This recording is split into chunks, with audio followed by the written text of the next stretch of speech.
There you go. And then we're going to do the...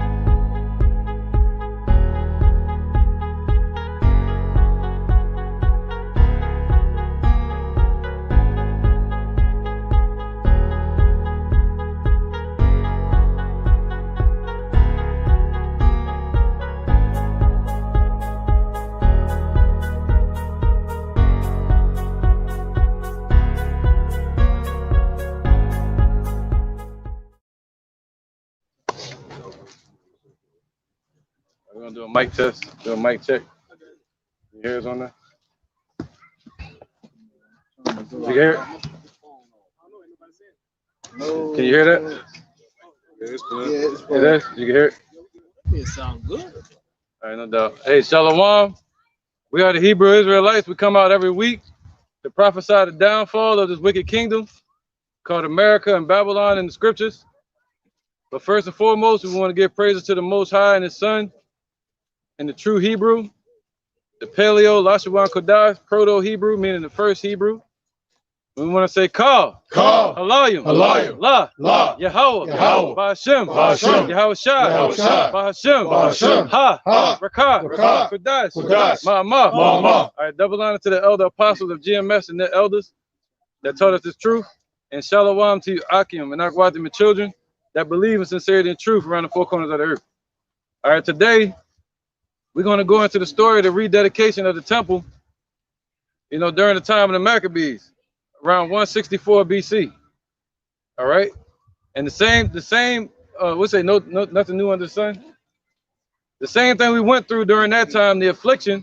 What's that? The Lord chose us in the furnace of affliction. Somebody know what that's at?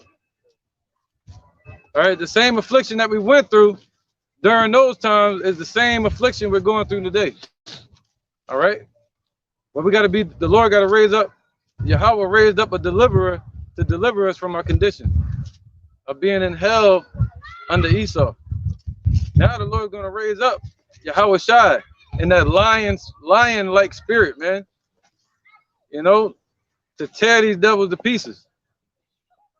All right, the same way Judas Maccabees, the so-called Negro, was during 168 BC when he revolted against those Edomites, the Caucasian race, Antiochus Epiphanes, all right, and the rest of the Greeks.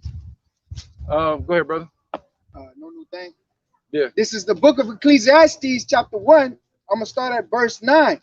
The thing that have been, it is that which shall be, and that which is done is that which shall be done. Right. And there is no new thing under the sun. That's right. There's no new thing under the sun, man. All right. And what do you say? We live our lives like a tale that is told. So it's that same story over and over again. You got the good versus evil until there's only good upon the earth. I got the other precept I asked for. Gone. Furnace of affliction. Yeah. All right, it's the book of Isaiah 48 and 10. Right, because oh man, I was reading something earlier. What was it though? I was reading something last night, but it was saying basically the reason the Lord, would choose you in this time and then have you die and then being the truth in the next life is to keep you until perfection, until the perfect day, all the way into the kingdom. All right, so that's why He chooses us in the furnace of affliction while we have faith in Him. Go ahead, brother. Isaiah 48 and 10. Behold, I have refined thee, but not with silver. I have chosen thee in the furnace of affliction. That's right. So the Lord chose us in the furnace of affliction. What's the affliction? They got the whole system that Esau set up here called America. Their banking system, their jail system, their court system, their employment system, which is falling apart. Their laws, their constitution, their religious system, all of that is set up for our affliction. All right, go ahead. Oh, that was it? All right, so at the same time, now the Lord is rededicating the spiritual temple back to Yahweh. And who's going to do it? Yahweh Shai, the same person who basically was Solomon. All right? Go ahead. It's a precept I want to look at too. Right, this is 2 Peter chapter 2, verse 9. The Lord knoweth how to deliver the godly out of temptation and to reserve the unjust to the day of judgment to be punished. So that's us being preserved throughout each generation, and each time we're put here on this earth, He won't put us in a different lot. We're going to be in that same lot every single time we touch on this earth all for the perfection all the way to the end for that perfect day. Right, man. Just like Judas Maccabees and them. All right. I got another one. Yeah, go ahead. Just so we get started. Just kind of roll, you know. All right. Yeah, intro. All right. This is Sirach, chapter 2, verse 1. My son, if thou come to serve the Lord, prepare thy soul for temptation. Set thy heart aright, and constantly endure, and make not haste in the time of trouble. Cleave unto him, and depart not away, that thou mayest be increased at thy last end. Right. Yep. Keep going down to where it says, look in the old ways of old. Yeah. Okay. All right, that verse 10, all the way to 10. Yep. All right. It says, cleave unto him and depart not away, that thou mayest be increased at thy last end. Whatsoever is brought upon thee, take cheerfully, and be patient when thou art changed to a low estate. Right, and that's what they did during the time of Maccabees. They took it cheerfully when they were changed to a low estate under the Greeks. All right, they took it cheerfully, man, in hopes for today, deliverance. Go ahead, brother. All right. Verse 4, whatsoever is brought upon thee, take cheerfully, and be patient when thou art changed to a low estate. For gold is tried in the fire, and acceptable men in the furnace of adversity. Right. Keep going. Believe in him, and he will help thee. Order thy way aright, and trust in him. Ye that fear the Lord, Yahweh Shem Yahushai, wait for his mercy, and go not aside lest ye fall. Ye that fear the Lord, believe in him, and your reward shall not fail. Yep, keep going. Ye that fear the Lord, hope for good and for everlasting joy and mercy. Right, so if you need the proof, here you go. Verse 10, go ahead. Yeah, verse 10. Look at the generation of old. And that's what we're about to do. We're going to look into the generations of old. And the time we're going to look into is the 1st century BCE. All right? Look at the generations of old and see, did ever any trust in the Lord and was confounded? Or did any abide in his fear and was forsaken? Or whom did he ever despise that called upon him? There you go, man. All right, so now let's get into that story a little bit. Anybody got any precepts they want to bring up? Go ahead, brother. This is Romans chapter 15, verse 4. For whatsoever things were written aforetime were written for our learning. You know what? Yeah, that we through patience and comfort of the scriptures might have hope. That's right, man. That's right. Through the comfort of the scriptures, we have hope today, man. That's it. That's the only hope that we have. And we read the stories of how the Lord delivered Judas Maccabees, you know, and the Hasmonean dynasty, and raised them up all the way until you had upon the earth. You had a time period called, during the time of John Hyrcanus, you had the time period called the Free State of Israel. So we were in bondage under the Babylonians, the Assyrians, you know. Then we fell. Then the Babylonians fell to the Persians. Then the Persians fell to the Greeks. And then the Lord raised us back up again. And that was all prophesied. Matter of fact, I'm trying not to go into it, man, but let's go there. Daniel 10. You got precept too while I'm finding it. Yeah, man, where it say the prince of Persia. Okay. And Daniel 10. So what the angel was talking to? Yeah, that's going. We're not going too detailed into it though. But go ahead, brother. Okay. This is the book of Jeremiah, chapter 6 and verse 16. Not to, Thus said the Lord, stand ye in the ways and see, and ask for the old path. Where's the good way, and walk therein, and ye shall find rest for your souls. No, you good. You good. So that's what we're doing. We're looking into the old paths, man, to find our way to deliverance, the same way Judas Maccabees and them did. All right. So somebody get Ezekiel chapter 2 verse 8. Hey, go ahead, brother. You can bring it out. This is Daniel's. Oh, go ahead. Matter of fact, yeah, why not? This is Daniel's chapter 10, verse 20. Oh, he already got that. That's what I wanted. Go ahead. Then said he, knowest thou wherefore I come unto thee, and now will I return to fight with the prince of Persia, and when I am gone forth, lo, the prince of Greece shall come. Right. So that right there was the Lord was speaking prophetically right there in Daniel chapter 10. All right. He was speaking prophetically about Cyrus the Great. All right. Cyrus the Great and the rest of the Persian dynasty. You know, and then he was saying right there that Cyrus, that Yahushua was saying to Daniel that he's the one that's been dealing with Daniel. What? Go up one more verse above that. Verse 19. Yep. It says, and I'm starting verse 18. Mm-hmm. Then there came again and touched me one like the appearance of a man. Right. This was Yahushua that came to visit Daniel all the way back during that time, man. All right. Well, can you go to verse 1? We're gonna get off this topic though. I just want to get to this point. This is Daniel chapter 10, verse 1. In the 3rd year of Cyrus, king of Persia. Right. Cyrus started ruling in 550 BC. All right. So the 3rd year would be like 548, 547. That's when he took Lydia. All right. After he took Lydia, he took Babylon in 540 and 539. All right, go ahead. But if you want to say the 1st year of Babylon, when he ruled Babylon, that would be 538. Go ahead, brother. It says, the king of Persia, a thing was revealed unto Daniel. So this was revealed to Daniel. All right. Who was controlling things? That the Lord raised up Cyrus the Great to free Israel, to bring us back into our land. All right, go back down to the point again. So go back to right. I'm trying to skip around that topic because there's a whole nother lesson. But that's what the Lord was showing Daniel, that he was in power, that he ruleth in the kingdom of men and give it to whomsoever he will. That's Wisdom of Solomon chapter 6. All right, as well. All right, go ahead, brother. So back in Daniel chapter 10, I'm gonna start at verse 18 again. It says, then there came again and touched me one like the appearance of a man. Right, this is how the angels look. Go ahead, Yahushua. And he strengthened me and said, O man, greatly beloved, fear not. Peace be unto thee.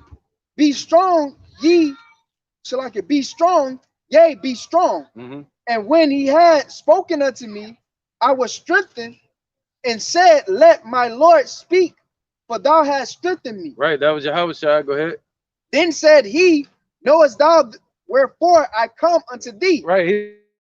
He's like, yo, you know I'm the one that's been helping you this whole time. Hey, anybody know what that's at in the Old Testament where Yahushua was about to destroy Sodom and Gomorrah, and he was speaking to Abraham? We talked about that before. Yes. No, you good. You good. All right. I know it's that. All right, yeah. All right, if you get to it, whoever get to it, man. God, I'm gonna hold yeah, just hold where you at, yeah. Somebody got, all right. Just let me know when y'all got that. It's gonna be a backup for this, because I want to make a point. And I might have to make it again later, but go ahead, brother. All right, back in Daniel chapter 10, I'm gonna start at verse 19. It says, and said, O man, greatly beloved, fear not. Peace be unto thee, be strong. Yea, be strong. And when he had spoken unto me, I was strengthened and said, let my Lord speak. Right, go ahead. For thou hast strengthened me. Then said he, knowest thou wherefore I come unto thee? And now will I return to fight with the prince of Persia. And when I am gone forth, lo, the prince of Greece shall come. See that's all prophetic right there. See, a lot of people think that's Xerxes, but that's really talking about Cyrus the Great. Cyrus the Great was the actual prince that was next up, because you had his dad, which was Cambyses the First. All right, he was the ruler, the king over northern Persia. And then you had what's his name, Cyrus the Great. His mother was the actual of the Median Empire. She was a Mede. All right, so she actually married. The mother of the Medes. The mother of the Medes actually married Cambyses the First, because she had a dream that Cyrus the Great was going to be the next ruler. So this is all prophetic. It goes along with Daniel chapter 8. It goes along with Daniel chapter 7. So he was that prince that is talking about here. It's talking about the dynasties. Because of Cyrus the Great, the Persian dynasty was started. All right, and then after that, after the Lord dealt with all those kings in the Persian bloodline, he's gonna raise up the king of Greece, who is who? Alexander. That's all. That goes with Daniel chapter 8. All right, but now he was telling Daniel, like, yo, I'm here talking to you. I left Michael over there to deal with them. You know, I came to deal with you and bring y'all back to Babylon 538. You know, bring y'all back get you out of the lion's den. That was Yahushua saying that was me that got you through that. Go ahead, keep reading a little bit more. Verse 21. This is the last verse. Yep. But I will show thee that which is noted in the scriptures of truth, and there is none that hold with me in these things, but Michael your prince. Right. So he didn't really, he ain't like he needed Michael. It's just that the same way Esau is resisting us today, that's how they're resisting the Lord. That's how Cyrus was about. Cyrus and the Persians, his son Cambyses, they were going to resist reestablishing the temple for Israel. But the Lord raised up Cyrus and called him his anointed. Let's get that. I don't want to get too deep into that, but go ahead. It's Isaiah chapter 44, verse 28. Right. It says, verse 27. Yeah, somebody got Isaiah 41. I think 9. I got you. It says, thus saith Osiris, he is my shepherd, and shall perform all my pleasure, even saying to Jerusalem, thou shalt be built, and to the temple thy foundation shall be laid. Right. I think it's more on that up higher, but up higher. Yeah. Because the Most High saying he controlled them and made them do that. All right. This is verse 21. Remember these, O Jacob and Israel, for thou art my servant. I have formed thee. Thou art my servant. O Israel, thou shalt not be forgotten of me. I have blotted out as a thick cloud thy transgressions, and as a cloud thy sins return unto me, for I have redeemed thee. Right. Somebody got Isaiah 40 and 2. Isaiah chapter 40 and verse 2.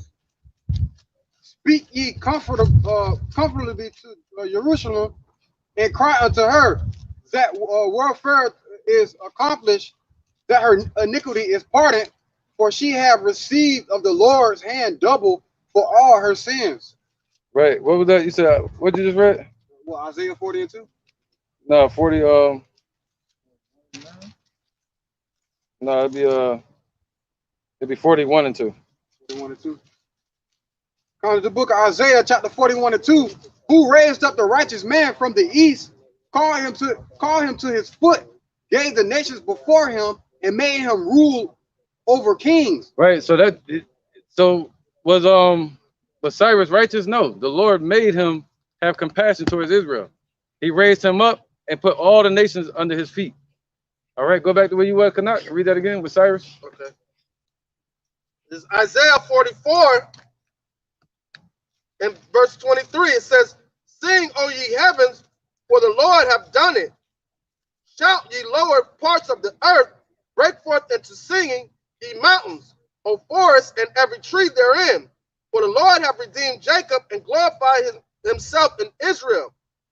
Thus saith the Lord, thy Redeemer, he that formed thee from the womb, I am Yahweh, that maketh all things, that stretch forth the heavens alone, to spread as abroad the earth by myself, that frustrated the tokens of the liars, and maketh diviners mad, that turn wise men backwards, and maketh their knowledge foolish, that conform the world of his servants, and perform the counsel of his messengers, and said to Jerusalem, thou shalt be inhabited, and to the cities of Judah, thou shalt be built. I will raise up the decayed places thereof. Right. That saith to the deep, be dry, and I will dry up the rivers, thy rivers. Right, there you go. No, that's cool. That's cool. Any more on that? Yeah, because because I just read 28. That's but this is leading up into 28, and it makes more sense now. Go ahead, bro. It says, because remember, it says, that saith to the deep, be dry, and I will dry it up. That saith of Cyrus, he is my shepherd, and shall perform all my pleasures, even saying to Jerusalem, thou shalt be built, and to the temple thy foundation shall be laid. Right, so the Lord raised him up, and they call him righteous. You know, because he was one of the kings opposite of his son. Cambyses went crazy, started butchering people, man. But Cyrus the Great, he wanted to allow all the other nations to keep their gods and keep, you know, their own religious customs. And that's how the Lord allowed them, put it in Cyrus's heart. He controlled the heart of kings.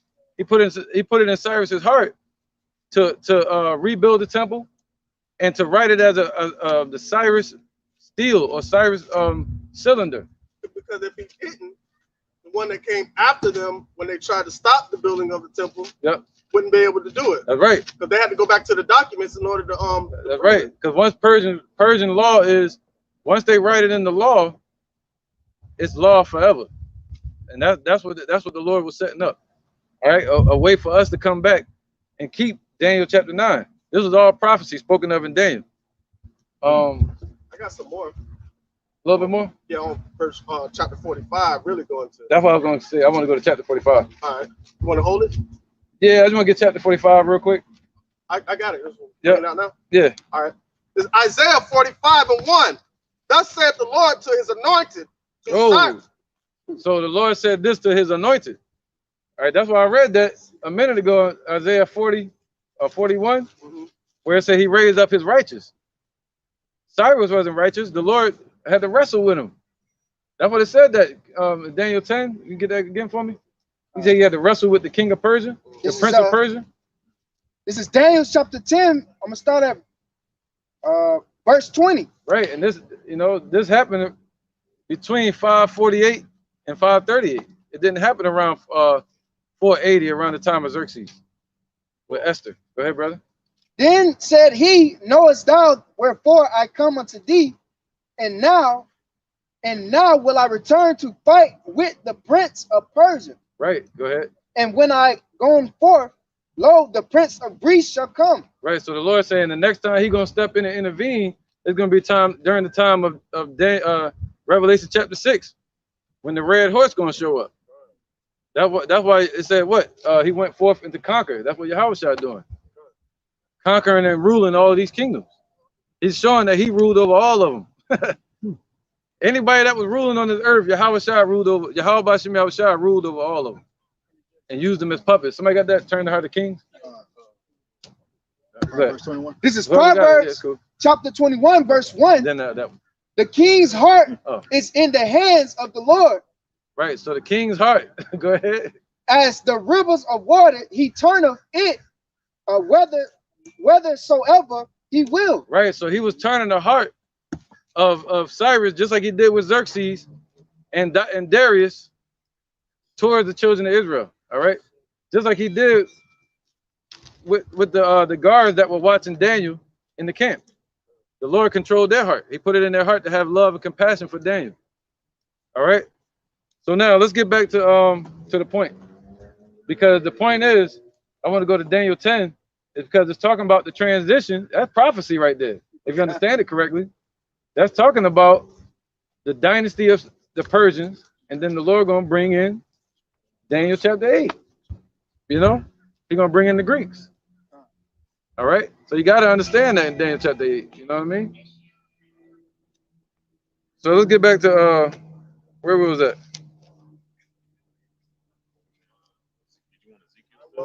Yeah, Ezekiel. Isaiah 45. Want to go back to that, or be off Look that? at Isaiah 45, just that first verse. The first verse. It's Isaiah 45:1. Thus saith the Lord to his anointed, to Cyrus, whose right hand I have holden, to subdue nations before him. And I will loose the loins of kings to open before him the two leaved gates, and the gates shall not be shut. I will go before thee and make the crooked places straight. Right. So this is what the Lord did for Cyrus. All right, the Persian kingdom, the Persian Empire. He's going to do the same thing for the Greek Empire. All right. So this is all prophecy. We can get off that topic. All right. So now let's get Daniel chapter 7. Yep. The transition from Persia. Now we can go to I'm gonna go there too. 7. Yeah. Let's go to Daniel 7, right? And let's start from what is it? Yeah, let's start from let's start from Daniel 7:1. All right. This is Daniel 7, yeah, verse 1. We're gonna run through as much as we can. In the first year of Belshazzar, king of Babylon, Daniel had a dream and a vision of his head upon his bed. Right. This was Belshazzar, which was who? The son of Nebuchadnezzar. All right. He was the last ruler under Nebuchadnezzar to have power seat in the kingdom of Babylon. And this happened around 539 BC. Really, what's his name? The water, brother. What's his name? Belshazzar really started coming into power as a ruler around 550, the same time Cyrus. But go ahead. It says, in the first year of Belshazzar, king of Babylon, Daniel had a dream and a vision of his head upon his bed. Right, go ahead. Then he wrote the dream and told the sum of the matters. Right, anybody know what that's like? Opening the ear for the dream. This is Job chapter 33. I'm gonna start at verse 14. For the Most High speak once, yea, twice, yet man perceive it not. In a dream, in a vision of the night, when deep sleep fall upon men and slumber upon the bed, then he opened the ears of men and sealed their instruction. Right, so we're about to read about a statue of Nebuchadnezzar, all the kingdoms that have appeared upon this earth, you know, going all the way back before the 5th and 6th century BCE. All right, 628 BC, would you had the Babylonian Empire. So now, all of those kingdoms, the Lord ruled over all of them. He said he ruleth in the kingdom of men and give it to whomsoever he will. Somebody get that Wisdom of Solomon chapter 6 real quick. Let's start from the top. Wisdom of Solomon 6. Yeah, nice and strong. Let's keep that power. Wisdom of Solomon, chapter 6, verse 1. It says, hear therefore, O ye kings, and understand. Right, all the kings. That's why we read that. What's that? Can we get that Revelations 6 and 1? So hear therefore, all ye kings, man. Read that again, brother. Come on, it says, hear therefore, O ye kings, right. And understand. Now, and understand, right? Now we got these kings ruling. So they need to understand this. Okay, the same one that ruled back then. Go ahead, brother. Learn ye that be judges of the ends of the earth. Yep. Give ear, you that rule the people, and glory in the multitude of the nations. Right, so they rule the people and they glory in the multitude of nations, right? In their power. Go ahead.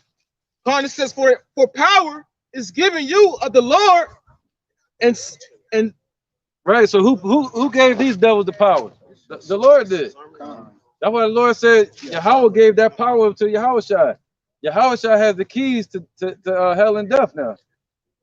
All right, to put them into hell and to free us into life. Go ahead, brother. God, it says, for power is given you of the Lord, and sovereignty for the highest, who shall try your works. That's right, man. So the Lord used people like Cyrus to show that power, man. It's written in their cylinders and in their steelers about the power of the Lord, Yahweh Bashim Yahushua, the God of Abraham, Isaac, and Jacob, and Daniel. All right, interjection? All right, go ahead. Hold your spot, brother. We might have to get back into Isaiah 45, too. I don't know when, though. Okay. I hold it on that. Yep. Because it shows why he used Cyrus the Great and why he used Alexander and so on. Yeah, really Cyrus the Great, but yeah. It's the book of Psalms 75, starting at verse 6.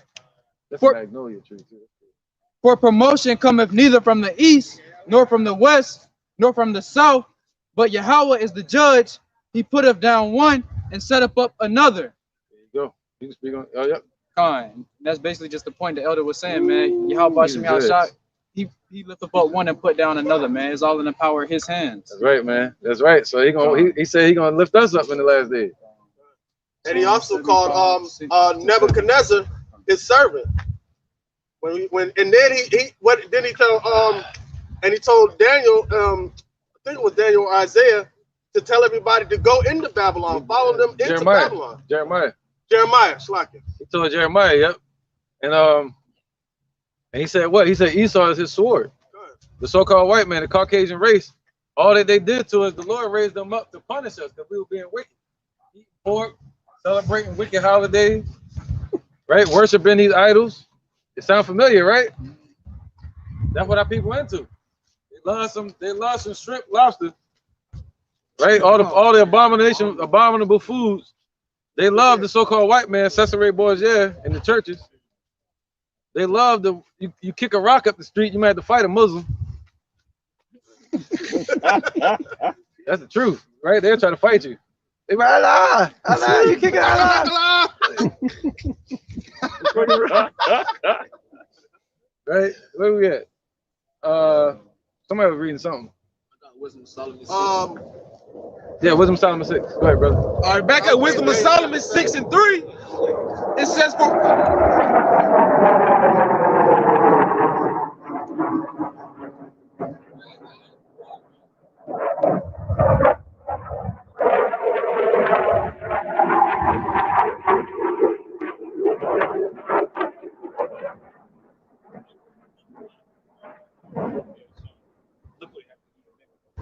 Yep, they're just burning off fuel, wasting shit. Trying to get ready for China. China.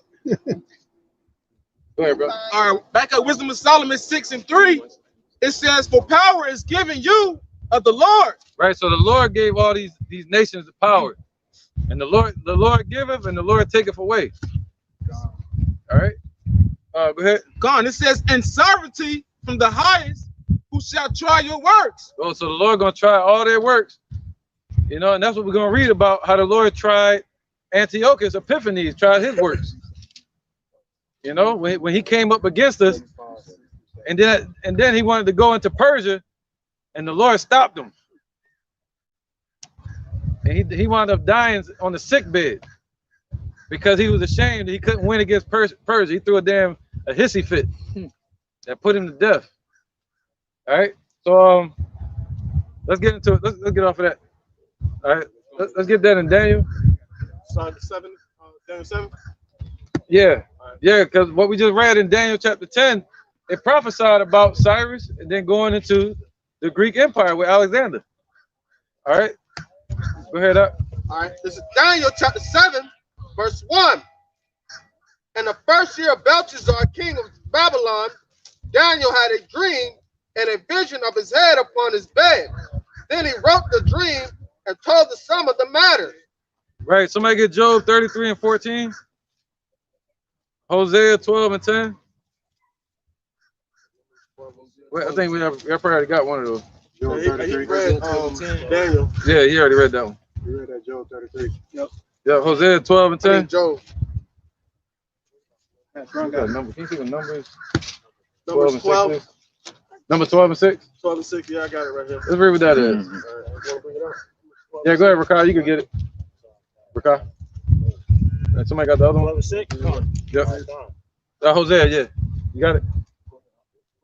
Okay. Hosea 12 and 10. I have also spoken by the prophets, and I have multiplied visions and used similitudes by the mystery of the prophets. There you go. All right. So the Lord used mysteries and similitudes and visions and dreams to prophesy what? You know, the whole process that was going to happen, his whole plan. Look at that. Go ahead. What's the next one? This is the book of Numbers, chapter 12, verse 6. Right. And he said, hear now my words, if there be a prophet among you, I the Lord will make myself known unto him in a vision, and will speak unto him in a dream. Right. So no, you good. That's it. All right. So now we're going to read about that with Daniel. Go ahead, brother. All right, Daniel chapter 7, verse 1. And it says, in the first year of Belshazzar, king of Babylon, Daniel had a dream and a vision of his head upon his bed. Then he wrote the dream and told the sum of the matter. Right. So now you understand why he wrote the dream. Somebody get that Habakkuk 2? Yep. 2 and 1. Habakkuk 2 and 1. Yeah. This is Habakkuk chapter 2, verse 1. It says, I will stand upon my watch and set me upon the tower, and I will watch. Let me read it again. Habakkuk 2 and 1. It says, I will stand upon my watch and set me upon the tower, and will watch to see what he will say unto me. And what I shall. Right. So right now we're standing upon our watch and we're reading to see what the Lord is saying to who? To us. He said, my voice is unto the men and to the children of Israel. So he's talking to us right now. All right, the Negroes, Latinos, and Native Americans. And the rest of us that's scattered around the four corners of the earth, looking like the other nations, going through the same hell we go through. But they're actually Israelites just like us. Go ahead. It says, and I will watch to see what he was saying to me. Right, you got to watch. so you can see what the Lord is saying to you and what is the Lord showing you right now in these times. All right, go ahead. And what I shall answer when I am reproved. Right, and what is our answer supposed to be? Answer supposed to be, and when you're reproved with the scriptures, the word reprove means to blame you, and you got to come into the light so the Lord can what? Could blame you, man, and cleanse you with the scriptures, man. The scriptures is what makes you right. Go ahead. And the Lord answered me and said, write the vision and make it plain upon the tables. Right, and somebody get that in Ezekiel, Ezekiel 1 and 8.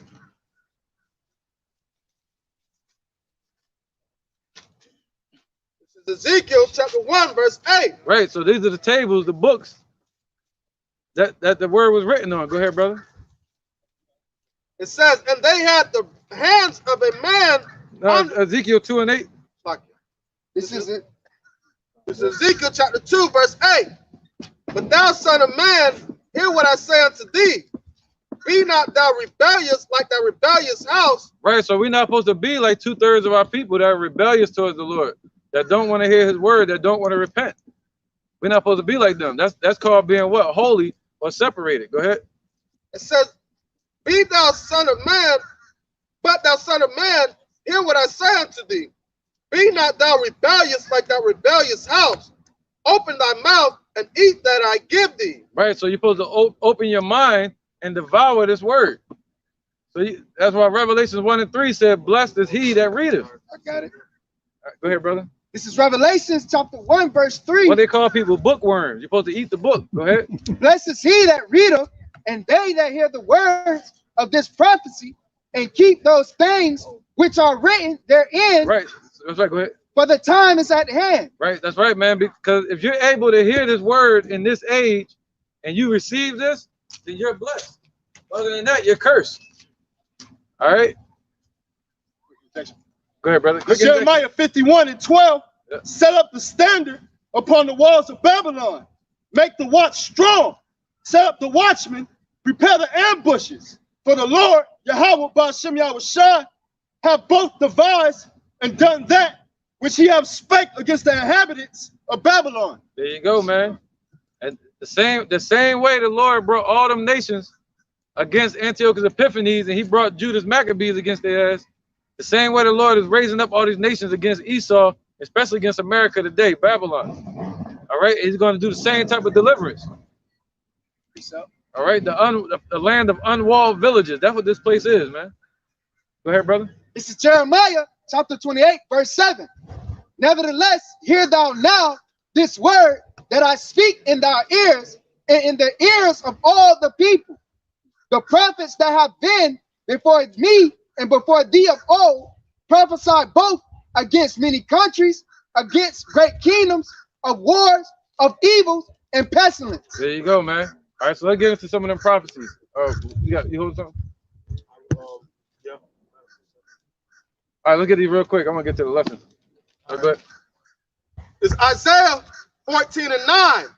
Hell from beneath is moved for thee to meet thee at thy coming, and stir up the dead for thee, even all the chief ones of the earth, and raise up from their thrones all the kings of the nations.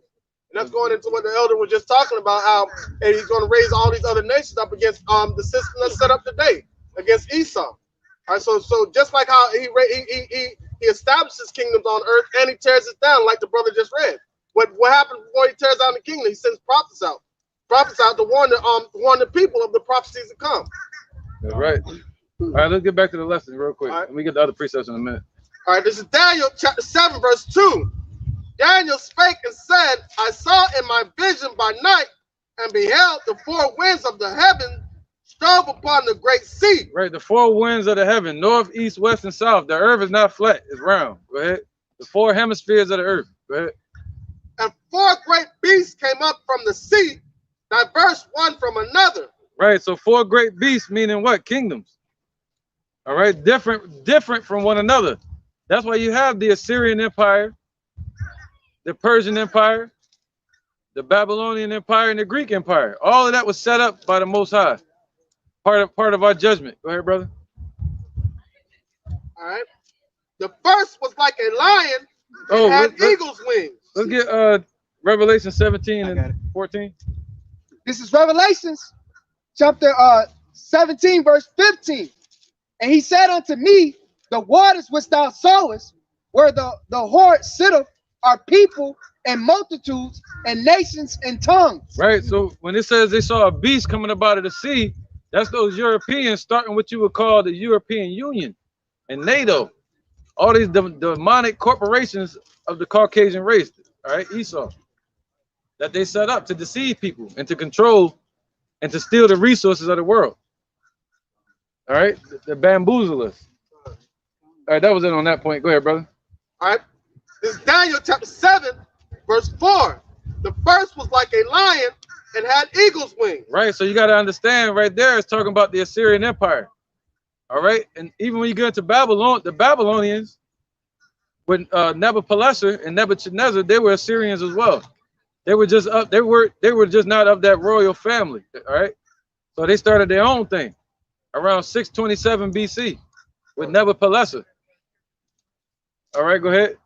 All right, it says, I beheld till the wings thereof were plucked, and it was lifted up from the earth and made to stand upon the feet as a man, and a man's heart was given to it. Right, so it was made to stand upon his feet as a man. Who is that? It was a lion, but it was made to stand on two legs. It was made to fight on two fronts. If he had to fight the Babylonians and the Medes at the time. All right. So the last king of the Assyrian Empire was Ashurbanipal. All right, Ashurbanipal of the tribe of Asher. Not Asher like Israelites, but you know, Assyrians. All right, and it was called what? The Fall of Nineveh. What was this? 612 BC. The Fall of Nineveh. All right, the last ruler was Ashurbanipal. So that's when Nebuchadnezzar got the best of him. He started a revolt against him in 627, all the way to 625. All right, and then in 605, he handed it. Nebuchadnezzar handed his kingdom over to his son before he died in 605 BC. That's when you get Nebuchadnezzar that we're reading about next. And then in 605, around 606 and 605, you had the Battle of Carchemish, where the Babylonians went in there and took Daniel and brought him into Babylon and the rest of the leaders of our people. Right. Daniel 7 and 5. And behold, another beast, a second like to a bear, and it raised up itself on one side, and it had 3 ribs in the mouth, right. Like in the mouth of it, between the teeth of it. Right. So that's talking about the Persian Empire. There we go again with Cyrus the Great, as we just read. All this was prophecy speaking about that prince that it was talking about in Daniel 10. All right, it's talking about Cyrus the Great, man. And he took over what? He took over Lydia in 547 to 546. And then because basically when Cyrus the Great came into power, when he took the Medial Empire from his stepfather Astyages, all right, he took the Medial Empire and he took Astyages captive. All right, but when he did that, go ahead, read that again. The last part, I want to get back to the point. All right, it says Daniel 7 and 5. Right. That was the point. I lost my point. So in 550, that's when he did that. He took the Medial Empire, and then he took Lydia in 547 BC. And then in 540 BC, he started focusing on Babylon, because when he took the Medial Empire, he had to fight all the battles that the Medial Empire was fighting. Medial Empire was fighting Lydia and Babylon. You see that? So that's why Cyrus the Great took over Lydia. He took over Babylon, and in the Medes. Go ahead, brother. All right. So that's why it was like a bear. It had 4 legs. Okay. All right. It says, behold, another beast. Right. So he took the Persian Empire, the Medial Empire, the Babylonian Empire. You know. And Lydia. All right. Behold, another beast, a second like to a bear, and it raised up itself on one side, and it had 3 ribs in the mouth of it, between the teeth of it, and they said thus unto it, arise, devour much flesh. Right, because the Medial Empire, they believed, because they were going against Cyrus the Great. But they believe that Cyrus had their best interests at heart. So they went with Cyrus to be the next ruler of the Medial Empire. All right. And the Persians, the Persian Empire, right? The ruler of what we call Pars or Persia, and you know, he handed over his throne to Cyrus the Great. So Cyrus ruled in two parts of Persia. I think it was Anshan, and also Parsa, which was like Persia. All right. So they handed the rulership over to Cyrus. They wanted him to rule because he was going to let everybody keep their religion. All right. So they said, what? Arise and devour much flesh, meaning arise and take over. We're going to be with you. Go ahead, brother. Verse 6. So this is all the Most High is doing. The Most High set that up. We just read that. He said he made all the nations fall before Cyrus, right? Just so he could free Israel. Let's get back to Isaiah 45. Somebody else can probably get it. Yep.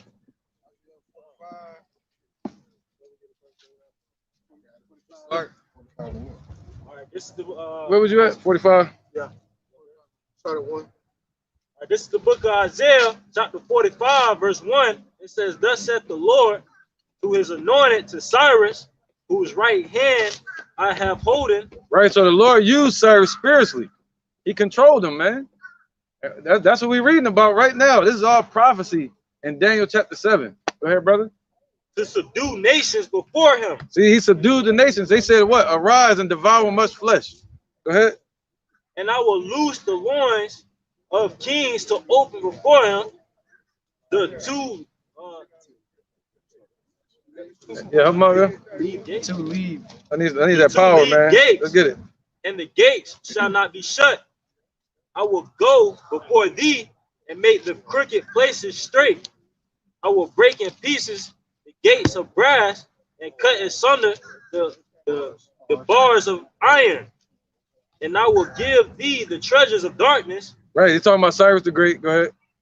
And hidden riches of secret places, that thou mayest know that I, the Lord, which called thee by thy name, and the God of Israel. Right, where you at? That's it. Okay, that's right. So that's what he did it for.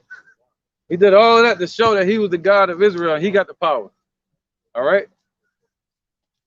Want me to keep going? Yeah. 9. Verse 4.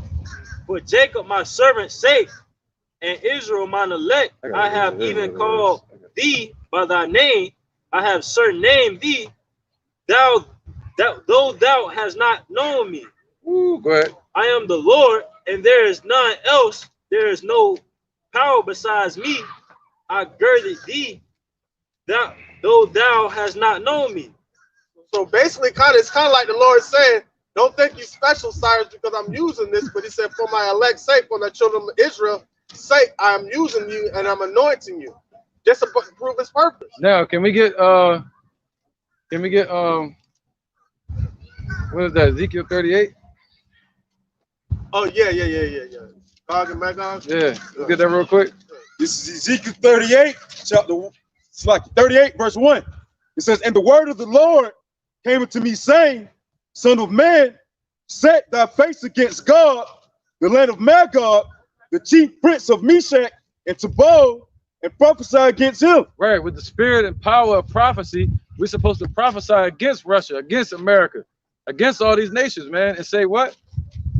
It says, and say, coming to me, saying, Son of man, set thy face against God, the land of Magog, the chief prince of Meshach and Tubal, prophesy against him, and say, thus saith the Lord, Yahweh Bashem Yahushua, behold, I am against thee, right, O God. See that? Even though the Lord is raising up Russia to destroy America, with ICBM missiles, the Lord saying he's still against them. And he's going to judge those Russians too. All right? He said, I am against thee, just like he told Cyrus the Great. Just like the Lord said, what? What? The scripture say, deliver me from thy sword, the wicked, which is thy sword. All right, so the Lord raised up Esau, but the Lord is still against Esau. So let's finish with this, with Cyrus Babakusha. Okay. Let's go back to Daniel. Daniel chapter 7, verse 6. After this I beheld, and lo, another like a leper, which had upon it. Oh, wait. Right. Cause remember in Daniel 10, what we were just reading, he said, yo, he showed up to talk to Daniel. He said, I left Michael there with the kings of Persia so I can come deal with you. Yeah. Just like he did with Abraham. Oh, you want me to bring that up? Yep. During the time when he was about to destroy Sodom and Gomorrah. It's Genesis chapter 18. I'm starting at verse 24. Peradventure, there be 50 righteous within the city. Salakia. I'm actually go up.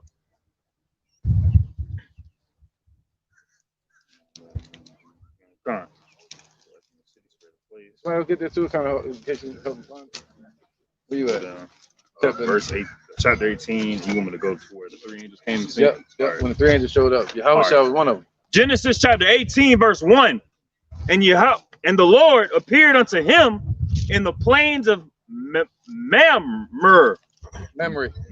Right, because that would basically be Yahweh Shai.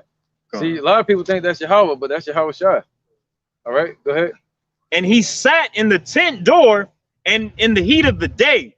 And he lifted up his eyes and looked, and lo, 3 men stood by him. Right, 3 monsters, 3 beasts. 3 men. Three angels with wings. 3 men. 3 men stood by him. And when he saw them, he ran to meet them from the tent door and bowed himself toward the ground. Right, and this is when Yahweh Shai started talking to Abraham, and Abraham was busy talking his head off, asking all these questions, and Yahweh Shai was like, oh, he think he's slick. All right, well, while he's talking to him, the 2 angels then dipped off, and they was ready to, they were already there to go gather Lot. I'm gonna jump to that. Right? And then by the time Yahweh Shai left Abraham, that's when they said fire was sent down out of nowhere because Yahweh Shai went to go destroy it. All right, let's read it real quick. Go ahead, brother. I'm gonna jump to verse 18. That shows you how the Lord could be dealing with somebody while taking care of his business through another angel, like Michael. Verse 18 of chapter 18 of Genesis. Right, go ahead. Seeing that Abraham shall surely become a great and mighty nation, and all the nations of the earth shall be blessed in him. For I know him that he will command his children and his household after him. They shall keep the way of the Lord to do justice and judgment, and the Lord may bring upon Abraham that which he hath spoken of. Right. And the Lord said, because the cry of Sodom and Gomorrah is great, and because their sin is very grievous, I will go down now and see whether they have done altogether according to the cry of it, which is to come unto me, and if not, I will know. And the men turned their faces from thence and went towards Sodom. There you go. All right, and this was in the midst while he was talking to Abraham. But Abraham stood yet before the Lord. Yeah, go ahead. So he still was standing there talking to him while the angels dipped off. Go ahead. And Abraham drew near and said, wilt thou also destroy the righteous with the wicked? Peradventure, there be 50 righteous within the city. Wilt thou also destroy and not spare the place for the 50 righteous that are therein? Right, so he's busy talking to him, and that's why Yahweh Shai sent the 2 angels off to go get Lot. He was already ahead of them. All right, so we ain't got to get into that. Y'all can go read that yourself. But it shows you how the Lord will be dealing with somebody, like he was talking to Daniel, and he said, I left Michael, and I got to go join him after I deal with you. And when I finish, that's when the king of Greece are going to show up, talking about Alexander and Philip. All right. So now let's get where was we at? Daniel 7:6. Yeah, I'm trying to get to the Greeks. This is Daniel chapter 7, verse 6. After this I beheld, and lo, another like a leper, which had upon the back of it 4 wings of a fowl. The beast had also 4 heads, and dominion was given to it. Right. So now that kingdom, that beast, is talking about the Greek Empire. All right, from Macedon, Pella, Greece.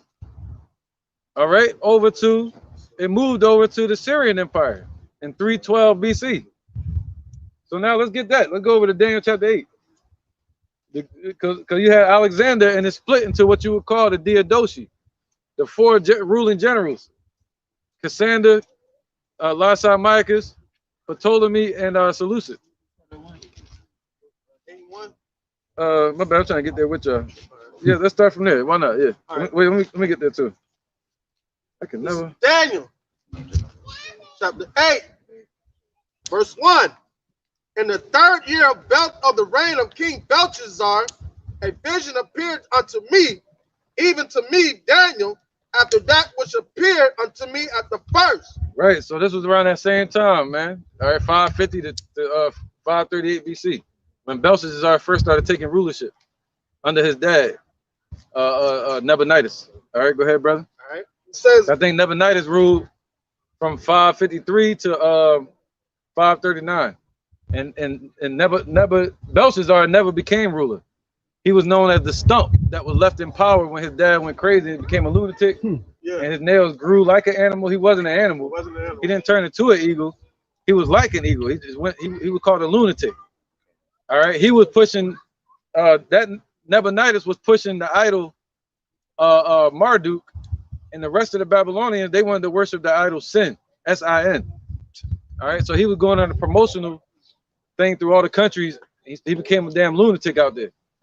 And he left his son in power. That's how Belshazzar got caught up in the mix.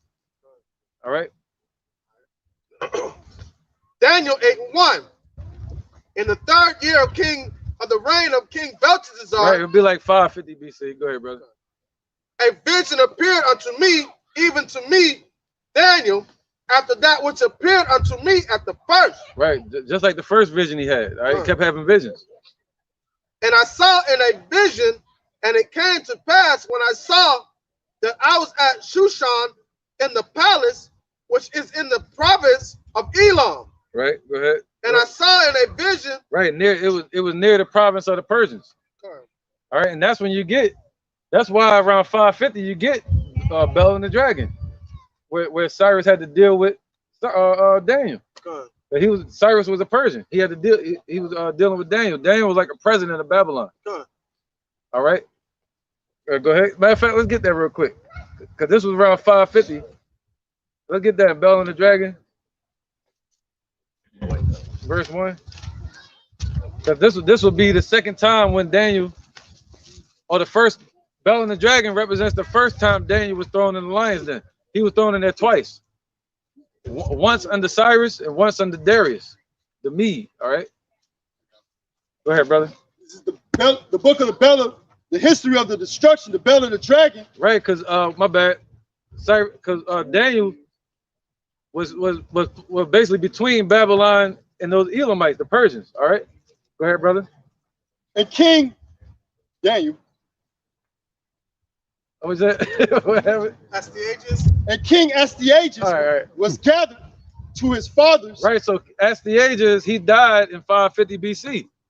That was the king of the Medes, and his son was named what? Darius.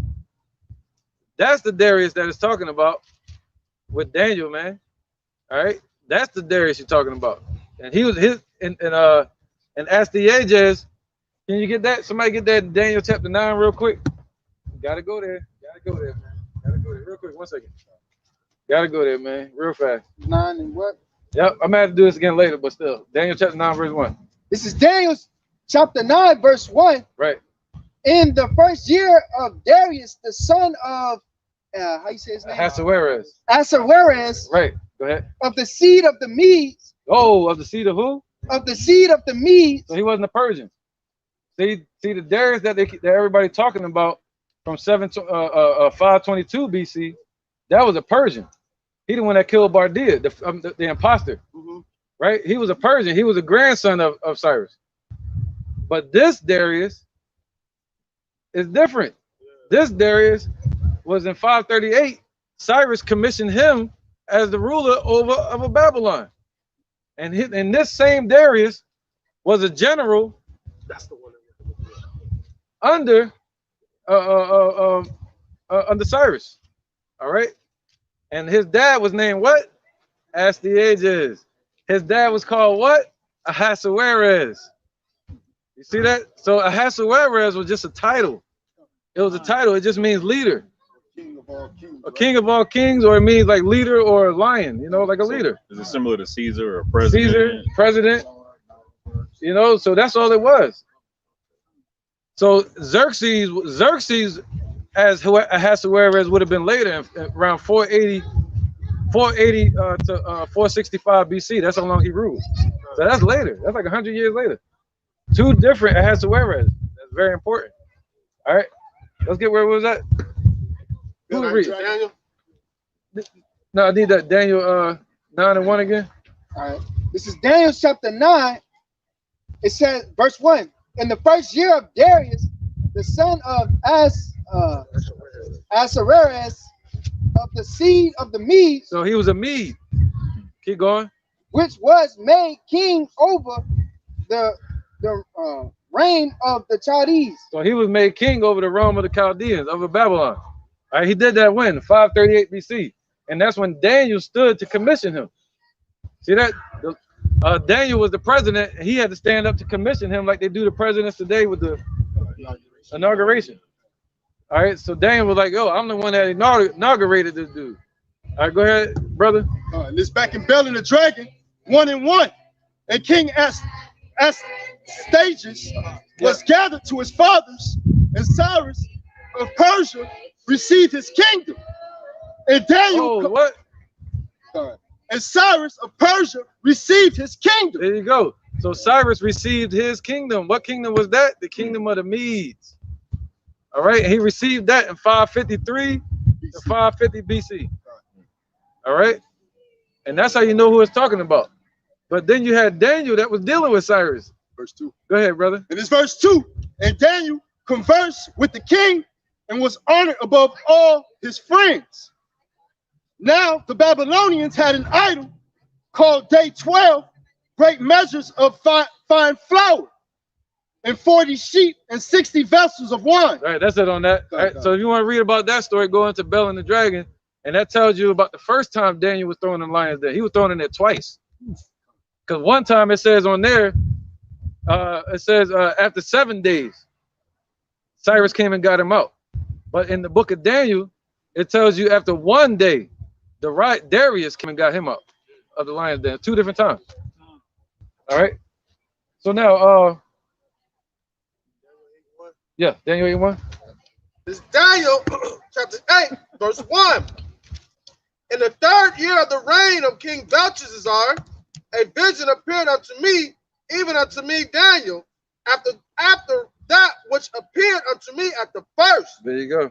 And I saw in a vision, and it came to pass when I saw that I was at Shushan in the palace, which is in the province of Elam. Right, so he had a palace. They had him living in a palace, man. All right, go ahead, brother. And I saw in a vision, and I was by the river. The lie? Yeah, you lie. You lie. Okay. The water. And it says, and then I lifted up mine eyes and saw, and behold, there stood before the river a ram which had 2 horns. And the 2 horns were high, but one was higher than the other. And the higher came up last. Right, so that's talking about what? We just read it. He received his kingdom, right? So he received the Medial kingdom first. And then he got what? Persia. All right, so the higher came up last. It's called the Medial Persian Empire. And that's who the Lord was going to use to bring in the Greeks. All right, he was going to use not only the Medes, but the Persians. That's who he was focusing on. And the one that coined it, before that, it was called the Persian Empire. And then it was called the Medial Persian Empire under Xerxes. All right? All right. Keep that fire, y'all. Verse 4, and I saw the ram pushing westward and northward and southward. Right, he couldn't do this without the power of the Lord allowing him to do it. All right, and I saw the ram pushing westward and northward and southward, so that no beast might stand before him. See that? All right, so that was all the power and the will. Man, the Lord rules in the kingdom of men, give it to whomsoever he will. Daniel 4:17. Bring us up. This is Exodus chapter 7, starting at verse 2. This is Moses speaking to the Lord. Thou shalt speak all that I command thee, and Aaron thy brother shall speak unto Pharaoh, that he send the children of Israel out of his land. And I will harden the Pharaoh's heart and multiply my signs and my wonders in the land of Egypt. But Pharaoh shall not hearken unto you, that I may lay my hand upon Egypt and bring forth mine armies and my people, the children of Israel, out of the land of Egypt by great judgments. Didn't the Maccabees say the same thing? Gone. They reference that exact. Yep. Judas Maccabees referenced that. Gone. See, and we referencing it today.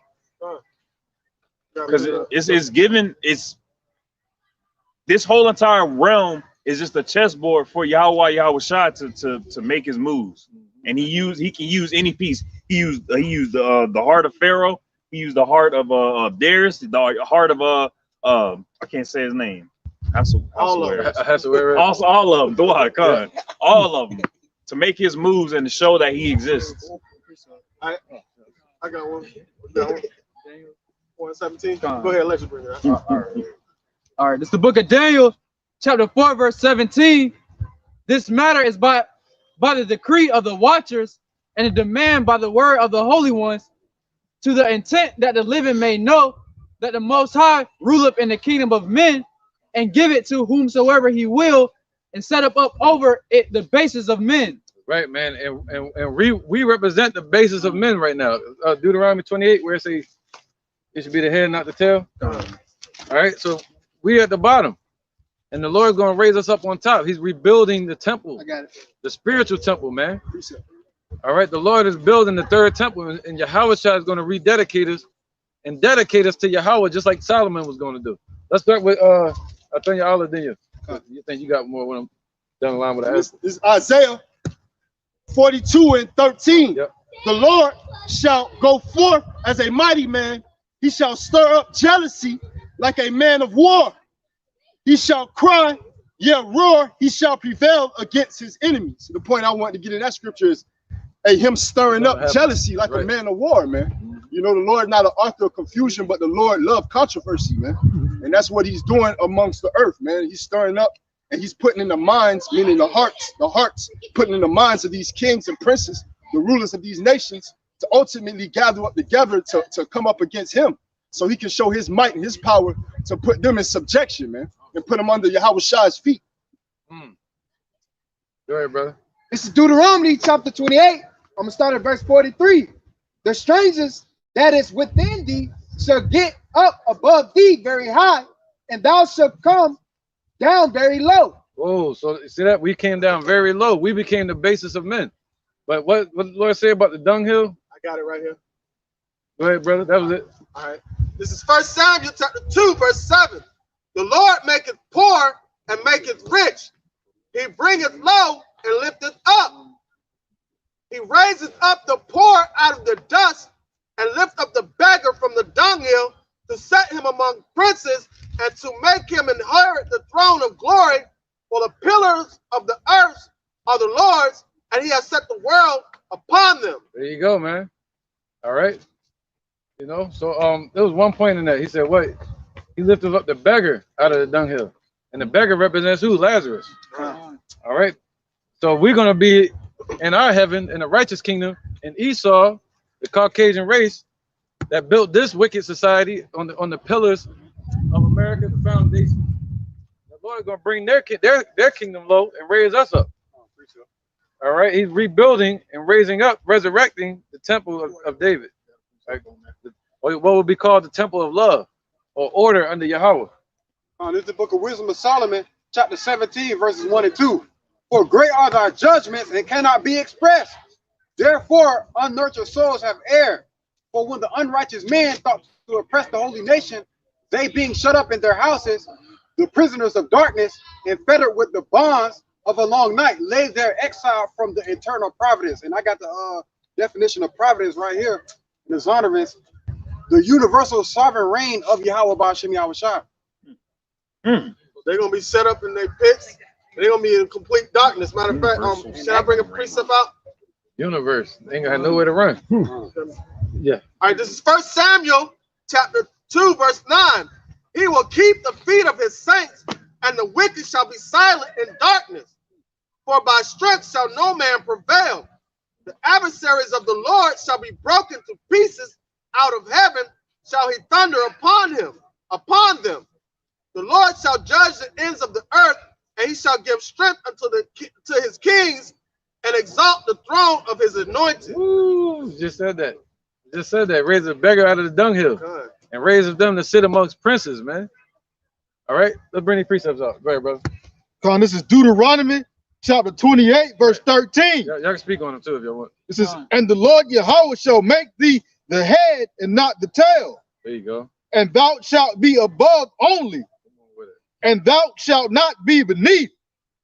If thou hearken unto the commandments of the Lord Yahweh thy power, which I command thee this day. Right, because the Lord said, without him, we can do nothing. So even turning back to him, we can't do that without him. Yeah. Yep. Go ahead, brother. This is Luke 16 and 23. Well, 22. And it came to pass that the beggar died and was carried by the angels into Abraham's bosom. Yep, you got it. The rich man also died and was buried. And in hell he lift up his eyes, being in torments, and seeth Abraham afar off, and Lazarus in his bosom. Right, and that's the Lord making bringing the what's small great, man. The out of the dunghill, man. He's bringing them out of the dust and out of the dunghill, man. And ultimately that represents Lazarus, man. That's you right. know, the poor man, all right, which represents the hopeful elect, all right, who's seeking the new heaven and the new earth. That's right. Yeah. All right, but as far as the rich man, all right, which is Esau, Edom, all right, the enemy, all right, it's torments for him, man. You know, it's hell, a hell condition. Yep, the proof of that is Antiochus Epiphanes. All right, in which we're in the spirit of celebration for the next 8 days, really for the continuous, man. All right, because you know you're supposed to celebrate the word Chaanakah, which would be what? The word dedication. Not that fake dedication with this fake menorah up here with 9 candlesticks.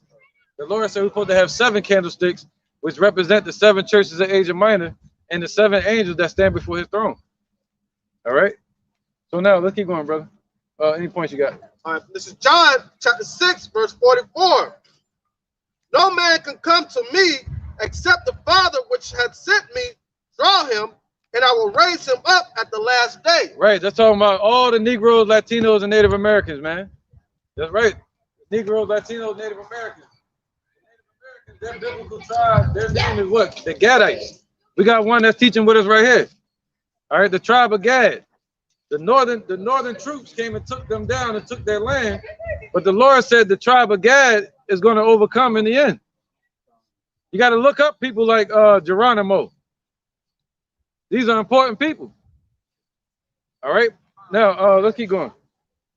The book of Daniel, chapter 8, verse 4. And I saw the ram pushing westward, northward, and southward, so that no beast might stand before him, neither was there any that could deliver out of his hand, but he did according to his will and became great. Right, so he didn't do according to his will. He did according to the Most High's will. We just read that. We can continue to read it if we want in Isaiah 45, because it got more on that of how the Lord controlled Cyrus the Great. All right, go ahead. And it said, verse 5, and I saw and I was considering, behold, a he-goat came from the west on the face of the whole earth and touched not the ground. Right, it's talking about the Greeks. All right, Philip the Macedonian. Go ahead, brother. And the goat had a notable horn between his eyes. And he came to the ram that had 2 horns. Right, that notable horn would be who? Alexander. Go ahead. And he came to the ram that had 2 horns. It's letting you know the time period. It wasn't going to be just the Persian Empire during the time of Cyrus. It was going to be later, during the time of Darius III, around 334 to 330 BC, when Alexander besieged the Persian Empire. All right, he took them down. Darius III was known as the Persian that lost the kingdom. All right, that's how you can find them. So that's what this is talking about. It's all prophecy, man. Go ahead, brother. Verse 6. And he came to the ram that had 2 horns. Right, the ram that had two horns, the Medial Persian Empire, and that notable horn was who? Alexander, the Crete. Go ahead.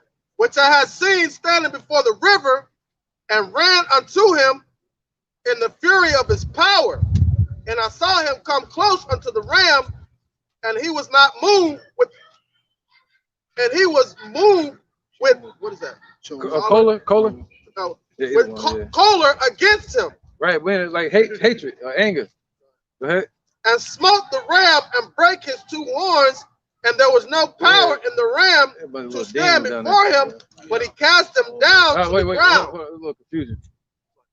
All right, go ahead, brother. Nice and clear. All right.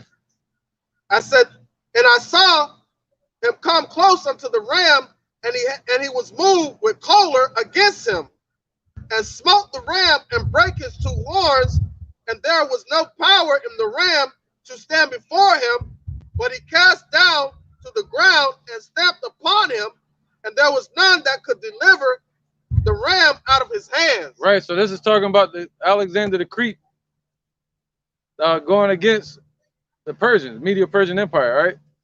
So that's what we're going into, working our way towards Antiochus Epiphanes, all right, in the rededication of the temple. Because remember, the temple fell in 586 BC during the time of Babylon, as we were reading about with Nebuchadnezzar. But then you had the temple rebuilt, you know, during the time of Cyrus the Great, the Persians. And then you had it defecated by these Edomites, people like Antiochus Epiphanes and Alexander, All right, they know who it is. So where we at now? Somebody got precept? I got precept. Let's bring it up. This is Maccabees chapter 1, verse 1. Oh, no, let's not go there yet. I'm going to get through this real quick. We're going to eat this whole chapter first. Yeah, go ahead, brother. It's Proverbs 21 and 1, just more on the point of how the Lord controls these rulers and kings and princes. It's Proverbs 21 and 1.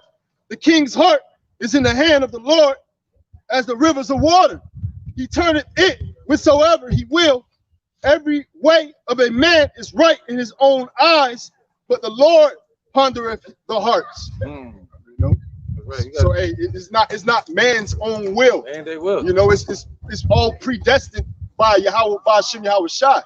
That's Proverbs 20 and 24 states. Man's goings of the Lord. Man. You know, how could a man understand his own way? Boy. Hey, brother. Revelation chapter 19, verse 10. And I fell at his feet to worship him, and he said unto me, see thou do it not. I am thy fellow servant and of thy brethren, what, Slakia, that have the testimony of Yahweh Shai. Worship Yahweh, for the testimony of Yahweh Shai is the spirit of prophecy. So the testimony of Yahweh Shai is the spirit of prophecy. The spirit of prophecy is the spirit of the Lord. And that's a beautiful thing that he gives us bits and pieces of what he's planning for us to prepare. Hey, that's also the celestial beings of the angels, man. And how we not to bow down to them. Even shows the order of the Lord, man. How the Lord even controls the angels, man, and what they do. You know, right? Damn police. all the police, and they got a prayer. They got a prayer to the angel Michael. That's wicked, man. Go ahead, brother. Let's get back to the point. And the spirit of prophecy makes you a prophet and friend to the Most High, right? Because what did he say on, was it John 14? He said, henceforth I no longer call you servants, but friends. So the friend lets you, the guy was made aware to you, roughly paraphrasing, all the things that are made known to me of my Father, I made known unto you. All right, so the spirit of prophecy are placed on the ones that he's chosen as being his elect. That's right, man. All right, where was that? Yeah, Daniel 8. Precept. Daniel 8. Yeah, Daniel 8. Yeah. I want to finish it real quick. Go ahead, get your precept. Just in case. This is book of Revelation, chapter 6 and verse 2. And I saw, and behold, a white horse, and he that sat on him had a bow, and a crown was given unto him, and he went forth conquering and to conquer. Verse 3. And when he had opened the second seal, I heard the second beast say, right. Come and see. Yeah, this is Yahweh Shai speaking. All right, let's talk about Yahweh Shai and how he went forth conquering all these kingdoms, man. The Lord conquered all them, rose them up and made one fall, rose them up, made them fall. All right, go ahead, brother. Come on, verse 4. So who rose up Esau? The Lord did, man. A so-called black man did it. And there went out another horse that was red, and power was given unto him that sat thereon So to take peace from the earth. What did it say? And what was given to him? Power.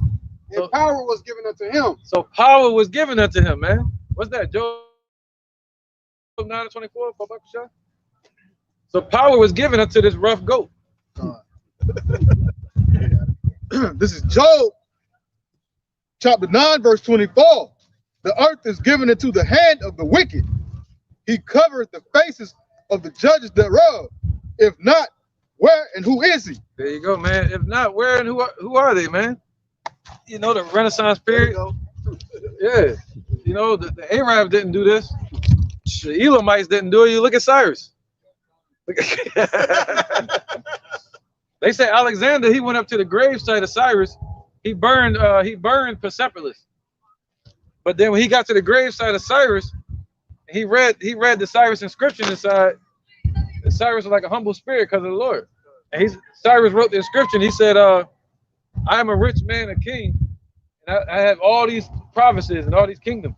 He said, all I ask is just give me this one little tombstone and don't bother it. Leave my treasures here. And Alexander respected that. And he said, yo, I'm going to set guards up outside of Cyrus's grave. He actually went up inside the gravesite and looked at the treasure. He could have took it, but he didn't. You know what I mean? So they honored, heathens honor heathens. But they disrespect us. Like they came up with our shit and burned it down, put pigs up and stuff. Raise it. To the foundation. Goddamn devils. All right, so let's get this. Let's read a little bit more on that Daniel 8. Oh no, go ahead, brother. Revelation chapter 6 and verse 4. And there went out another horse that was red, and power was given unto him that sat thereon to take peace from the earth. There you go. That's Alexander. He was able to take peace from the earth. Go ahead. And that they should kill one another, and there was given unto him a great sword. There you go, man. All right, so through him, the Lord brought down the Persian Empire, and they were given unto him a great sword, so Esau could start living out their blessing. All right, what was their blessing? Yeah, Baba Koshai, the sword. Genesis 27.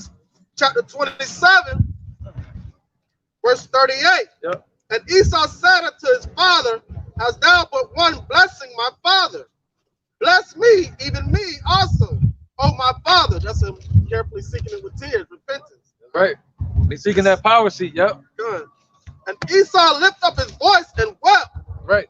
And Isaac, his father, answered and said unto him. And by the way, Isaac was a so-called black man. All right, go ahead. And Esau came from us, not the other way around. How you doing? The physical history, the relics of today, of how two Jakes can have a pale baby, man. Yeah, man. Yep, they call it leprosy. They call it clean leprosy. But Esau can't have it the other way around, you know. You have two Edomites and a dark baby come out. That woman got some explaining to do. That's it. It ain't gonna happen. It ain't gonna happen. All right. Genesis 27 and 39. And Isaac his father answered and said unto him, behold, thy dwelling shall be the fatness of the earth and the dew of heaven from above. And by thy sword shalt thou live, and shalt serve thy brother. And it shall come to pass when thou shalt have the dominion that thou shalt break his yoke from off thy neck. All right, go ahead. That's it on that. Let's get back to the point. All right, this is Daniel chapter 8, verse 8. Therefore the he-goat waxed very great, and when he was strong, the great horn was broken, and for it came up 4 notable ones. Right, so what is that talking about? That was when Alexander died, all right? And then who came up in his place? I think he died around 323 BC, all right? And then his son was supposed to rule, but that's when, who killed him? I think it was Cassander. Cassander had him killed. All right, you got to read that story, man, like a damn soap opera. He had his mom killed and his son killed. Alexander's son killed, and then that's when they had to raise up what you call the Theodosi, the successor families that moved that pagan rulership from Greece, Macedonia. They moved it over to Syria, and that's why today you have a place called Antioch in Syria after Antiochus. All right, so this was the transition of their pagan empire over to Syria, and that's when they started beefing. It was beef between Syria, the Syrian Empire, Edomites, and the Greek Empire, Edomites, and then you had the Romans creeping up in there, which was like the dominant force, the judge between both of them. All right. So now let's get that in First Maccabees now. Verse 1. First one. It's First Maccabees chapter 1 and verse 1. I think that might be it. Right? Yeah, I think that's it. Straight to the point. Let's start at verse 1. Let's start at 1. We take a stroll.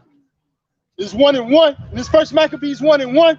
And it happened after that, Alexander, son of Philip, the Macedonian, who came out of the land of Shittim. Right, he's talking about the Greeks, the Edomites, the Caucasian race. All right, that's the Edomites, the devil that the Bible speaks of. You gotta know that. Yep.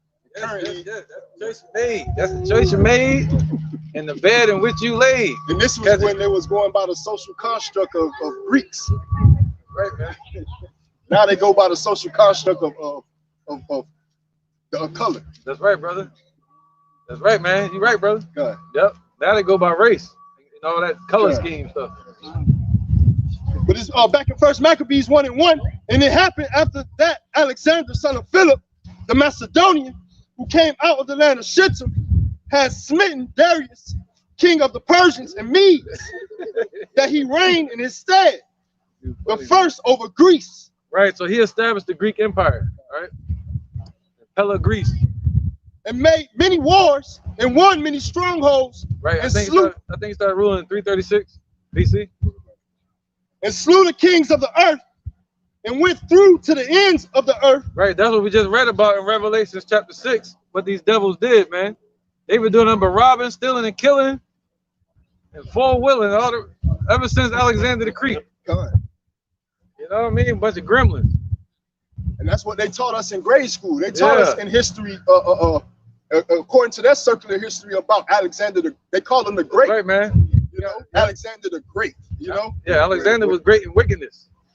Yahweh was great. He was a so-called Negro from the tribe of Judah. That's greatness. Paul, the Benjamite. That's greatness. They went around King healing David. people. No, that cut you off. Go ahead. They went around healing people. Only thing that Alexander did was go around and kill people. But yet they called him great. Yeah. Actually, because they were getting persecuted everywhere because his father, Philip the Macedonian, he was trying to push towards, he had fought many wars against the Persians and kept losing. That's why it said the first of the Grecians. That started the whole triumphant of the red horse to take peace away from the earth. Yeah. So that's why they call him great, because that paved the way for what you see today. Yeah. He wanted to do better than his dad.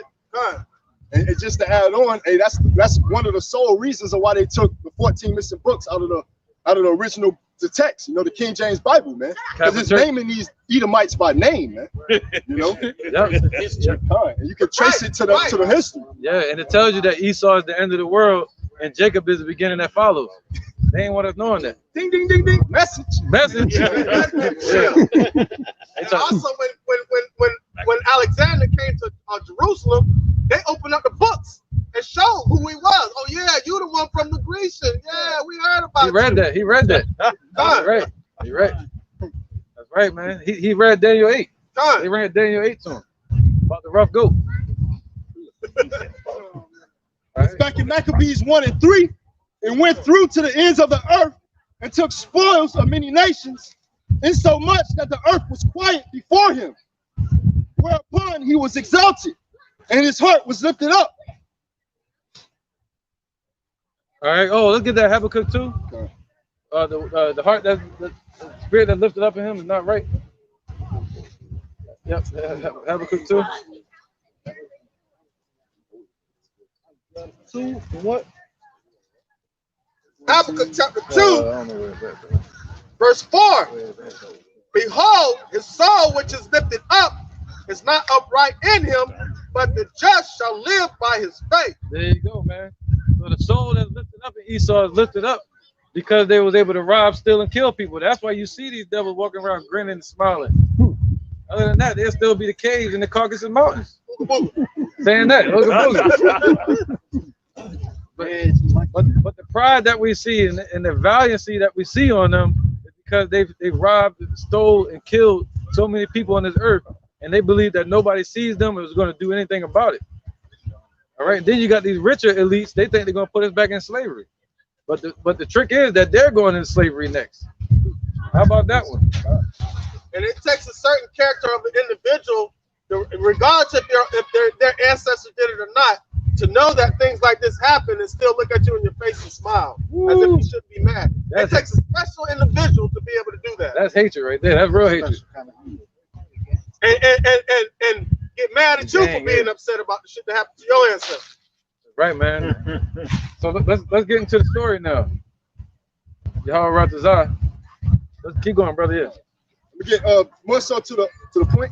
No, let's go through it. All right, and it's back in first. How about from 7? This first Maccabees 1 and 7. So Alexander reigned 12 years and then died, and his servants bare rule every one in his place. Right, they know about Alexander the Creep. He died in 323 BC, and all his servants, people like Perdiccas, they all tried to take rulership. And Philip the Third, I think it was, or the second, Philip the Second. All right, they tried to pass around that rulership, and then ultimately, you had Antipater the Edomite creep up in there, not the Herod Edomite, but there was another Antipater. All right, you had another Antipater, man, and then that's when you had the formation of the Diadochi. All right, the successor families. Go ahead, brother. Let's keep going. And it's Maccabees 1 and 9. And after his death, they all put crowns upon themselves. So did their sons after them many years. And evils were multiplied in the earth. Whoa! So through Esau, evils were multiplied in the earth. Why? Because they put crowns upon themselves. How did they get the crowns? They had to take over certain areas. They took over Egypt. They took over Babylon with the Seleucids. Ptolemy with Egypt. You know what I mean? In Syria. All right, so they took over these lands and they put crowns upon themselves, just like over here with the Edomites that founded America. Those are Edomites. And they're going into hardcore bondage under Negroes, Latinos, and Native Americans. That's like hell for them. That's right. Look, he's like, what the hell? Let's walk past. There you go. There you go. We'll keep going, brother. First, this Maccabees 1 and 10. And there came out of them a wicked root, Antiochus, surnamed Epiphanes. Right. That was a wicked, that came out of them a wicked root. What made him more wicked than all the other ones? All the other Seleucids. What made him more wicked is that he took away the rights of the people. He actually took away what Cyrus did. Cyrus gave rights to the people. And this devil, he showed up and took all the rights and religious customs away from us. That was different than all the other Seleucids, man. Go ahead, brother. Interjection? I got a precept. All right, and somebody get Daniel 11. Go ahead, brother. All right, this is the book of Proverbs, chapter 19. No, chapter 29, verse 2.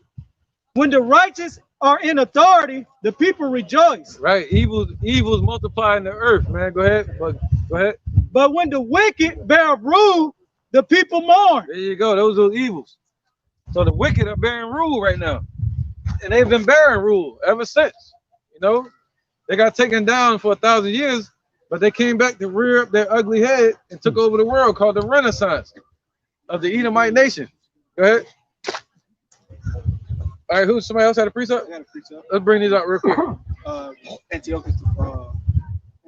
This is Daniel chapter 8. I'm gonna start at verse 23. It says, in the latter time of their kingdom, the breakdown. Yeah, the breakdown of it. When the transgressions are come to the full, a king of fierce countenance and understand dark sentences shall stand up, and his power should be mighty, but not by his own power. There you go. And he shall destroy wonderfully, and shall prosper and practice, and shall destroy the mighty and the holy people. That's beautiful, man. Yep, because what did Antiochus do? He took on witchcraft. His dad and them wasn't into that. And he the one that really brought that paganism into their empire. He was actually like a witch, man. And he studied our books and thought to paint the likeness of their images. Go ahead, brother. That was any more? Go ahead. And through his policy also, he shall cause craft to prosper in his hand. Right. What's those policies? Eat pork. Mandates. Go ahead. Not being circumcised. Not being circumcised. You know, not keeping our customs. And shall cause crafty to prosper in his hands. Right. He calls it craft. Let's say the serpent was more subtle than any beast of the field. And that subtle means what? Crafty. And he shall magnify himself in his heart, and by peace shall destroy many. He shall also stand up against the prince of princes, but he shall be broken without hands. There you go, man. So he tried to stand up against the Lord. All right. He even tried to stand up against Judas Maccabees and them. But what happened? They said he was broken without hands. Why? We're gonna read about that. How did he die? He died sick. The same.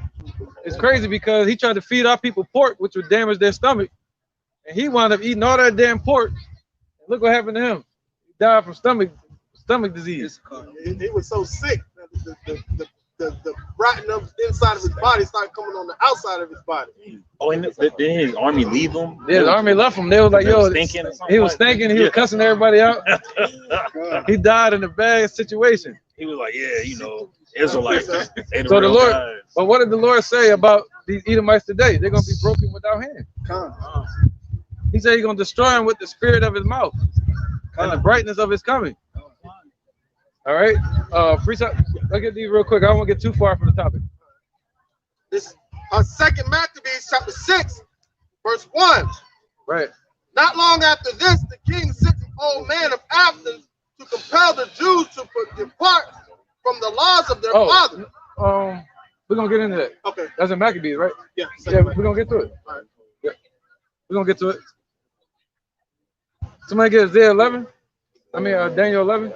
Let's start from 1. All right. This is Daniel chapter 11, verse 1. Right. Also, I in the first year of Darius the Mede. Slow down a little bit. Go ahead.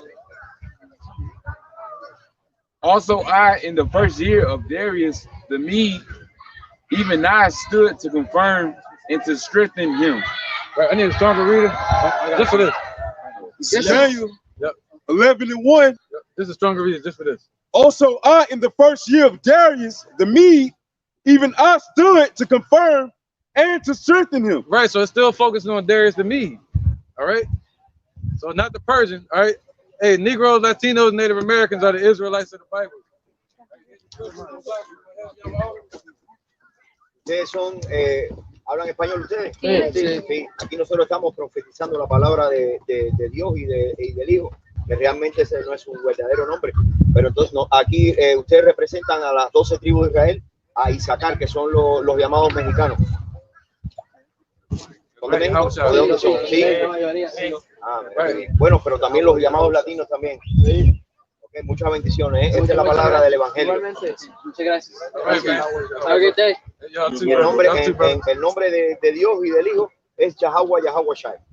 En hebreo, Pelio hebreo. That's right, brother. Bless, man.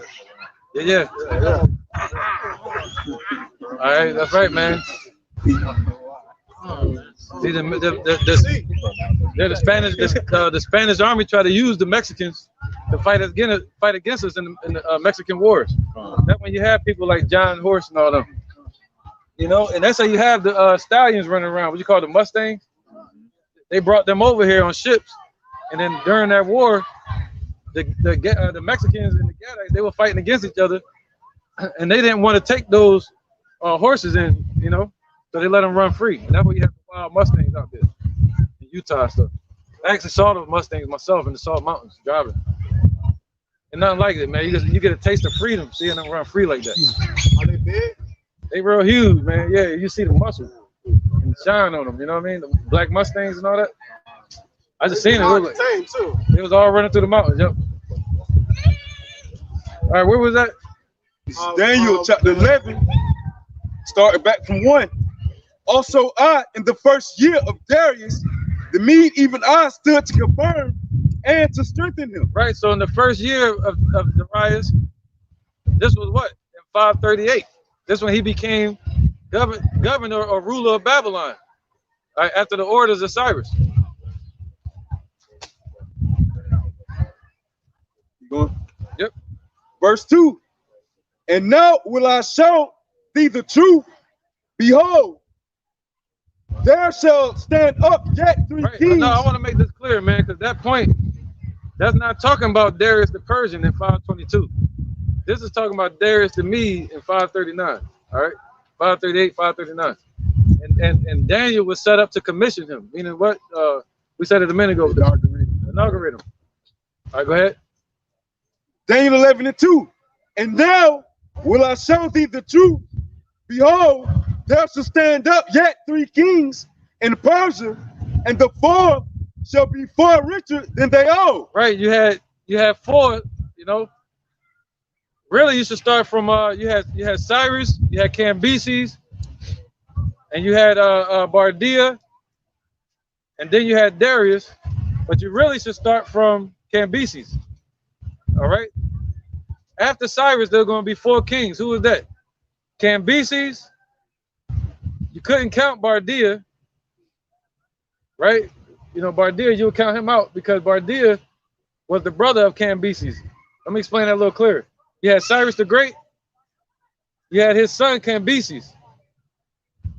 You had Cambyses' little brother, Bardia. Cambyses was supposed to have killed Bardia, or somebody else killed Bardia, and then an imposter got up in there named Smyrna.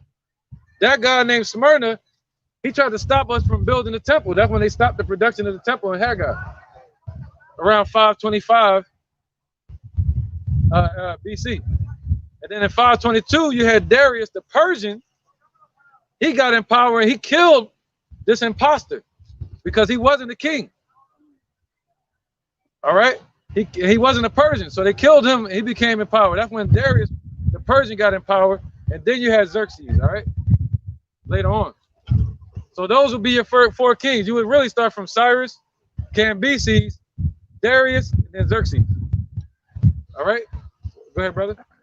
And by his strength, so that's how you would count him. You would have to exclude Bardia because he never really became king. And by his strength, through his riches, he shall stir up all against the realm of Grecia. Right, so this is talking about who? Xerxes. Go ahead. Verse 3. And the mighty king shall stand up that shall rule with great dominion and do according to his will.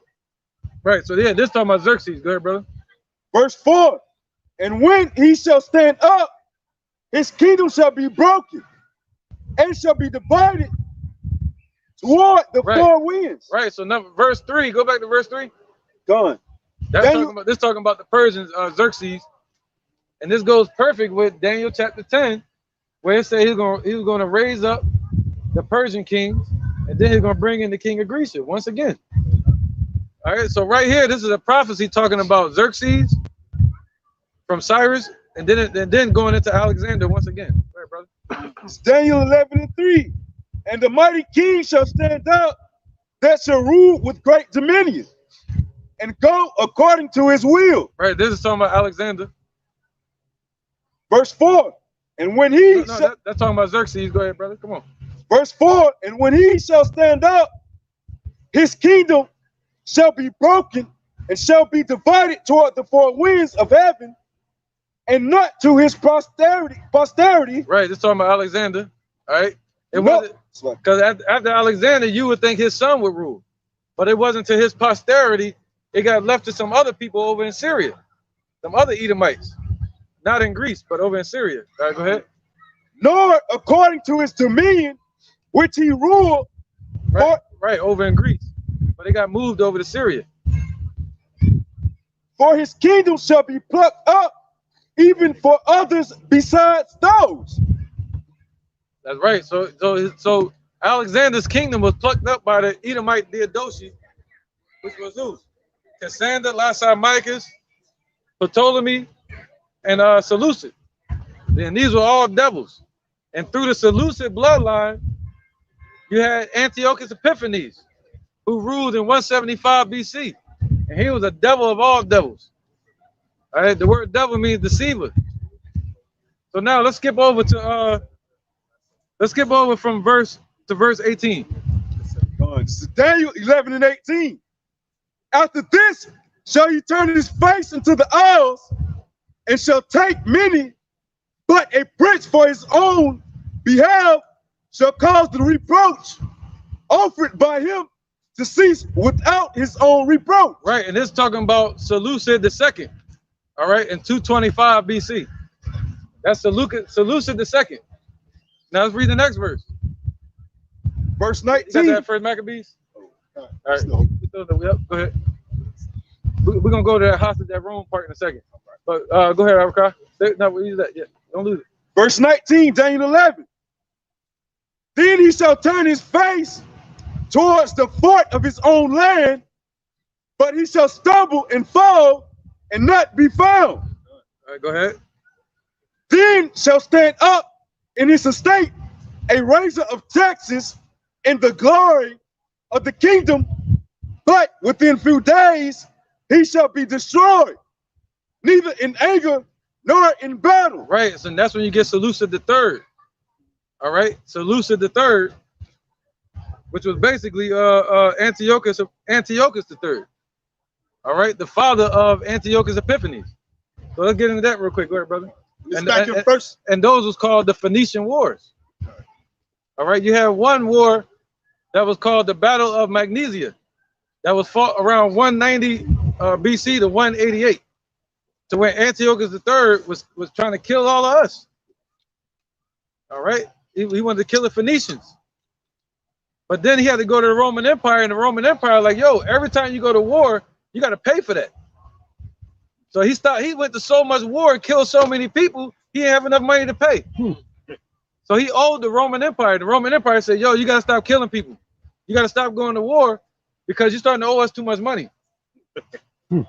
So that's when, after he died, you had his son, Antiochus, go to jail for him. And he became a hostage at Rome to pay off the debt that his dad owed to the Roman Empire. All right, now read that one in Maccabees. This first Maccabees 1 and 10. Okay.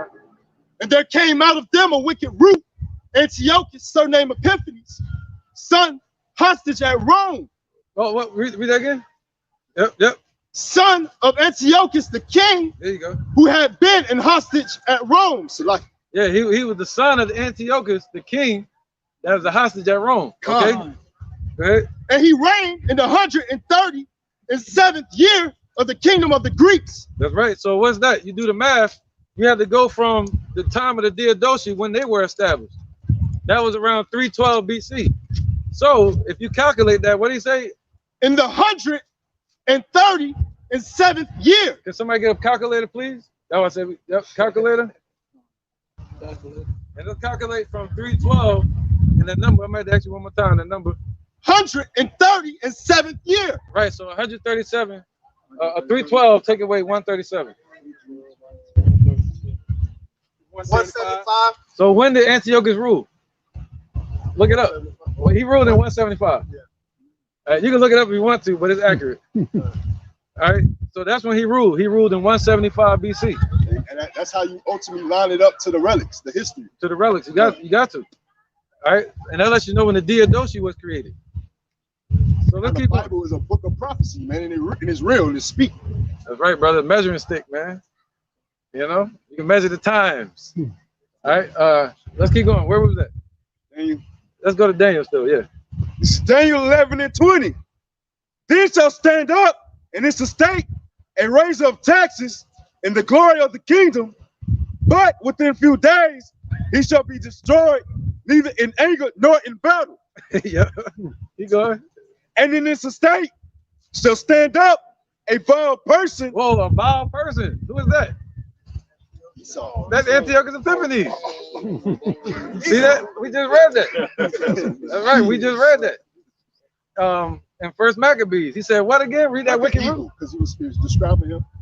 That was describing him as an eagle.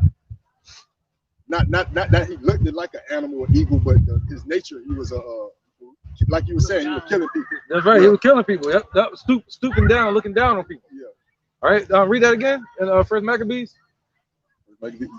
Yeah. First Maccabees with the wicked root. This 1 and 10, and there came out of them a wicked root, Antiochus, surnamed Epiphanes, son of Antiochus the king, who had been in hostage at Rome. Right. So he was that wicked root. Go ahead, Arakah. Daniel 11 and 21. And in this estate shall stand up a vile person, to whom they shall not give the honor of the kingdom, but he shall come in peaceably. And he said what? He said through peace he shall cause what?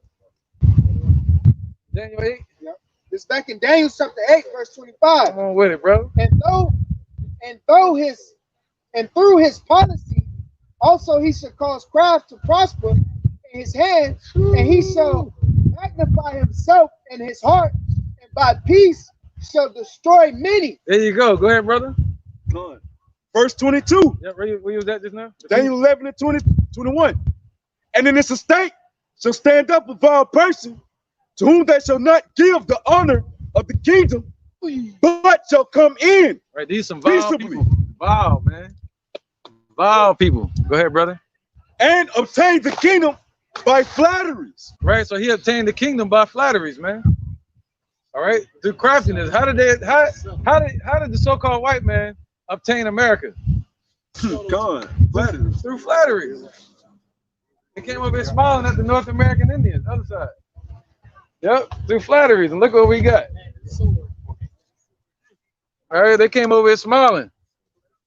All right, talking to the North American Indians and the Gadites. The flattering lips and a forked tongue. That's right, man. Flattering lips and a forked tongue, man, but war is in his heart. Right, let's get these real quick. Yeah, both of y'all. Right, this is Psalms chapter 55, verse 21. The words of his mouth were smoother than butter, but war was in his heart. His words were softer than oil, yet they were drawn swords.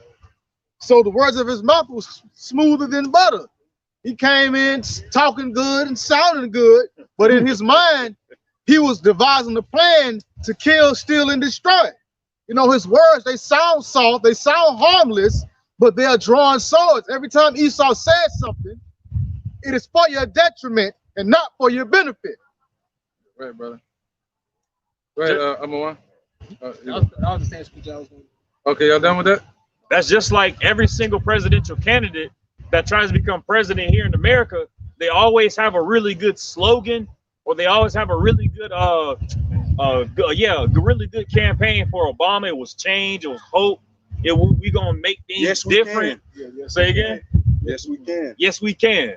For Trump, it was make America great again. They were all, hopeful and stuff like that. But once they got in office, it was all downhill. It was all war. It was all poverty for everybody. Well, actually, Trump lived up to what he said. He was living up to what he was talking about. Well, that's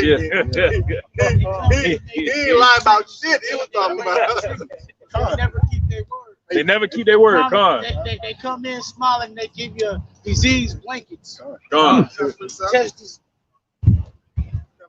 Use you as a guinea pig. This is Hebrews chapter 12, verse 16. Lest there be any fornicator or profane person as Esau, who for one morsel of meat sold his birthright. Now you look up that word profane, right? It says heathenistic, wicked, profane, unlawful, unhallowed, of ungodly men. So ain't nobody more ungodly or more profane or more wicked or heathenistic than Esau. That's why he got to be destroyed. Like these other nations are going to, after 1,000 years of slavery, they're going to get some form of living. But Esau is going to be obliterated off this earth, man, because wickedness has to be rooted out of the whole land. All right, got to go.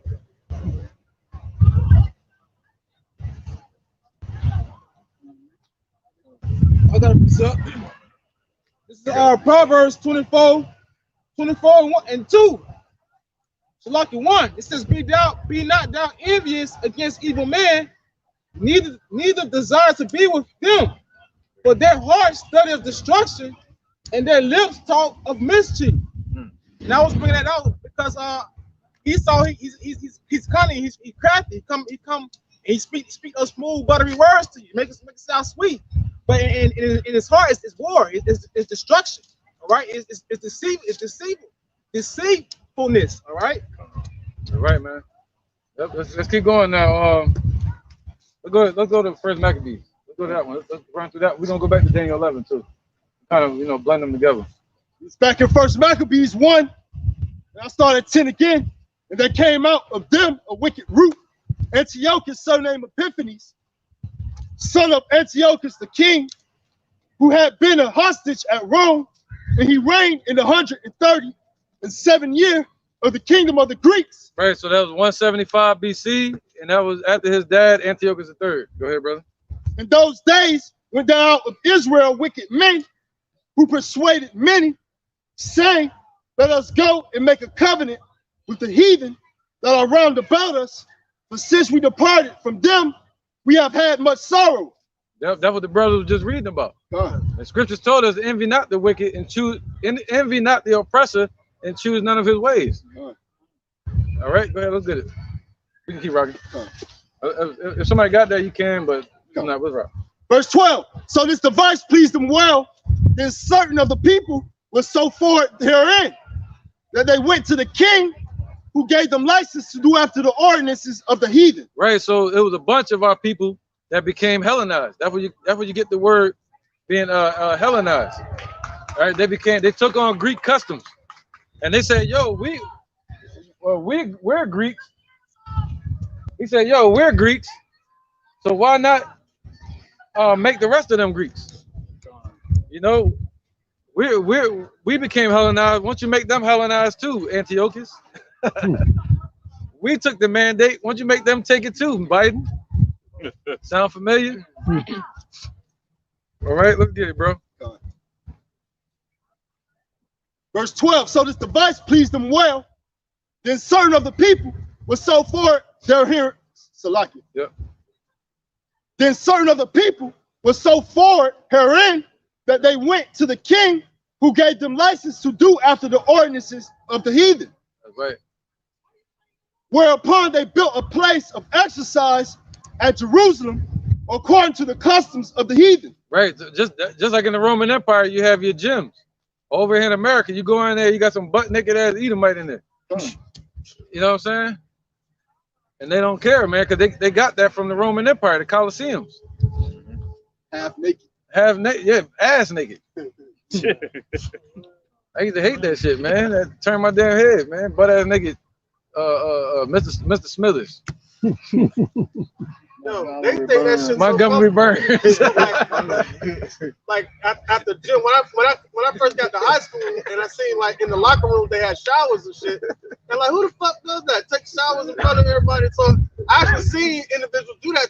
I actually damn near failed gym because I didn't want to go in and dress up, but I didn't want to look at no naked right, dudes man. in there, man. That's right. They call them naked mole rat, right? Yeah, man. Was that you? That's you. You ain't say that. Naked mole rat. Let's get it. Verse 15. Yeah, hey, if you get you want to switch off, somebody can take over too. There's a lot. Verse 15. Yeah.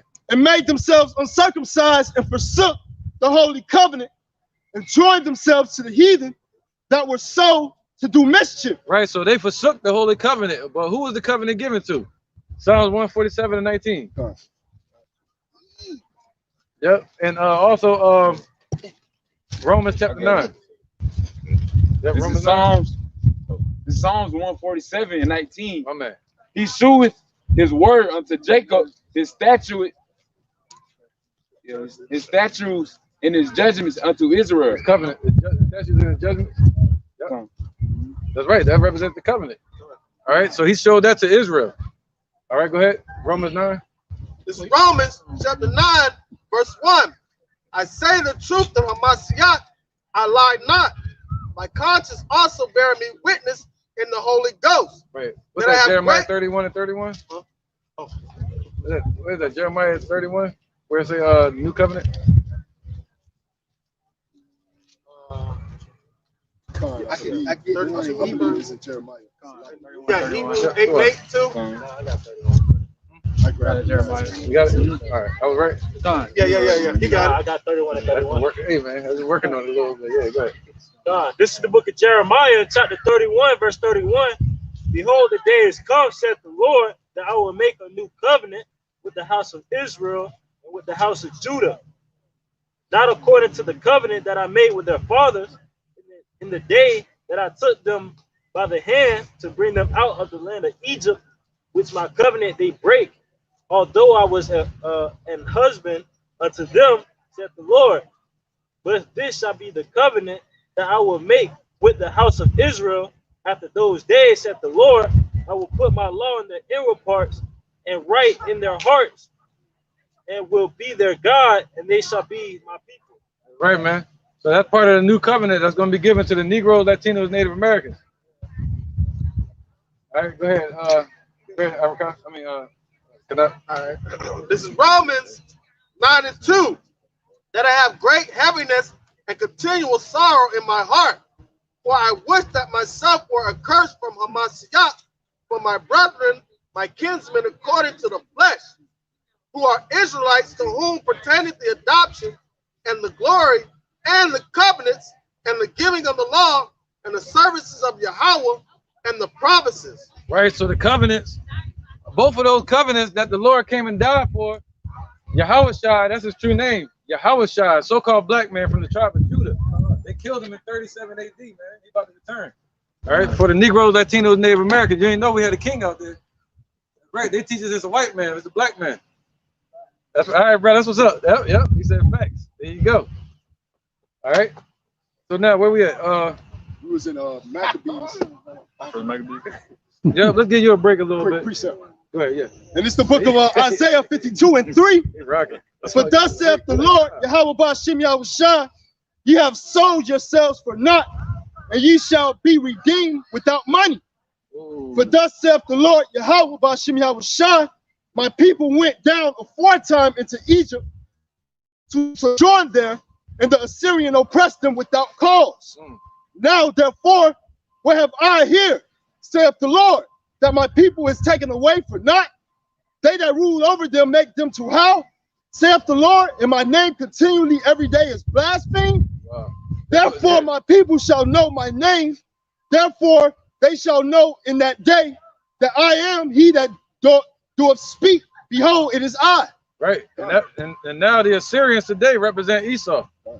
All right, and that place that it's talking about here is right here in Babylon. They cause our people to howl. That goes with Revelations 11, where it said our Lord is crucified. All right, they crucify him afresh, and also they X'd out the Lord here. They, the teachings of the Lord, His name, and the people. All right, so let's get that. Where was that? We was in verse 15. All right, let's go over to Daniel.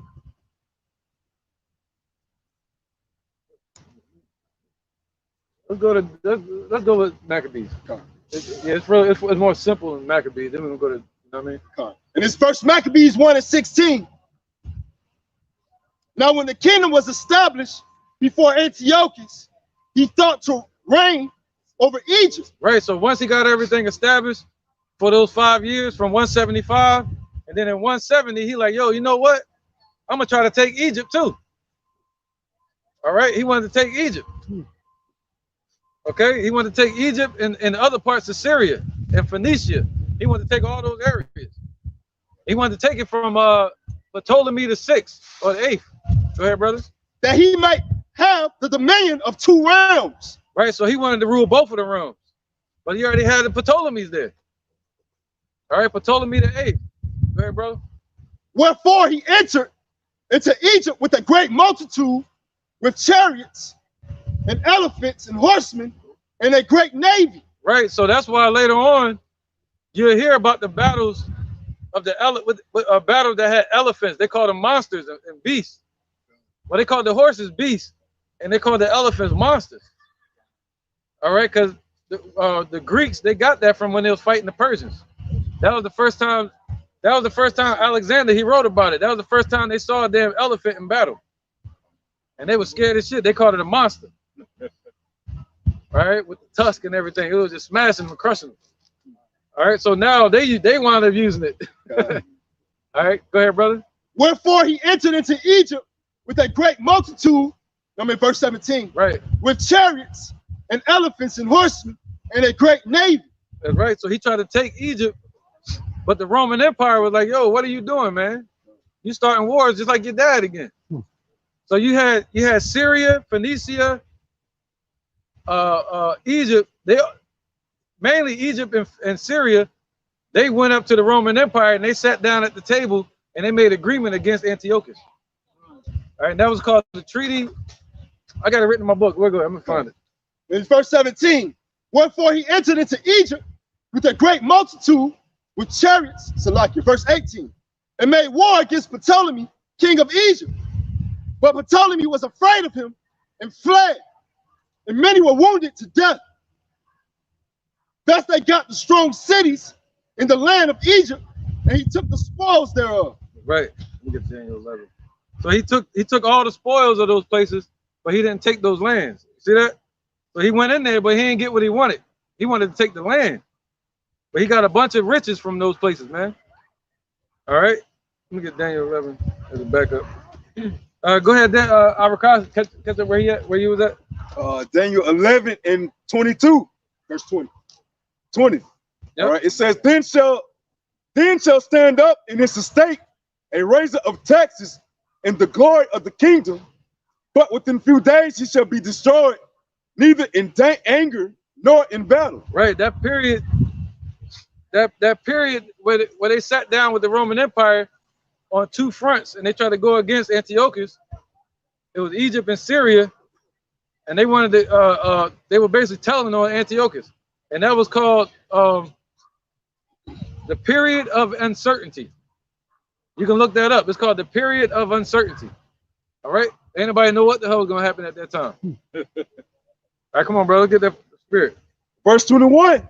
And this estate shall stand up a vile person to whom they shall not give the honor of the kingdom, but he shall come in peaceably and obtain the kingdom by flatteries. And with the arms of a flood shall they be overflown from before him, and shall be broken, yea, also the prince of the covenant. Right, so he was moving in that spirit of the flood. Just like today, those Edomites today, they're coming in like a flood. All right, go ahead. Verse 23, and after the league made with him, he shall work deceitfully. Right, that was called, what was that called, man? Because you had a treaty that was signed called Apamea Treaty, the Apamea Treaty. All right, same treaty that his dad signed in 188. They tried to start a new treaty. Okay, go ahead. Verse 23 of Daniel 11. Right, they were trying to bring peace, but wars kept happening. And after the league made with him, he shall work deceitfully, for he shall come up and shall become strong with the small people. He shall enter peaceably, even upon the fattest places of the province, and he shall do that which his fathers have not done. Right, so what did his fathers not do? They didn't take away the religious customs of the people. See, Antiochus, he did different than his forefathers did. All right, that's when they came into Jerusalem and desecrated the temple, man. The Negroes, Latinos, Native Americans are the Israelites of the Bible. God's true name is Yahweh, his son name is Yahweh. He brought return. All right, go ahead, brother. Fine. 1 second, Rebecca. It says, he have not done, nor his fathers, he shall scatter among them that break and spoil and riches, yea, and he shall forecast his devices against the strongholds, even for a time. Right, go ahead. That's why he said this device pleased him well. All right, his devices, meaning his imaginations. They're paganism. Go ahead, brother. Verse 25, and he shall stir up his power and his courage against the king of the south with a great army. Right, so he stirred up his power against the king of the south, which was Ptolemy. All right, so after 170, he went back in there again in 169. All right, he went there and took all the riches, then he left, and then that's when he came back to Egypt. It says, and he stirred up his power and his courage against the king of the south with the great army, and the king of the south shall be stirred up to the battle with a very great and mighty army. There you go. So the Lord set it up to where Antiochus wouldn't win this battle. All right. Go ahead, Doc. But he shall not stand, but they shall. Go ahead, brother. This is the book of First Maccabees, chapter 3, and verse 19. For the victory of battle standeth not in the multitude of an host, but strength coming from heaven. God's like. That's beautiful, man. Can you speak on any points? Hey, just back up your point. You know about it's not the power in the military might, but it's the power on the Lord, man. The power in the Lord. Again, it goes back to the Lord ruleth in the kingdom of men. Right. You know, he putting in the hearts of these kings and princes and rulers to do his will. That's right. That goes to 2nd Ezra chapter 9. I think it is, man. Measured out the time diligently in itself. And when you see part of the signs pass, with I got it. Yeah, the water.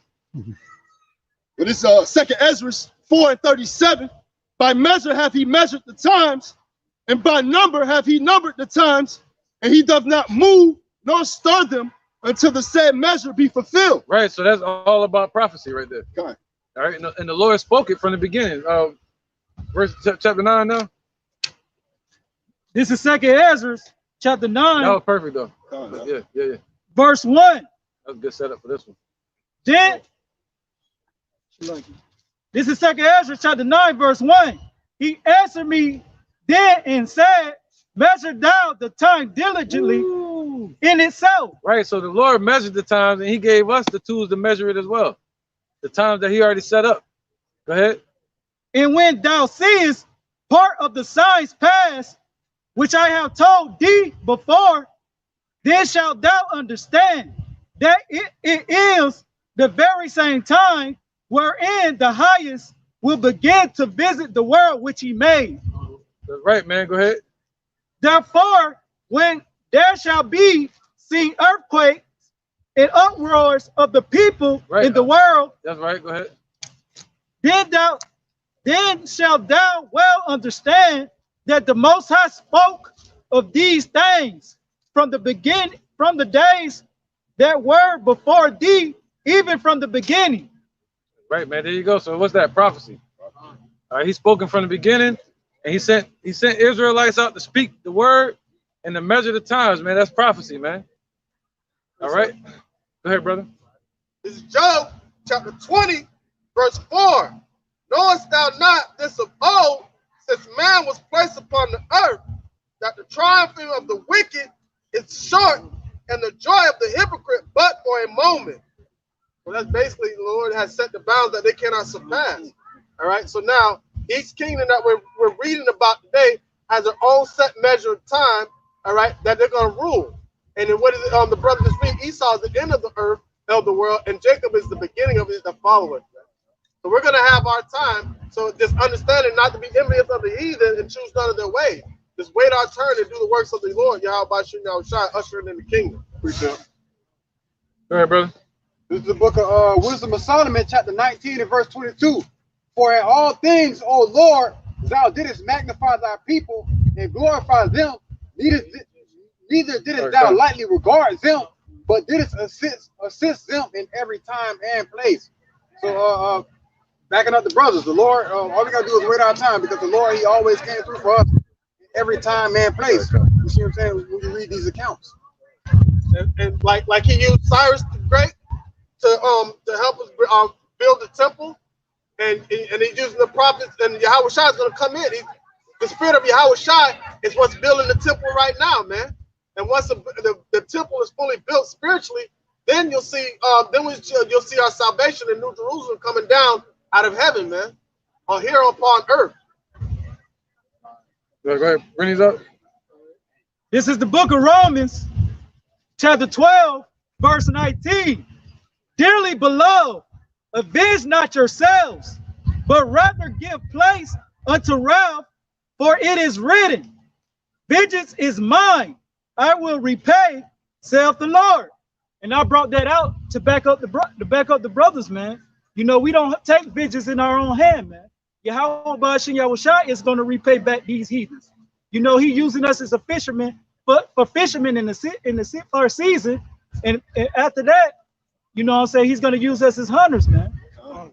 Hey, just as he using these kings and princes of these other nations to act out that war that he ultimately is orchestrating, man. You know. This is Ecclesiastes chapter 3, verse 1. To everything there is a season and a time to every purpose under the heaven. So everything has its time. Everything's been set up by Yahweh Yahushua to accomplish that which he has pleased it to accomplish in the time that he set it up to accomplish. It will not whatever he has set up, it will not happen before its time. It's going to happen on the time that he set it up to happen. Go ahead, brother. It's the book of Habakkuk, chapter 2, verse 3. For the vision is yet for an appointed time, but at the end it shall speak and not lie. Though it tarry, wait for it, because it will surely come, it will not tarry. And it's bringing that out to back up the point that the brother in the car just said. Everything is set for an appointed time, man. It's not going to happen until Yahweh Ba'ashem Yahushua sees fit. All right, it says, though it tarry, wait for it, man, because it's going to happen. And that's the problem with 2/3 of our people, because they don't see the things, the prophecy of this book right in front of them. They don't believe it. They don't take heed to it, man. And when they do, it's going to be too late. Right, brother. All right, let's get to the meat of the potatoes. Let's go ahead and get to First Maccabees 1.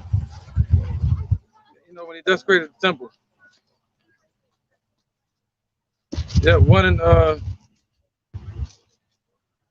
was that, 18, I think he was at? I'll stop at 20. 20? Let's start from there, yeah. Oh, that's perfect, man, yeah. This First Maccabees chapter 1 and verse 25. Oh no, let's start from 20. And 20, like.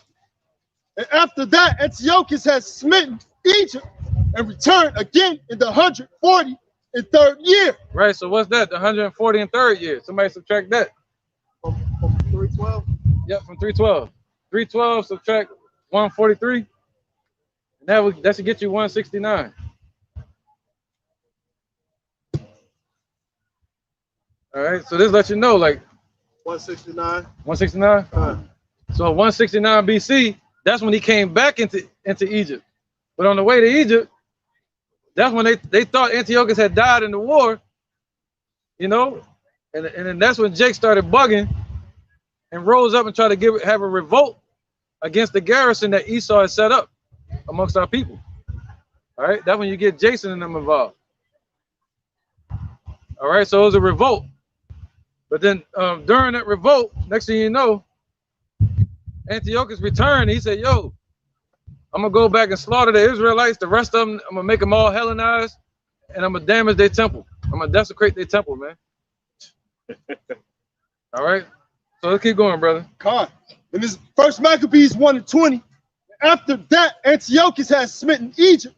He returned again in the 143rd year and went up against Israel and Jerusalem with a great multitude. Right, so he decided to take it out on Israel now. He went up against us. And entered proudly into the sanctuary and took away the golden altar and the candlestick of light and all the vessels thereof. Right, so what's the candlestick of light? The menorah. All right, what does the word menorah mean? Menorah, it means what? The candles or lights. All right. Hold on. I gotta keep going. Go ahead, bro. Verse 22, and the table of the shewbread and the pouring vessels and the vials and the censers of gold and the veil and the crowns and the golden ornaments that were before the temple, all which he pulled off. He took also the silver and the gold and the precious vessels. Also he took the hidden treasures which he found. Right, this was Esau, man. God. You know what they say about the grape gatherers? God won't leave not one leading grape. They won't leave not one grape. They taking everything, man.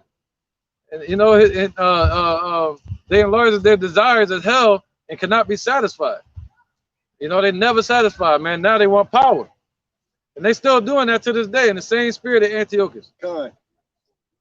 That's why some people think Biden is Antiochus back in the flesh. If you want to call that flesh. God. Deteriorating flesh. Deteriorating. Yeah. All right. Verse 24. Yep. And when he had taken all away, he went into his own land, having made a great massacre. He made a great massacre. God. That's murder. Look at these dudes, man. What do you say? That violence against our brother Jacob? This is Obadiah, chapter 1, verse 10. Look at that, man. A great massacre. Look familiar?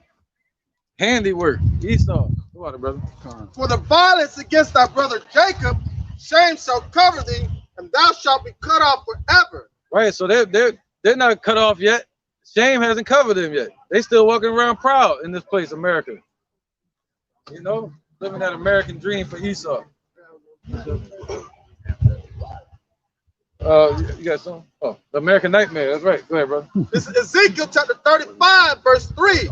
Because thou hast had a perpetual hatred and hast shed the blood of the children of Israel by the force of the sword in their time that their calamities had in the time that their iniquity had an end. That was yep, and that's talking about now. The time that our iniquity had an end, and they still put more hell on us. Now they want to bring in their new world order. They stripping the flesh off America, taking it out on Israelites as well. All right. Therefore, as I live, saith the Lord, I will prepare thee unto blood, and blood shall pursue thee. Since thou hast not hated blood, even blood shall pursue thee. Woo. They got a long track record of robbing, stealing, and killing. And living their blessing through the sword, man. Esau said he's gonna heal you, he's gonna pull a sword out on you. Look at Kyle Rittenhouse. This is Ezekiel chapter 20. This is Ezekiel 28 and 5. Well, verse 4.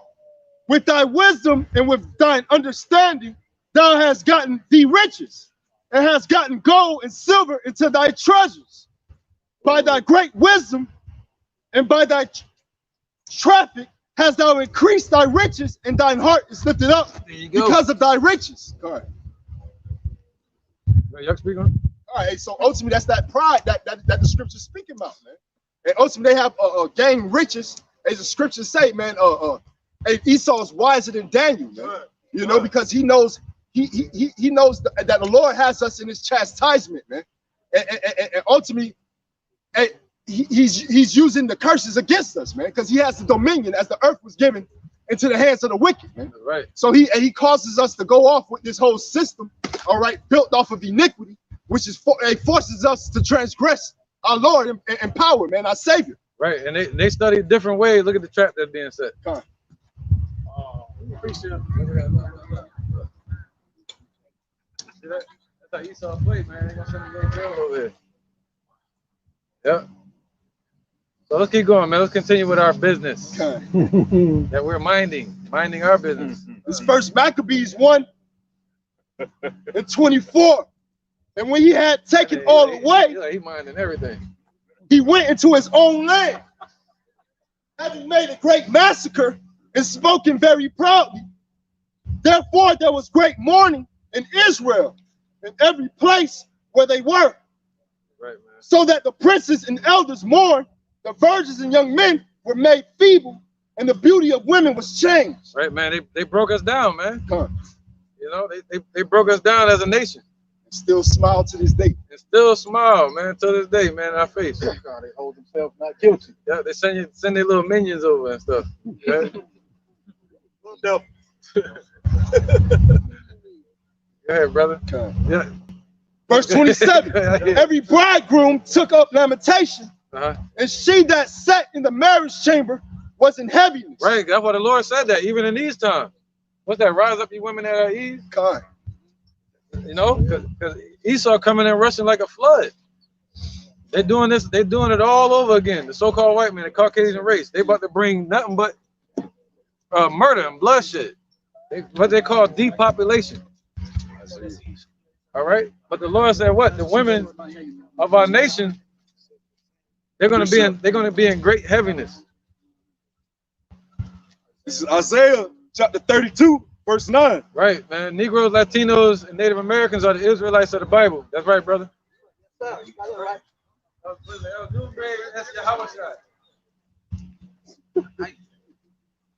That's right.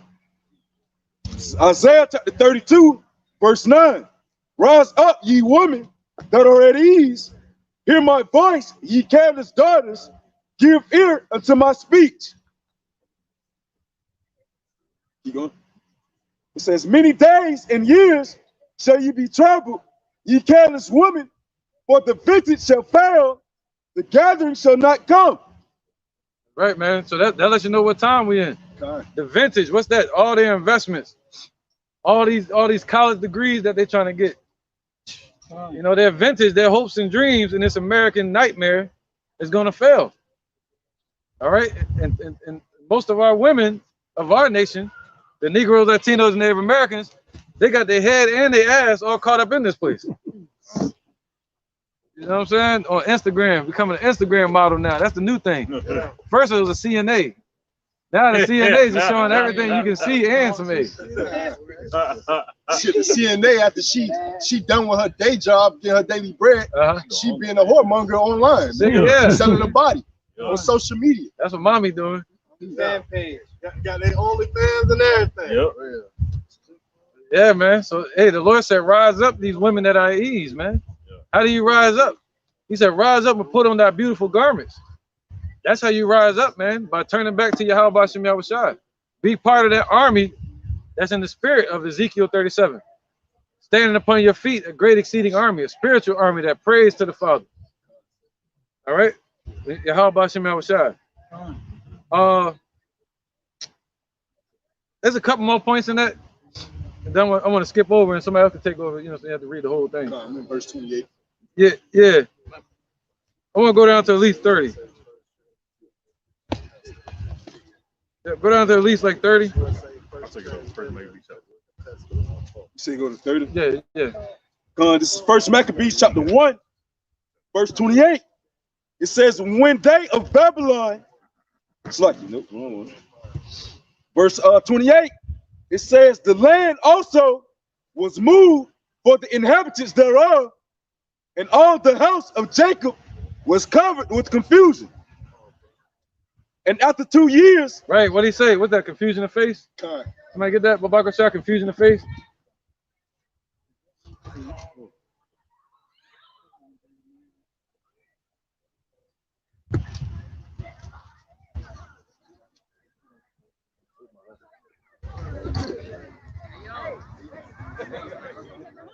I got it.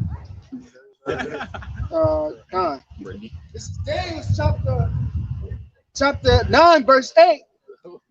It says, I'm starting at verse 7. This is Daniel chapter 9, verse 7. O Lord, righteous belong unto thee, for unto us confusion of faces. As at this day, to the men of Judah and to the inhabitants of Jerusalem, and unto all Israel, there that are near and that are far off, although all the countries, through all the countries, whether thou hast driven them, because of their trespass that they have trespassed against thee. Right, man. Because of the trespass that our people did to the Lord Yahweh and His Son Yahweh Shai, a confusion has been brought upon our people, and that's not talking about being looking like another nation. All right, go ahead, brother. Because the confusion of face go into shamefulness, shameful. Yep. First Maccabees chapter 1, verse 29. And after 2 years fully expired, the king sent his chief collector of tribute unto the cities of Judah, who came into Jerusalem with a great multitude, and spake peaceable words unto them, but all was deceit Oh, everything they spoke was deceit. All right, what they say? Who's coming is lying, deceivableness. With all deceivableness. Yeah, the mystery of iniquity. Oh, 2 Thessalonians chapter 2. Yeah, you might have to carry it over here and there if it gets too loud. 7. It says, "For the mystery of iniquity doeth already work. Only he will let until he be taken out of the way. Then shall that wicked be revealed, whom the Lord shall consume with the spirit of his mouth, and shall destroy with the brightness of his coming. Even him whose coming is after the working of Satan, with all power and signs and lying wonders, and with all deceivableness of unrighteousness in them that perish, because they receive not the love of the truth, that they might be saved." Dance to that, right? Dance to that. That's how they be in church. And that's it. Who's working is after becoming a Satan, meaning the adversary. So he opposes himself against everything that is called godly or that is worshipped as God, so that he himself is presented as God, showing himself to be God. That's why in Daniel, it says, "Yeah, I'm wiser than you have said that you're a God, but I'm gonna show you Ezekiel, you're wiser than Daniel, and you set yourself up as to be a God, but I'm gonna show you that you're a man. Thus saith the Lord." That's what the Lord was telling him. You got this one right here. Go ahead. 8. Revelation chapter 12, verse 8. "And prevailed not, neither was there 7. Verse 7. "And there was war in heaven.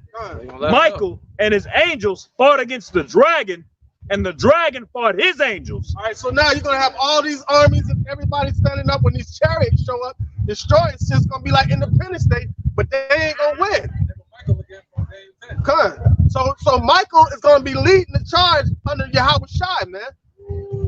Under Yahweh Shai. So man, come on, man. So Michael's gonna be leading the charge. He's gonna be destroying all these other nations. According to 2 Ezra 13, are gonna try to turn the fight. But it's gonna be a war in heaven, and Michael and his angels shall prevail. Because if you go up in chapter 12, they beat us. They're talking about he made war with the saints and killed the saints. But now this says it's gonna be a war in heaven, and Michael and his angels shall prevail, man. We're gonna be able to crucify our Lord and Savior and put him in slavery again, man. No, he's coming in his Father's glory, his glory, and the glory of the holy angels. And that's why the scripture says he's not gonna meet thee as a man. All right. And what does Michael mean in the Hebrew, man? Meaning godlike. All right, meaning godlike power. Yep. And also meet thee as a man.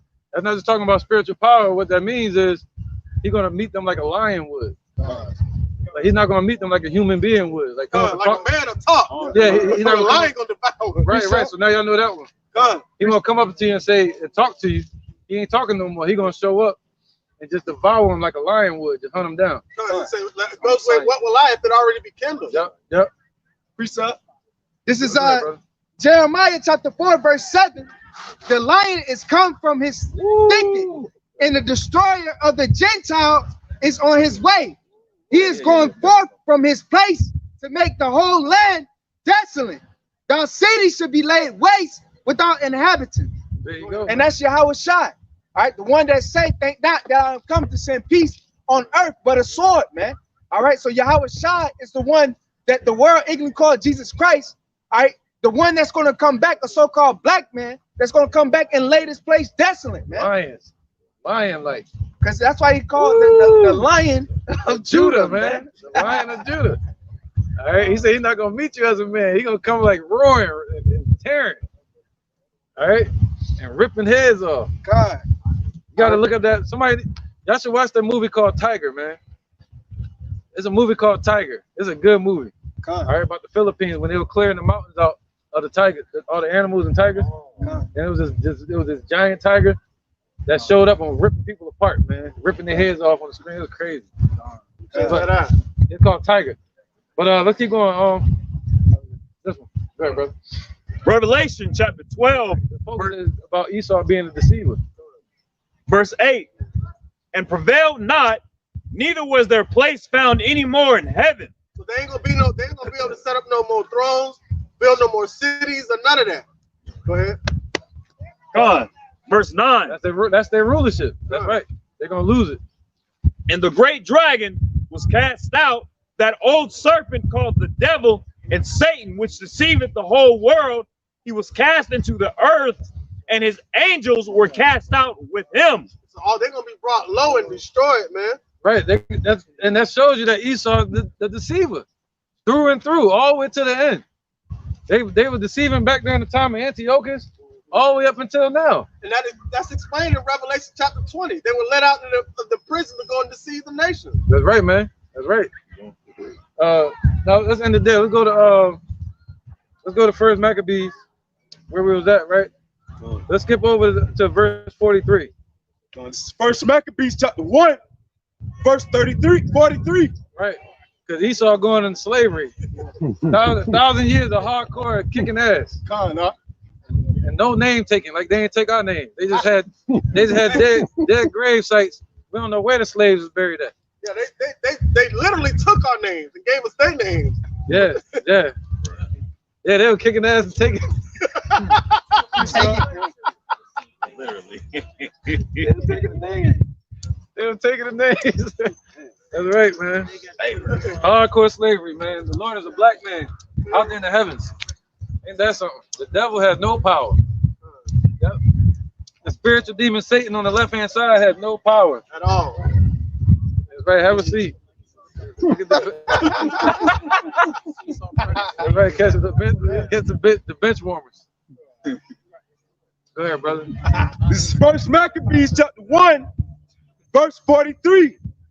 Yea, many also of the Israelites consented to his religion and sacrificed unto idols and profaned the Sabbath. Right, so they started sacrificing unto idols. They started taking on paganism, and they became Hellenized.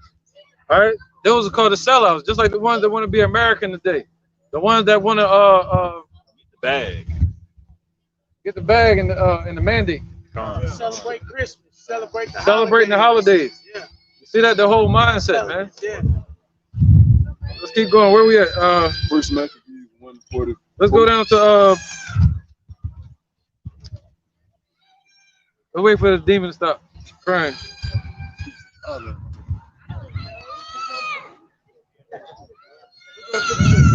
This is First Maccabees 1, chapter 1, verse 44.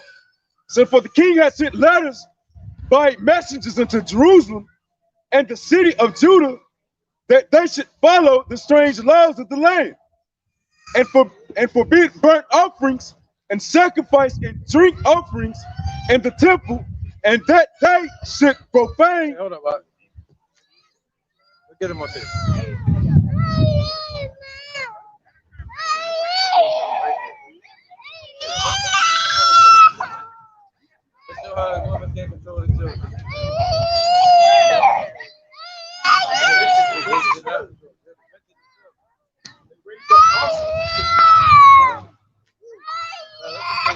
Oh, come on here. Verse 45, First Maccabees. That's a horrible job of control, man.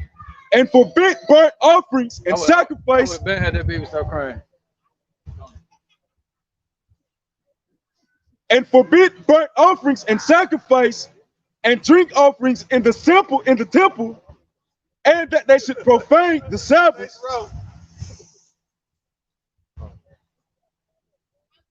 And festival days, and pollute the sanctuary and holy people.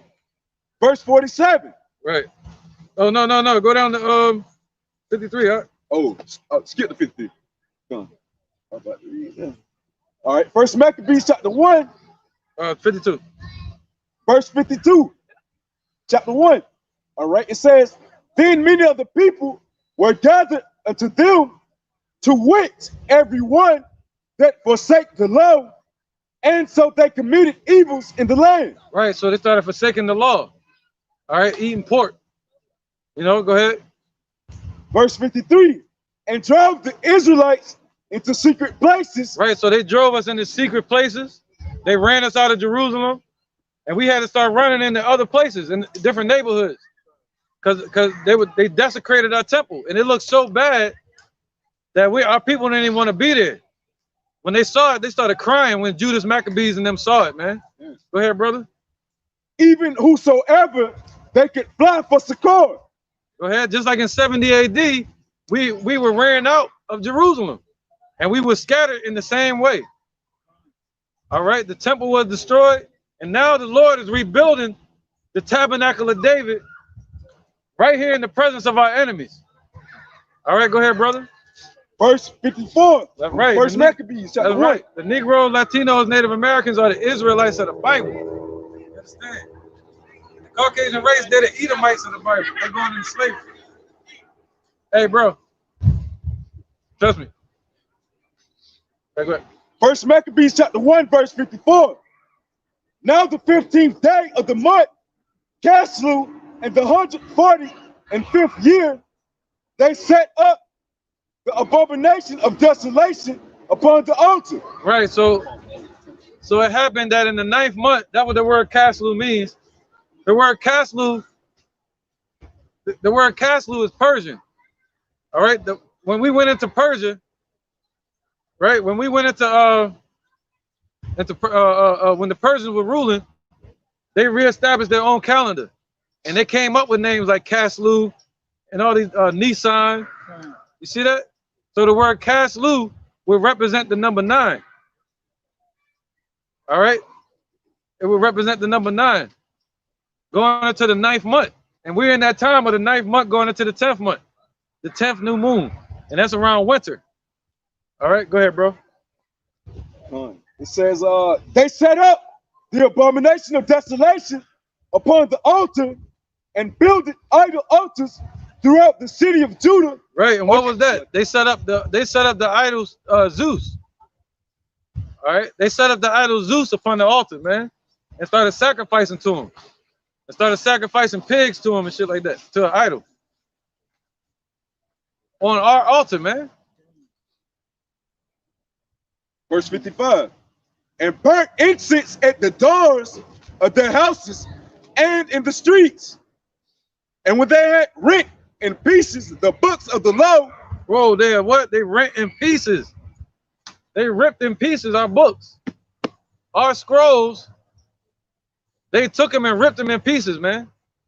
Go ahead. Gone. And when they had rent in pieces the books of the law. But isn't that amazing that we still got the word today? See that? They try to do away with it. They can't. Word is forever. Let's get it, bro. Which they found, they burnt heaven and earth shall pass away, but my word forever. Yeah. If you get it, you can pass it to somebody else get it. You know what I mean? First Maccabees 1 and 50. 1 second, bro. My bad. That was my fault. Heaven and earth shall pass away. Mark 13 and 31. Yeah, somebody else can get it. Whoever hasn't been reading yet. Mark 13 and 31. Got it. This book of Mark 13 and 31. Heaven and earth shall pass away, but my word shall not pass away. That means kingdoms upon this earth gonna come and go, but his word is gonna always remain. He is the Ah and the Tha. Yahweh Shai is the word, right? And it said his word gonna be forever. Go ahead, brother. First Peter chapter 1, verse 24. Right, the Negroes, Latinos, and Native Americans, we're the Israelites of the Bible, God's chosen people. All right, your daughter is a true princess. You're a true princess. Your son is a prince, and we got an inheritance. We about to rule. That's right, buddy. No problem. Go ahead. For all flesh is as grass, and all the glory of man as the flower of grass. The grass withereth, and the flower thereof falleth away. That's right. They get old and they perish away. But the word of the Lord endureth forever. Right, but his word lasts forever. All right, go ahead. And this is the word which by the gospel is preached unto you. Whoa, so his word is still here being preached unto you to this day. That's how powerful his word is, man. We in the end of Esau's rulership and the beginning of ours, man. Let's get that in 2nd Ezra, we're chapter 6. Esau is the end of the world. So even in the end of their rulership, the Roman Empire, the Caucasian race, the Edomites, the end of their rulership, this word is still being preached to you, man. The Lord kept his word. I got it. Let's get it. This is 2nd Ezra, chapter 6. I'm going to start at verse 9. Entering into holy souls, the wisdom. For You know that, Esau right? Wisdom entering into is the holy end souls. of the world, and Jacob is the beginning of it that follows. Right, man. You should be hype over this, man. This kingdom. If you're in this truth, this kingdom talk about you, man. And the atrocities that happened to us, Esau did that to us. That's why I'm on fire for this, man. I want the kingdom. I want the Lord to show up. I want him to see my desire for the kingdom. Go ahead, bro. Read that again. This is 2nd Ezra chapter 6. We start at verse 9. That's right, man. But Esau is the end of the world, and Jacob is the beginner of it that follows. Right. So even in the end of the world, which we know is now, you have this word being preached unto you, man. Isn't that power? The Lord said he's the eye and the thigh, a so-called black man from the tribe of Judah, whose name is Yahushua. All right, that's the name everybody looking for, Yahushua. That's right. Go ahead, brother. You got something? Yep. This is Wisdom of Solomon, chapter 7, verse 27. But being but one, she can do all things, and remaining in herself, she maketh all things new. You can't make that new. Hey, catch him. Chase Road. Solomon 7 and 27. That new. He done. And being but one, she can do all things, and remaining in herself, she maketh all things new, and in all ages entering into holy souls, and she maketh them friends of Yahweh and prophets. There you go, man. So in all ages, in all kingdoms, all ages, entering into holy souls, separated people, the church, entering into them, right? Through all ages, man. That's his word, lasting beyond the ends of time. Right, still being preached to our people. All right, where was that? Go ahead, brother. It's the book of St. Matthew 24 and verse 14. And this gospel of the kingdom shall be preached in all the world for a witness unto all nations, and then shall the end come. When ye therefore shall see the abomination of desolation spoken of by Daniel the prophet. Right, 70 AD. Go ahead. Stand in the holy place. Titus and Vespasian. Whoso readeth, let him understand. God. Oh, that was it on that? God, that's the point. All right, the kingdom shall be preached. This truth, this gospel, preached to the four corners of the earth, and then the end shall come. All right, just like the elder has stated, just has stated. All right, that we're in the end, and you know that just this truth being casted out throughout the four corners of the earth. This true knowledge and wisdom of Yahweh B'Shem Yahushua being casted out. That's right, brother. You know, that's right, man. Christianity and all these other wayward religions been out since the time of 325 AD. Right. All right, through the Council of Nicaea, through the Roman Empire. All right, and nothing has moved, shook according to prophecy, man. Right. But now you see the prophecies clearly speaking. All right. That's why he said that. He said he's gonna bring in Cyrus first, and then the next time you see him is gonna be during the time of Alexander. The Lord didn't move or stir anything until those dynasties was in place. He hid himself. He hid himself. That's right. That's right, man. Amaka? First Maccabees. Yep. Guns First Maccabees chapter 1, verse 56. It says, and when they had rent in pieces the books of the law which they found, they burnt them with fire. They burned our books, man. And that's basically witchcraft. All right, that's what Antiochus did, man. He was in the witchcraft. He burned our Bibles, man, our books. Just like Jehoiakim did, his silly ass. He was a Jake from the tribe of Judah that burned the leaflets, the books at the time. All right, go ahead, brother. Verse 57. At this time, we didn't really have books. We had scrolls. And they were known as books, and they would keep them in clay vases. And they would stack all those vases up along the wall. And that's how they kept them. That was like a library. Verse 57 of chapter 1 of First Maccabees. And whosoever was found with any the book of the testament, or if any consented to the law, the king's commandment was that they should put him to death. Right. So anybody that wanted to, and that's what it's coming down to, man. Anybody that want to believe in Yahweh B'Shem Yahushua, they're going to threaten to put you to death, just like they did back then. All right. They challenge you in your faith. That's the temptation that we may have to go through, the affliction. All right. And yep. And also Revelation 11, he said what? And cause as many as wouldn't worship the image of the beast, they should be put to death. All right, let's go ahead, brother. There precept down here too. This first Maccabees 3:20. They come against us in much pride and iniquity to destroy us and our wives and children and to spoil us. But we fight for our lives and our laws, wherefore the Lord himself will overthrow them before our face. And as for you, be ye not afraid of them. God. Beautiful, man. This is the book of, I got two of them, but this is the book, they're short. This is the book of Sirach, chapter 41, verse 3. Fear not the sentence. They short. This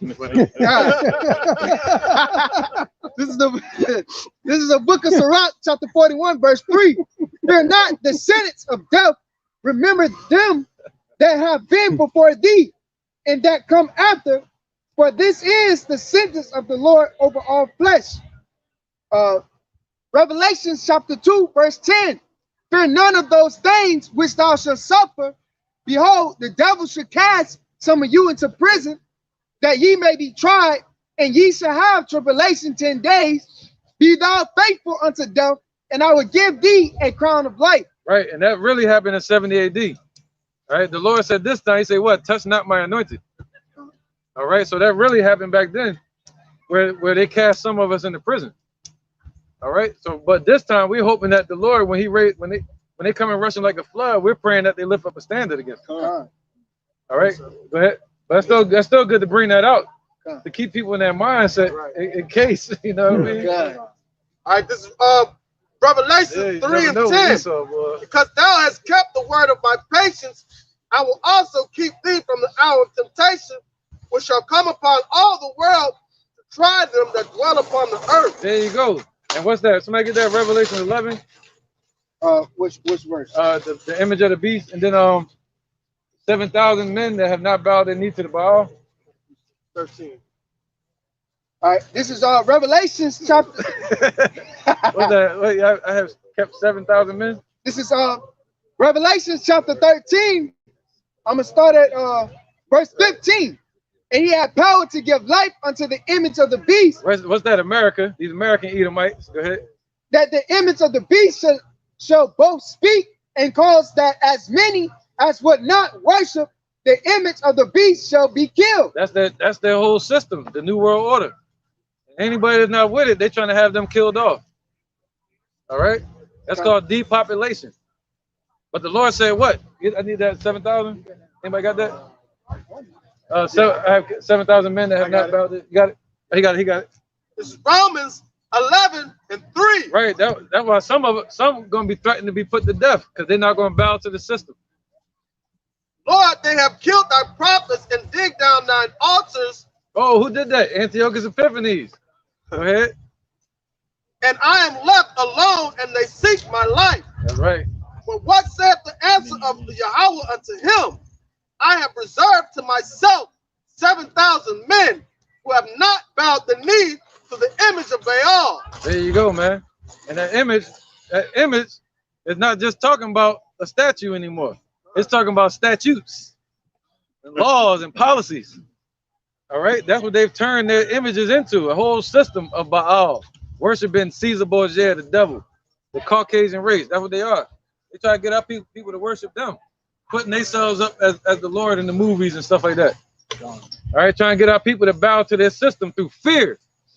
But the Lord said what? He didn't give us a spirit of fear, somebody? I got one of them. You got one? Yeah. The fear of the body. I got the souls. Yeah, you got it? I got one of them.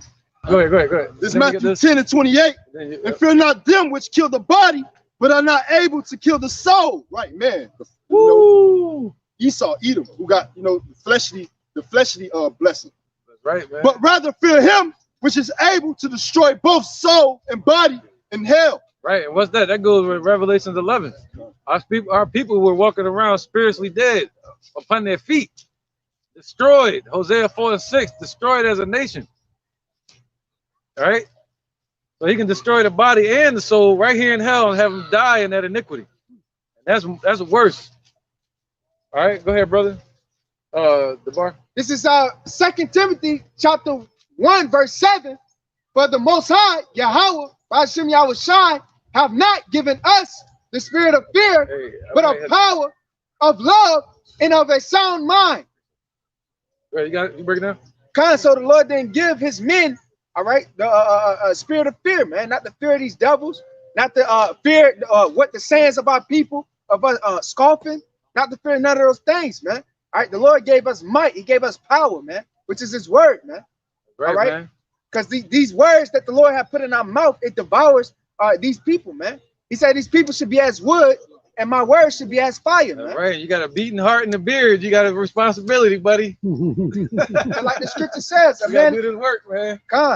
Like the scripture, like the elder always said, a man that have testicles is supposed to be testifying. There you go. The testimony of Yahweh Bashem Yahushua, man. Yeah, you don't have to have a beard. I'm joking. Yeah. 3 T's. Testicles, testify, testimony. That's right. All right, where we at? First Maccabees, like 1 and 56, 57. All right, let's skip from that, right? First Maccabees 1 and 57. All right, keep going, brother. Wait, no, let's skip down to chapter 2. We're gonna read chapter 2. Nice and strong. Well, this one could be however, yeah. Yep. First Maccabees chapter 2. Yep. 2 and 1. Go ahead. This is First Maccabees chapter 2, verse 1. Right, we ain't gonna go too far into this one. Just get the point. It says, in those days arose Matthias, the son of John, the son of Simeon, a priest of the son. That is. That's right. Yeah, she's loving it. She loving it. Jorib. That stuck with her. Oh, that's so dangerous. Jorib. right, man, right. Oh, man, killing me. Killing me right now with that. Okay, well, he got the baby on his back, on the bicycle. You can show him next time. You're gonna show him everything. This is First Maccabees chapter 2, verse 1. Yeah, anything we look at, try to. It says, in those days arose Matthias, the son of John, the son of Simeon, a priest of the sons of Joarib, from Jerusalem, and dwelt in Modin. Right, man. Basically a hell raiser. He was about to bring hell on Esau. All right, and him and his sons, man, Matthias. You know, his sons, Judas Maccabee, he was blessed with warrior-like men as children. You know, they look like lions. Verse 2. And he had 5 sons. That is Johanan, yep, called Cadiz, Simon, called Thasi, yep, Judas, who was called Maccabeus. Right. Why did they call him Maccabee? That word Maccabee means hammer. All right, but he was really Judas the Hasmonean, or Matthias the Hasmonean, because they were called the Hasmonean dynasty after their forefather Hasmon. All right. So his last name was Judas Hasmonean, but they called him Judas Maccabees Hammer. Nickname. That's what Jake be doing. Nicknames. Yep. The Hammer. Verse 5. Like the Wu-Tang, right? The RZA, the Jizza, the Hammer. God, special day. Right. It says Eleazar, called Aran, and Jonathan, whose surname was Apis. And when he saw the blasphemies that were committed in Judah and Jerusalem, it's on Matthias. Yep, Matthias. He said, woe is me, wherefore was I born to see this misery of my people and the holy city, and dwell there, and to dwell there, and was delivered into the hand of the enemy, and the sanctuary into the hand of strangers. Right, now let's get to the point. All right, where it say he rose up and he slew them, started killing them.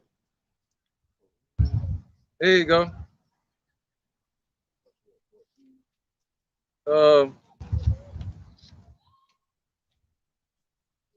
Where is it at? There you go, verse 21. Okay. Verse 21, the first Maccabees chapter 2. Is Yahweh forbid that we should. Oh, 19. Start from 19, Babak Shah.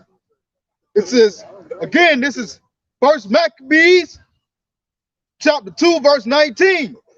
It says, then Mattathias answered and spake with a loud voice, though all the nations that are under the king's dominion obey him and fall away every one from the religion of their fathers and give consent to his commandments. Right. So what's that? The word religion goes to what? Religio. What holds and restrains the people. So what held and restrained us was something we kept religiously, which was keeping the laws and the customs. All right, go ahead. That was our custom, our culture. Yeah. So the Lord said, treat him religiously. All right, go ahead, brother. This is, yet will I and my sons. All right, Negroes, Latinos, and Native Americans. Go ahead. This is, yet will I and my sons and my brethren walk in the covenant of our fathers. Right. So he was saying, him, like Joshua said, he said, as for us in our house, we shall serve Yahweh B'Shem Yahushua. And that's what we're saying today. In that same spirit. And that's like the Lord said he knew that about Abraham, that he would lead his house in the laws and the order. Verse 21, it says, Yahweh forbid that we should forsake the law and the ordinances. Ooh. Verse 22, we will not hearken to the king's word to go from our religion either on the right hand or the left. That's right, to the right hand or to the left, man. The Negroes, Latinos, Native Americans are the Israelites of the Bible. All right, we have to tell our people that the Lord's name is Yahushua, the Father's true name is Yahweh. All right, and that our people are the Israelites of the Bible. You know, but right now what we're reading about is the real Hanukkah. You know, up here, how many lights you see up there, brother? I hate to bring you into it, but you know, it's 9. Huh? 9. How many they supposed to be? I don't know. All right, let's go. Fair enough. Let's get Numbers chapter 8 and 1. This is a bold-faced lie right in front of you. Okay. So Revelation 2 and 9. Let's get this. Revelation chapter 2, verse 9. Right. I know thy works and tribulation, right, and poverty. The Lord knows our works and our tribulation and our poverty. And the blasphemy, of them which say they are Jews and are not, but are the synagogue of Satan. Right. This is our poverty right here. All right. Want me to go to Revelation 3 now? Yep. Go ahead. So he said he know the blasphemy of them that say they're Jews, and they're really not the Jews. We are. I don't believe in white Jews. There can't be a white Jew.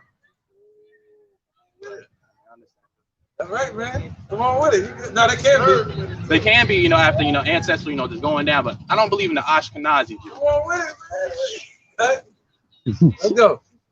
Revelation chapter 3, verse 9. Behold, I will make them a synagogue of Satan, which say they are Jews and are not, but do lie. Behold, I will make them to come and worship before thy feet, and to know that I have loved thee. Right. So the Lord is about to show the whole world that he still loves us. All right. He put the reason we got into slavery because of the chastisement, like you would do to your child. In Deuteronomy 28, he said if we didn't listen, we were gonna go into slavery under a nation that we never knew. In ships. That happened. Slavery. All right, look at that. Numbers 28. Number 8. 8 and 1. 8 and 1. All right, this is Numbers 8 and 1. Right. This is when we came out of Egypt.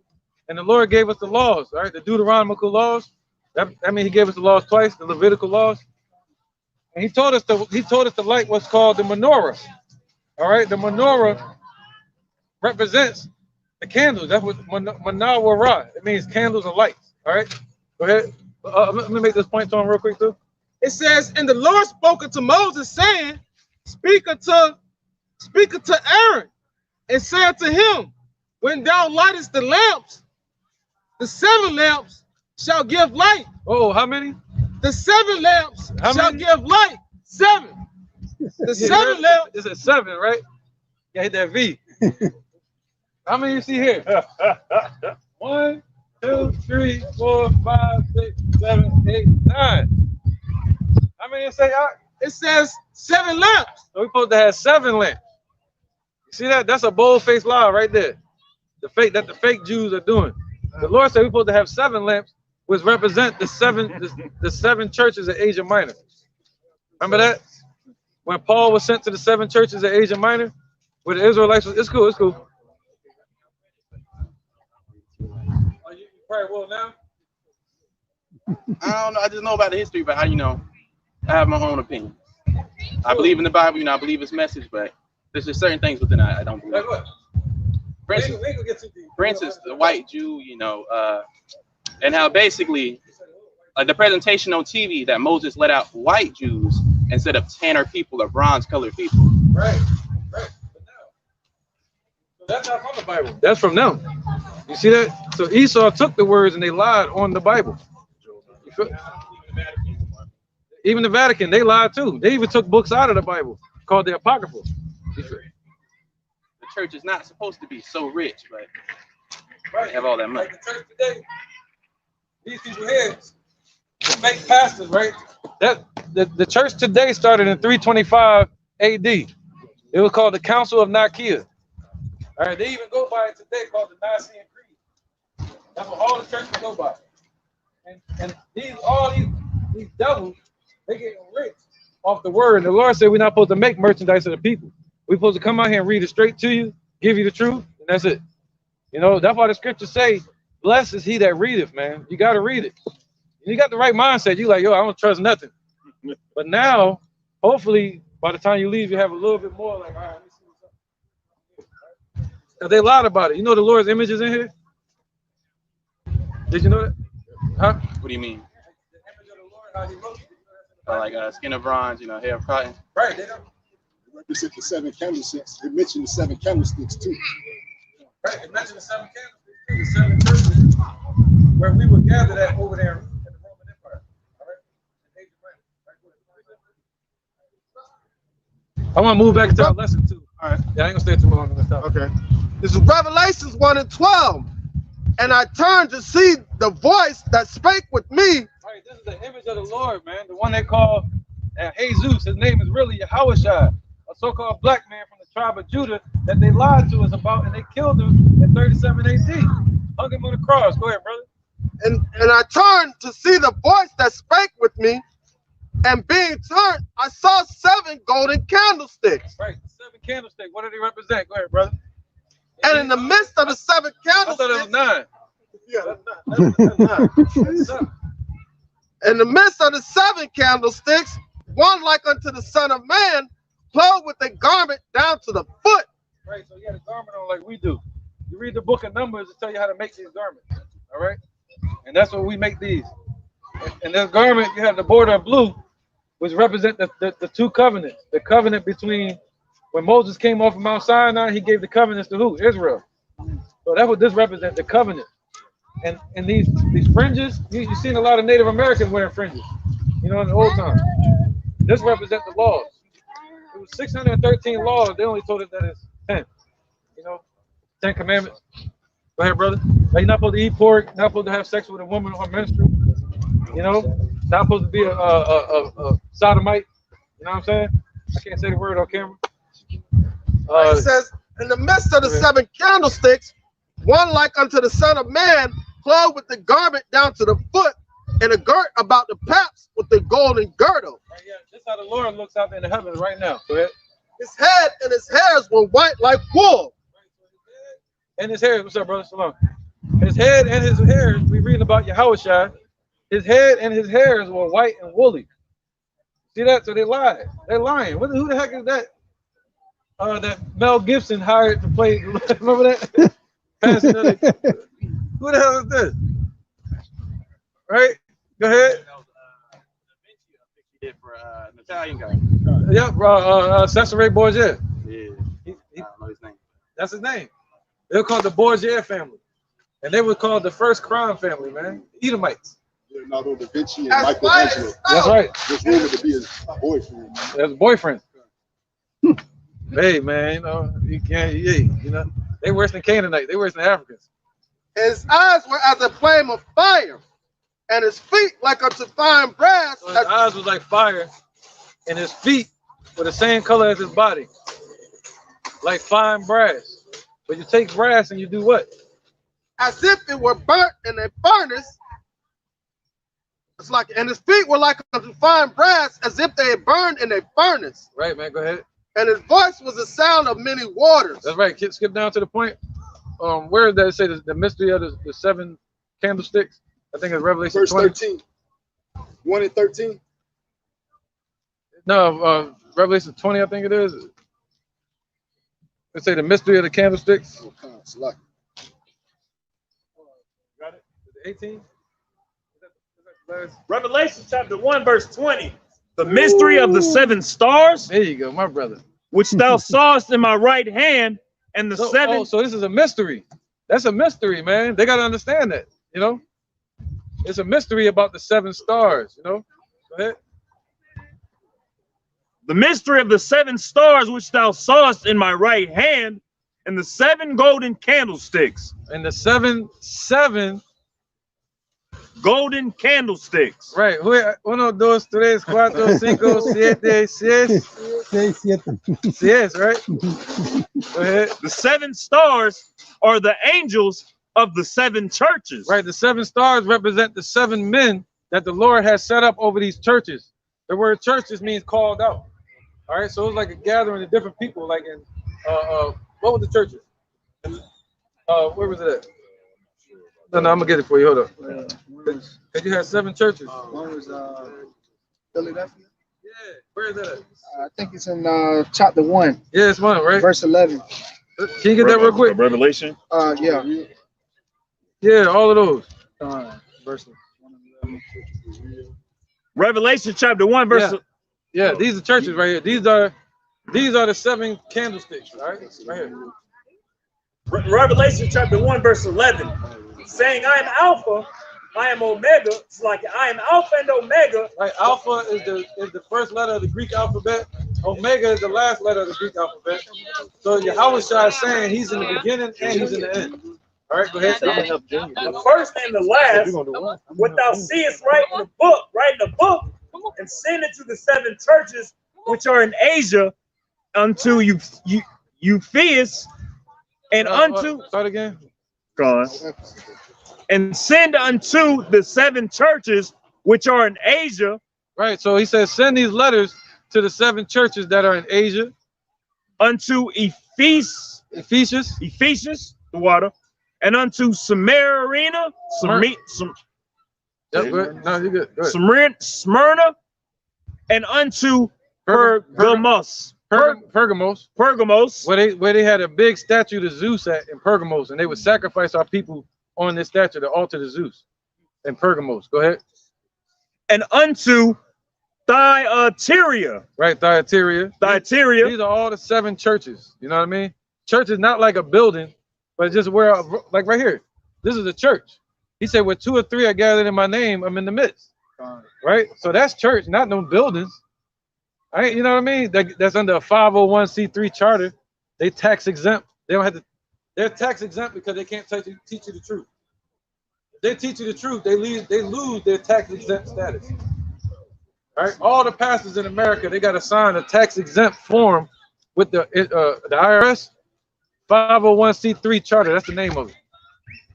All right, so that's why you go to a church. They say, "Where are them new members at? Come down to the altar." You come down there. They have you fill out some paperwork. You sign your information, and the next thing you know, you become a member of their church. Taxes, right? Part of their business. You pay them money. You're supposed to get that money back at the end of the year. They keep it. So you see that game? You see the game? All right, go ahead. That's how they're getting rich. And unto Sardis and Philadelphia, and unto Laodicea, the water. Right, now you're good. So go ahead, keep on, verse 12. Go on. Verse 12, and I turned to see the voice that spake with me, and being turned, I saw 7 golden candlesticks. There you go, verse 20.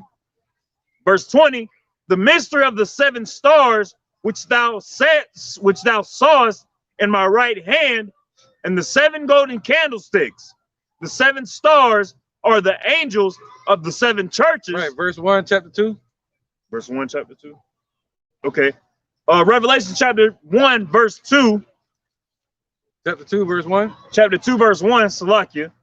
Unto the angel of the church Ephesus, write these things, saith he that holdeth the 7 stars in his right hand, who walketh in the midst of the 7 golden candlesticks. Right, so he said, write this unto the angel.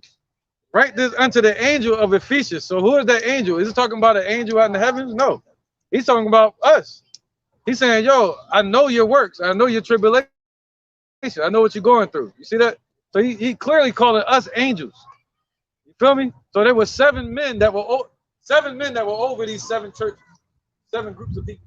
All right, go ahead. Go back up to 20. Go on. Verse 20. The 7 stars are the angels of the 7 churches, and the 7 candlesticks which thou sawest are the 7 churches.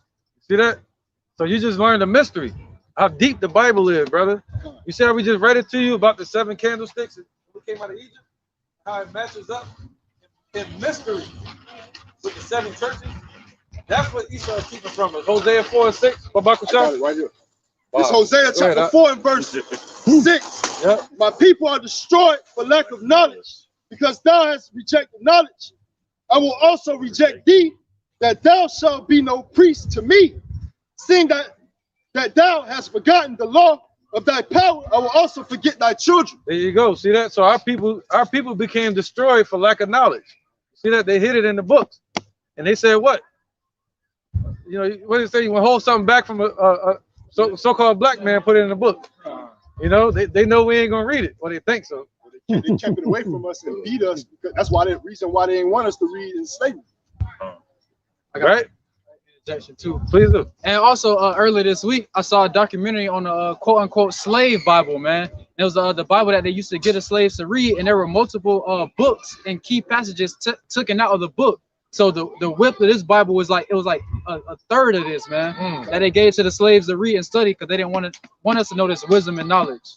Right. That's just like what you have today with these different translations of the Bible. Which the only Bible that was authorized is the KJV, preferably the 1611. All right. And I wanted to just bring this out. All right, which we don't make astonish of many books, but it's a book that equates to the scriptures called Undeniable that they sell on Amazon for about $5.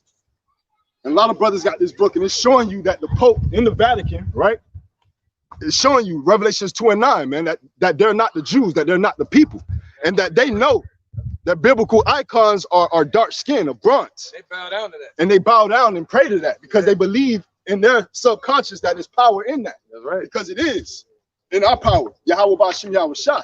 All right. So that's them making big money off keeping the truth away from our people.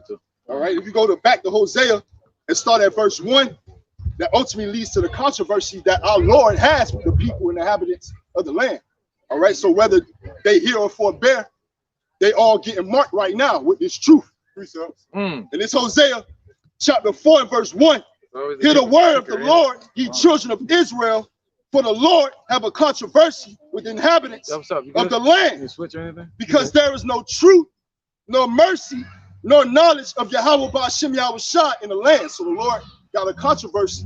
All right, he got a problem with what's going on here, man. He's about to inquire of it. Right, brother.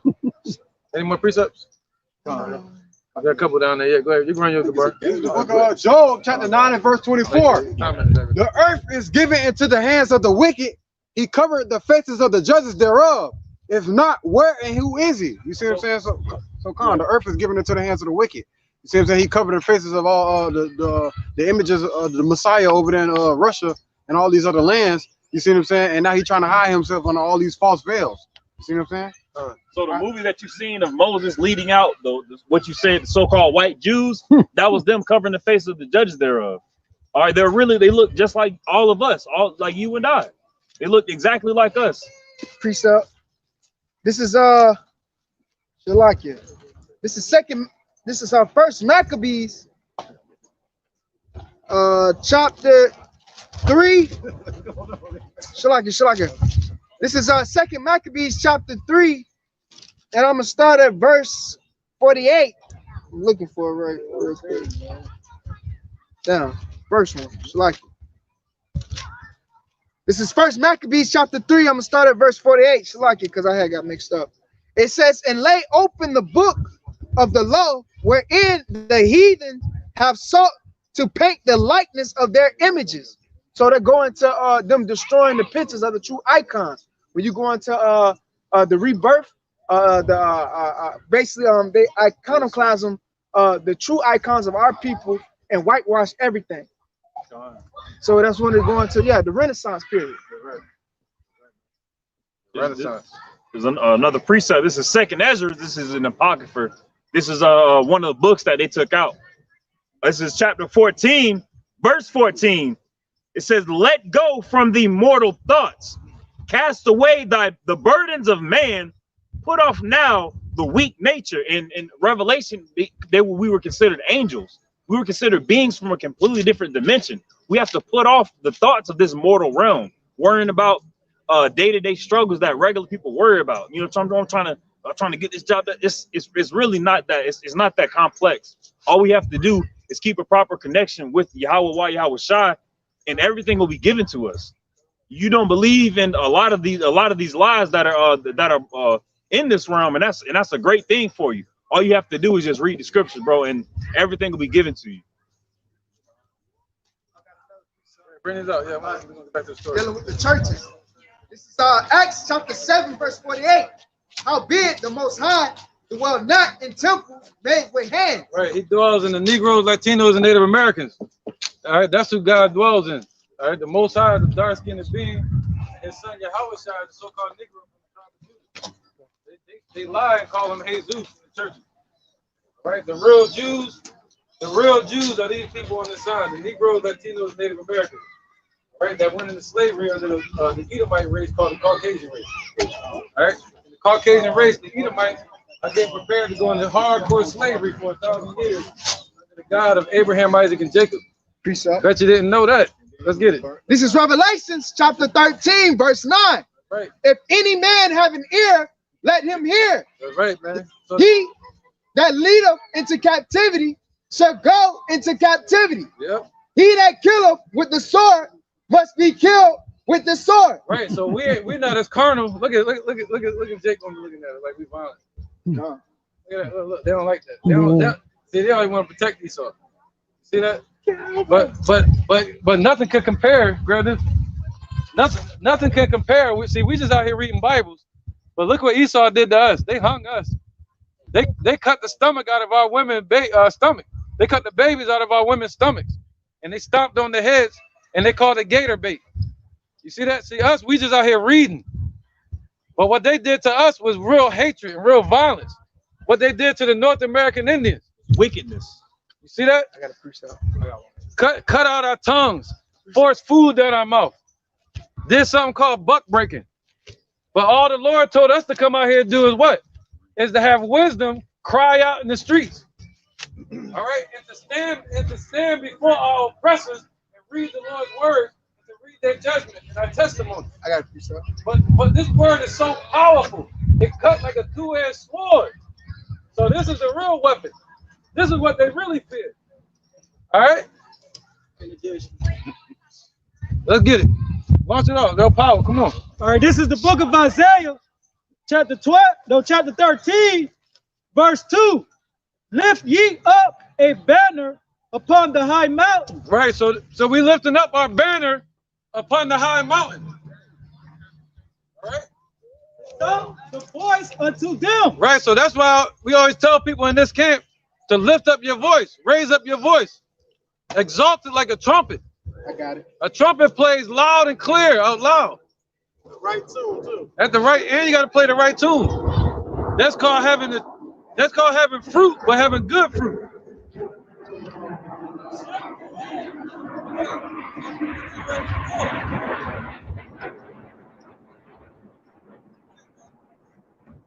It's a time of peace, time for war. The people understand that there's a war breaking out all over the world. That's right. Yeah, noise, all the confusion. You hear that? That's right. This is the book of Ecclesiastes, chapter 3, and I'm gonna start at verse 8. It says a time to love and a time to hate.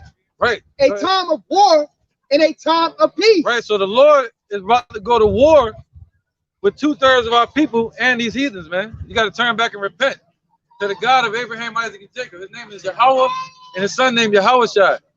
All right, go ahead, brother. It's Revelation chapter 11, verse 14. Yep. And the second woe is past, and the third, and behold, the third woe cometh quickly. What that sound like? That sound like World War II, and then it's going into what? World War III, the third World War. That's creeping up fast. I know a lot of y'all know about World War II. All right, bombing the Hiroshima, Nagasaki, what they did to them Ammonites. But the Lord said there's a third war coming, and none of y'all paying attention to it. What's going on? So they're gonna get caught out there. All right, the Lord got a death sentence on you. Go ahead, brother. I was reading the article this morning. Basically, Biden's talking about trying to team up with South Korea. Why? Because Russia, China, and Iran has formed an alliance. So also with North Korea too as well. So they're trying to build up another alliance to go against Russia and China, man. So they feel like World War III can pop up. Those escalations of World War III can pop off at any time, man. Coming the thief in the night. That's right. Go ahead, Debar. Yep. This is Isaiah chapter 9, verse 5. Right. All hell about to break loose. Wake up and repent before you get destroyed. Yahweh is the Lord's name. Yahushua is his son's name. But every battle of the warrior is with confused noise. That's right, man. And garments rolled in blood. Right. Yep. Go ahead. But this shall be with burning and fuel of fire. Right. So it's gonna be a war that's built with fire and brimstone. You know. So let's keep going, man. Where we at?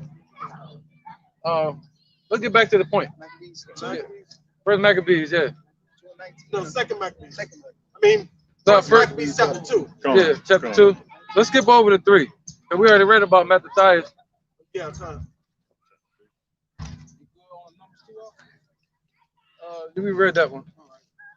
Yep. So let's get that where he fought them at. Yeah, verse 22. 1 to 22. Who's gonna read it? All right, somebody read it. Whoever get it first. First Maccabees 1 and 22. This is First Maccabees chapter 1, 21, verse 21. Right. And it reads, look, it says, and entered proudly into the sanctuary and took away the golden altar and the candlestick of light. Right. It said Esau, the Antiochus Epiphanes, he entered into the sanctuary, man. The sanctuary is right before the Holy of Holies. You know, he entered into the sanctuary.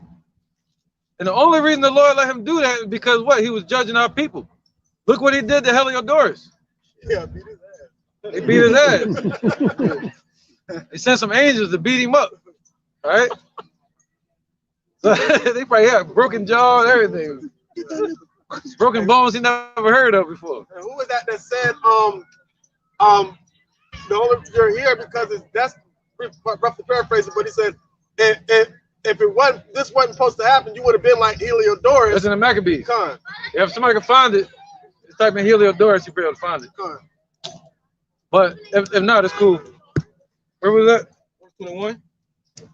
This is First Maccabees 1 and 21. It says, and entered proudly into the sanctuary and took away the golden altar. Right, what's that? Obadiah. Somebody get Obadiah, please. Let's do this work, y'all. Let's get it. Proudness. Yep.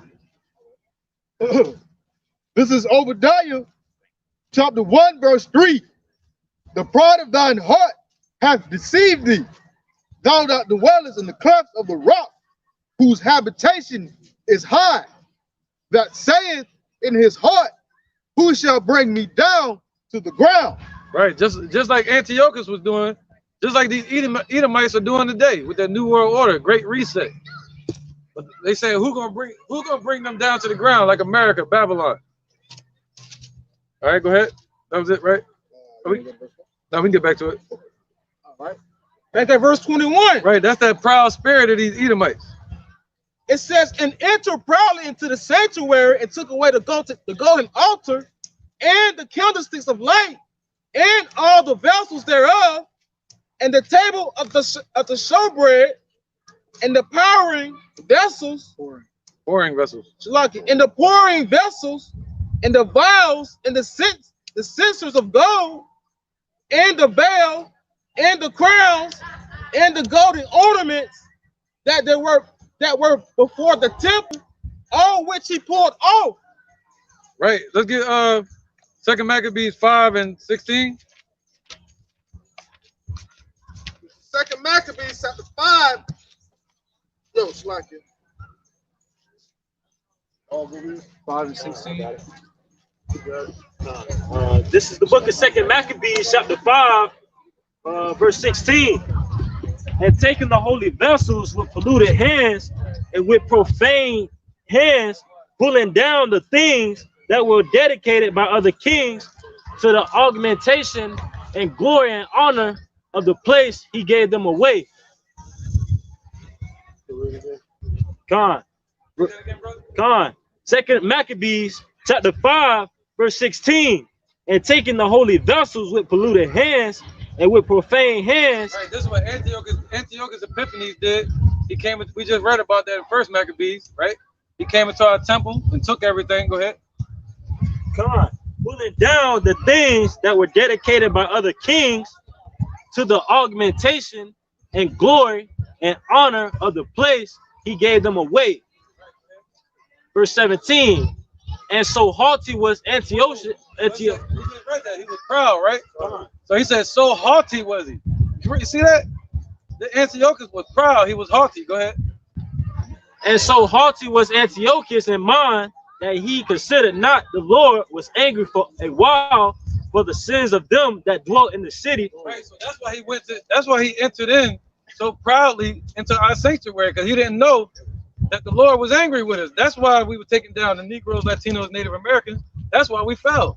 See how people don't know that.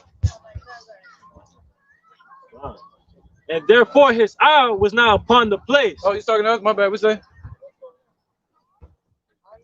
What you guys are doing. Oh. You guys have a. Hey, don't I don't know what my rules are here, so okay. I'm trying to find out what's going on. Yeah, whatever the rules are, they're your rules.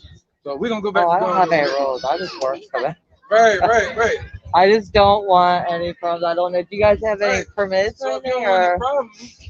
No, I gotta. Oh man, cool. Just tell me what are you guys doing? Are you just preaching?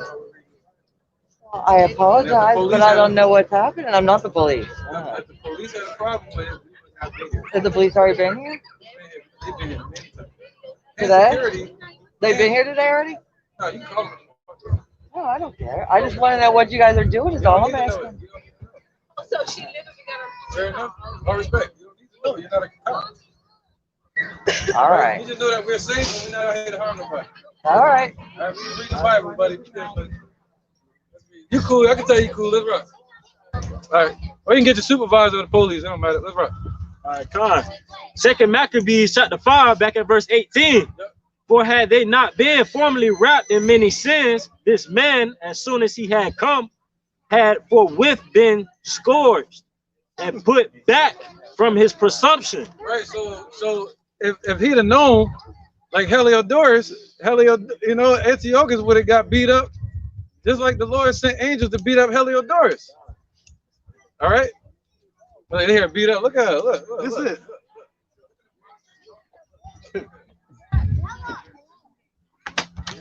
Don.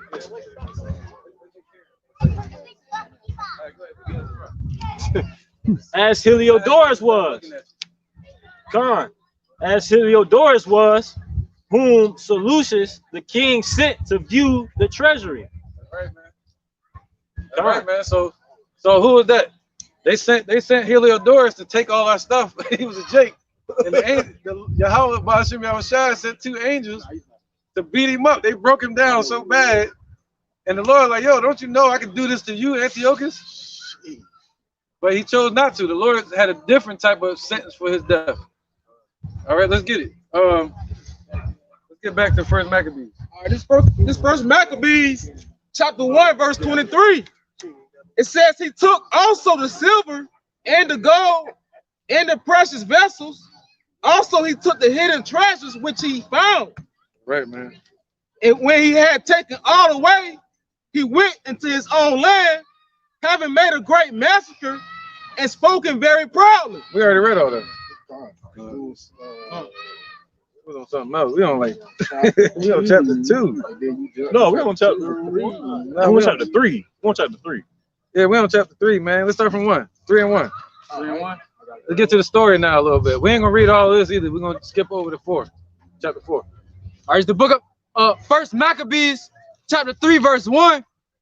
Then his son Judas, called Maccabees, rose up in his stead, and all his brother helped him, and so did all they that held with his father. Right, that's right, man. So Judas Maccabee stood up with his brothers. Go over to verse 49, and this is why, man. They were trying to fight the battle of their forefather Mattathias against Esau. Go ahead.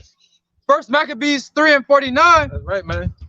They brought also the priest's garments and the first fruits and the tithes, and the Nazarites they stirred up, who had accomplished their days. Then cried they with a loud voice toward heaven. Yeah, 49. Gone. 2 and 49. Oh, I think it's 3. Sorry. No, you good. 2 and 49. Gone. First Maccabees 2 and 49. Now when the time drew near that Matthias should die, he said unto his sons, now have pride and rebuke gotten strength in the time of destruction and the wrath of indignation. Now therefore, my sons, be ye zealous for the law and give your lives for the covenant of your fathers. And that's what Yahushua told us to do before he died and went up to the Father. All right, he told us to be willing to give our life. He said, be faithful unto death, and I should give you a crown of life. All right, go ahead. Call to remembrance what acts our fathers did in their time, so shall ye receive great honor and an everlasting name. Right, so they've done that. They got an everlasting name, and we're going to receive an everlasting name in the kingdom. All right? 51. Keep going? Yeah, keep going. All right, verse 52. No, let's go over to one game. My bad. Gone. 2 and 1. All right. First Maccabees 2, verse 1. 3 and 1. Oh. All right, so look at First Maccabees chapter 3, verse 1. Right. Then his son Judas, called Maccabeus, rose up in his stead, and all his brother helped him. And they fought with cheerfulness the battle of Israel. Fought with cheerfulness. Cheerfulness, man. That was 167 BC. All right, that's when at the Mattathias, and then you had Judas Maccabee rose up in 166. All right, and then you had the rededication of the temple in 164, and they killed Judas Maccabees in 160 BC. All right. Verse 3. So he got his people great honor and put on a breastplate as a giant, and girt his warlike harness about him, and he made battles, protecting the host with his sword. There you go. So who's about to do that? What Yahushua said he gonna do? He said he gonna put on for armor. He gonna put on judgment or righteousness or something like that. You know what I'm talking about? Yeah, he said the horse is gonna come up to a horse's bridle, the blood. Yeah, he gonna stain all his raiment. That's right. Let me get that. Let me get that real quick. Is that Isaiah? Yep. Raiment. Revelation 14:20. Yeah, somewhere around there. Revelation. All right, let's get Isaiah 63 and 3. Isaiah 63 and 3. Yep, 63 and 1. All the way to 4. 63. Isaiah 63 and 1 to 4. This is the book of Isaiah, chapter 63 and 1. Who is this that cometh from Edom with dyed garments from Basra? This is glorious in his apparel, traveling in the greatness of his strength. Eyes that speak in righteousness, mighty to save. Wherefore art thou red in thine apparel, and thy garments like him that treadeth the wine fat? I have trodden the winepress alone, and of the people there was none with me. And I will tread them in my anger and trample them in my fury. and their blood shall sprinkle upon my garments, and I will stain all my raiment. Right. So Yahweh Shai gonna be moving in that same spirit as Judas Maccabee was. That's why he said, "What? I should not meet thee as a man." He's gonna meet him like a lion. All right. Somebody get that in Wisdom of Solomon 5:18. All right. Just like Judas put on armor, Yahweh Shai gonna put on his. Wisdom of Solomon, chapter 5, verse 18. He shall put on righteousness as a breastplate and true judgment instead of an helmet. Go up to 17. This Wisdom of Solomon 5:17. He shall he shall take to him his jealousy for complete armor. Whoa, for complete armor. You see that? All right, go ahead. It says, and make the creature his weapon for the revenge of his enemies. Right, so he's gonna make the creature. What's that? He said, the battle axe and weapon of war. That's in Jeremiah. I need that real quick. I need yep. And by the hand of my people Israel. This is Jeremiah chapter 51, verse 20. Right, man. Thou art my battle axe and weapon of war, for with thee will I break in pieces the nations, and with thee will I destroy kingdoms. Right. So the Lord said, what? Read that again now. The creature. We're gonna read that a couple times. All right. That same part. All right. It says, Wisdom of Solomon 5:17. He shall take to him his jealousy for complete armor, and make the creature his weapon for the revenge of his enemies. Oh, so he's gonna make the creature his weapon. He said, what? Ye are my battle axe and weapon of war. With thee will I break in pieces the nation. You see that? And old and young. All right. Go ahead. Somebody got that? It's Isaiah chapter 40. Yeah. It's Isaiah chapter 41, verse 15. Behold, I will make thee a new sharp threshing instrument having teeth. Thou shalt thresh the mountains and beat them small, and shalt make the hills as chaff. Thou shalt fan them, and the wind shall carry them away. Right. He was fanning. Now he was fanning. You know? And the whirlwind shall scatter them, and thou shalt rejoice in the Lord Yahweh, and shalt glory in the Holy One of Israel. So the Lord said he's going to use his men, and then the missile's going to hit this place. So you should be expecting spiritual power to happen here. When the Lord raised up Michael to give you that power. All right? The Lord going to have the angels take charge over you. All right? And that's just it. Like, they're going to be operating around you, man, protecting you, manipulating you, using you to crush somebody's damn skull. All right? According to his anger. According to his anger. Got that hand to my people Israel? Yep. This is the book of Ezekiel, chapter 25, verse 14. And I will lay my vengeance upon Edom by the hand of my people Israel. And they shall do in Edom according to my anger, and according to my fury. And they shall know my vengeance, saith the Lord, Yahweh Ba'ashim Yahushua. Right, man. That's what you're fighting for, man. The Lord said, be faithful unto death, and he'll give you a crown of life. That's what we fighting for, man, the crown. You got to think about that. We almost at the finish line, man.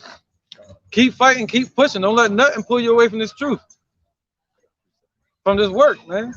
One day he's going to change you, and he's going to keep you all the way until the destruction, to the missiles, man. All right? Go ahead.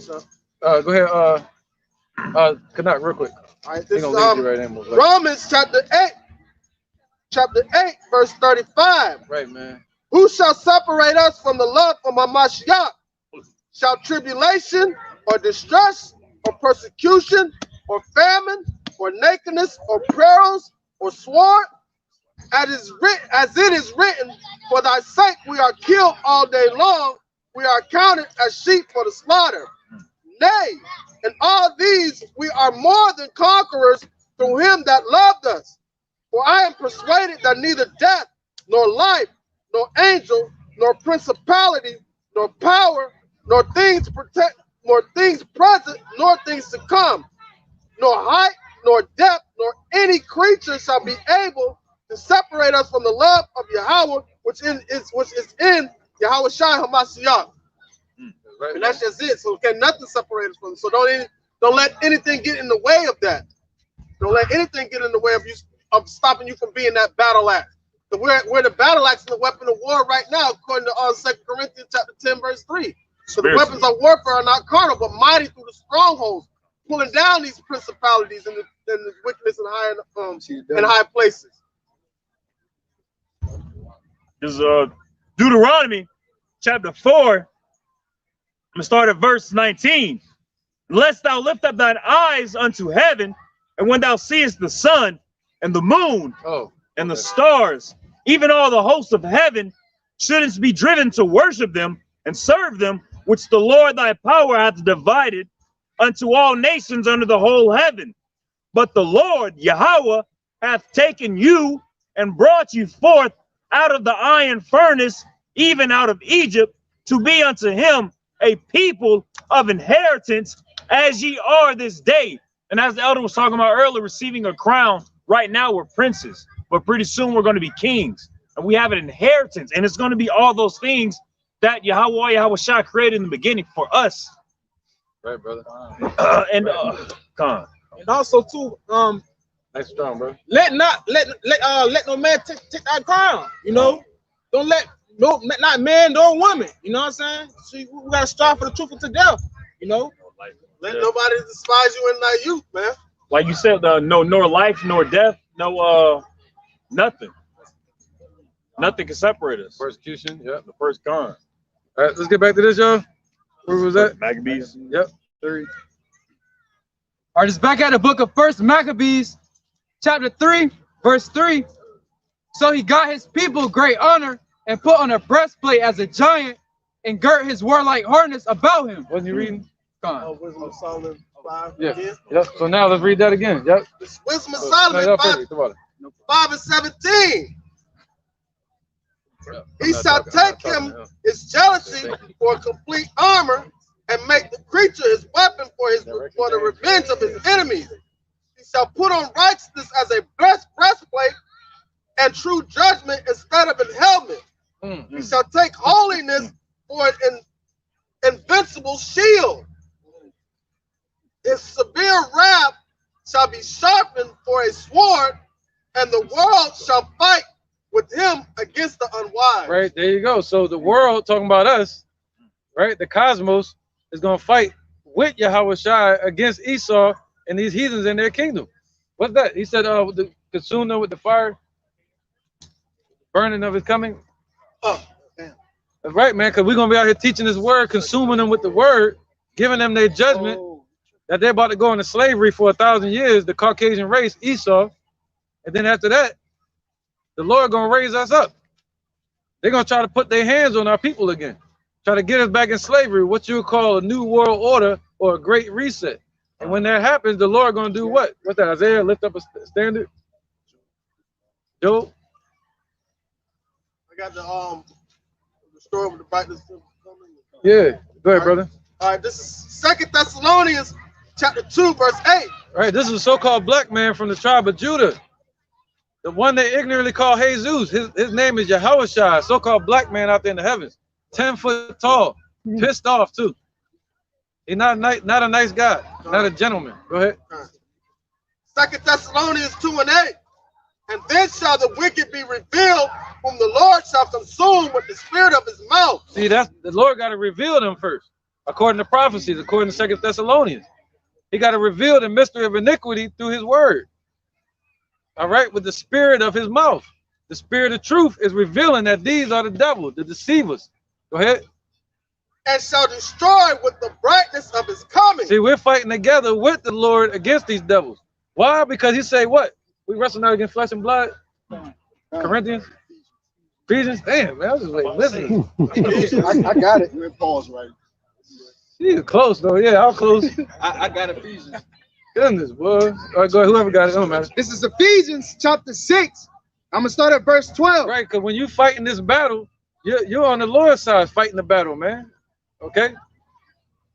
For we wrestle not against flesh and blood, but against principalities, against powers, against the rulers of the darkness of this world. See, this is what we wrestling against.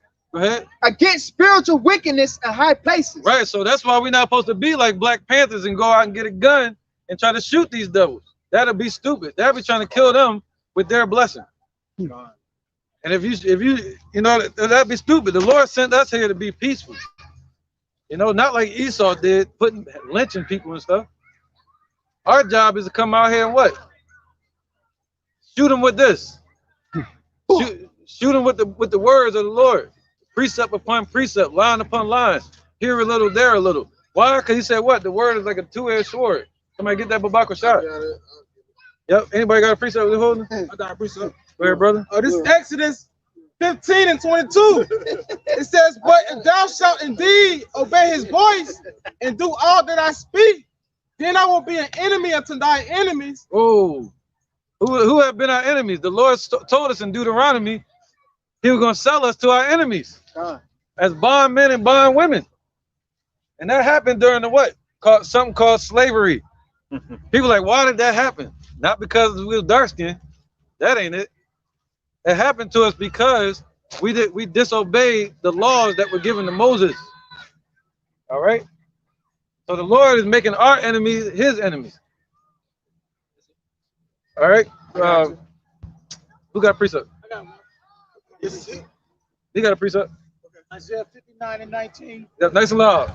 Isaiah chapter 59 and 19. Yep. So shall they fear the name of the Lord Yahweh B'Shem Yahushai from the west, and the glory from the rising of the sun, when the enemy shall come in like a flood. So when the enemy gonna come in like a flood, we just read who the enemy is. All right? That's the enemy, the people that put us in slavery, that'll kill our children and our women, that'll build a system on racism against our people that'll last when they in the ground. They want the system to continue and keep you down. Keep us down. That's hatred, man. That's some hatred right there. They made movies off of our slavery. They made millions on Hollywood off of our slavery.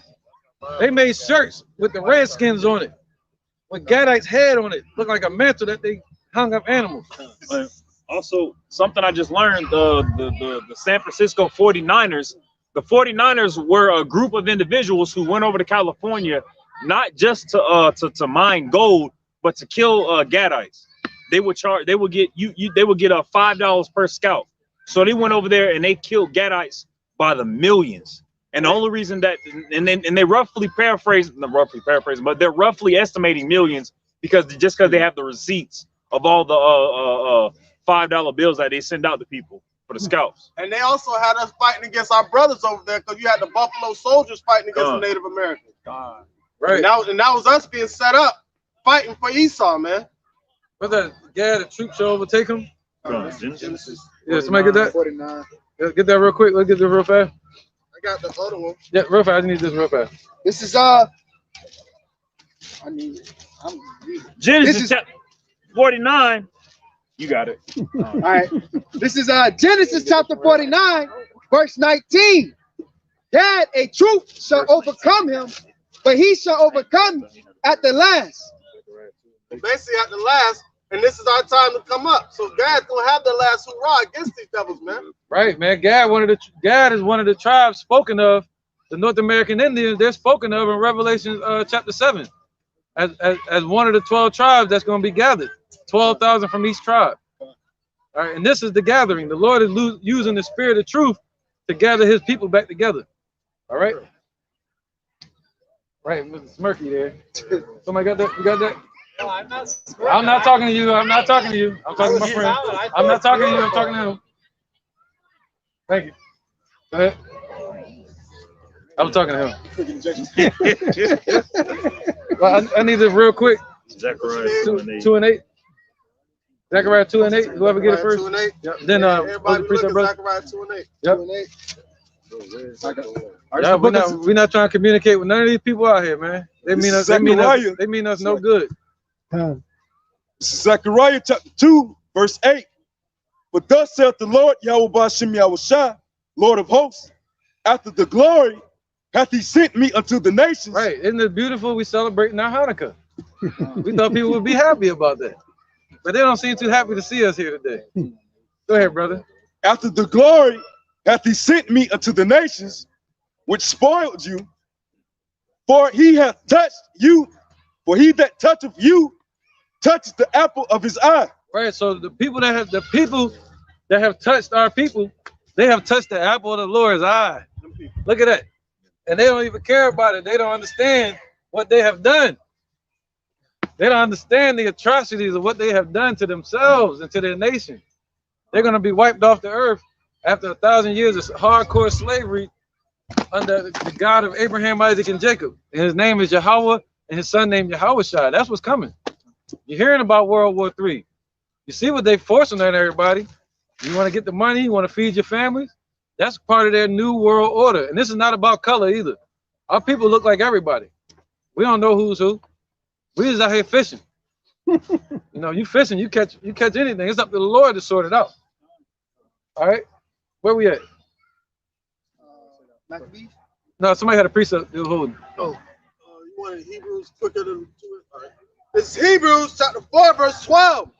For the word of Yahweh is quick and powerful, and sharper than any two-edged sword, piercing even to the dividing asunder of soul and spirit, and of the joints and marrow, and is a discerner of the thoughts and the intent of the heart. Right, because this is the real weapon right here, man.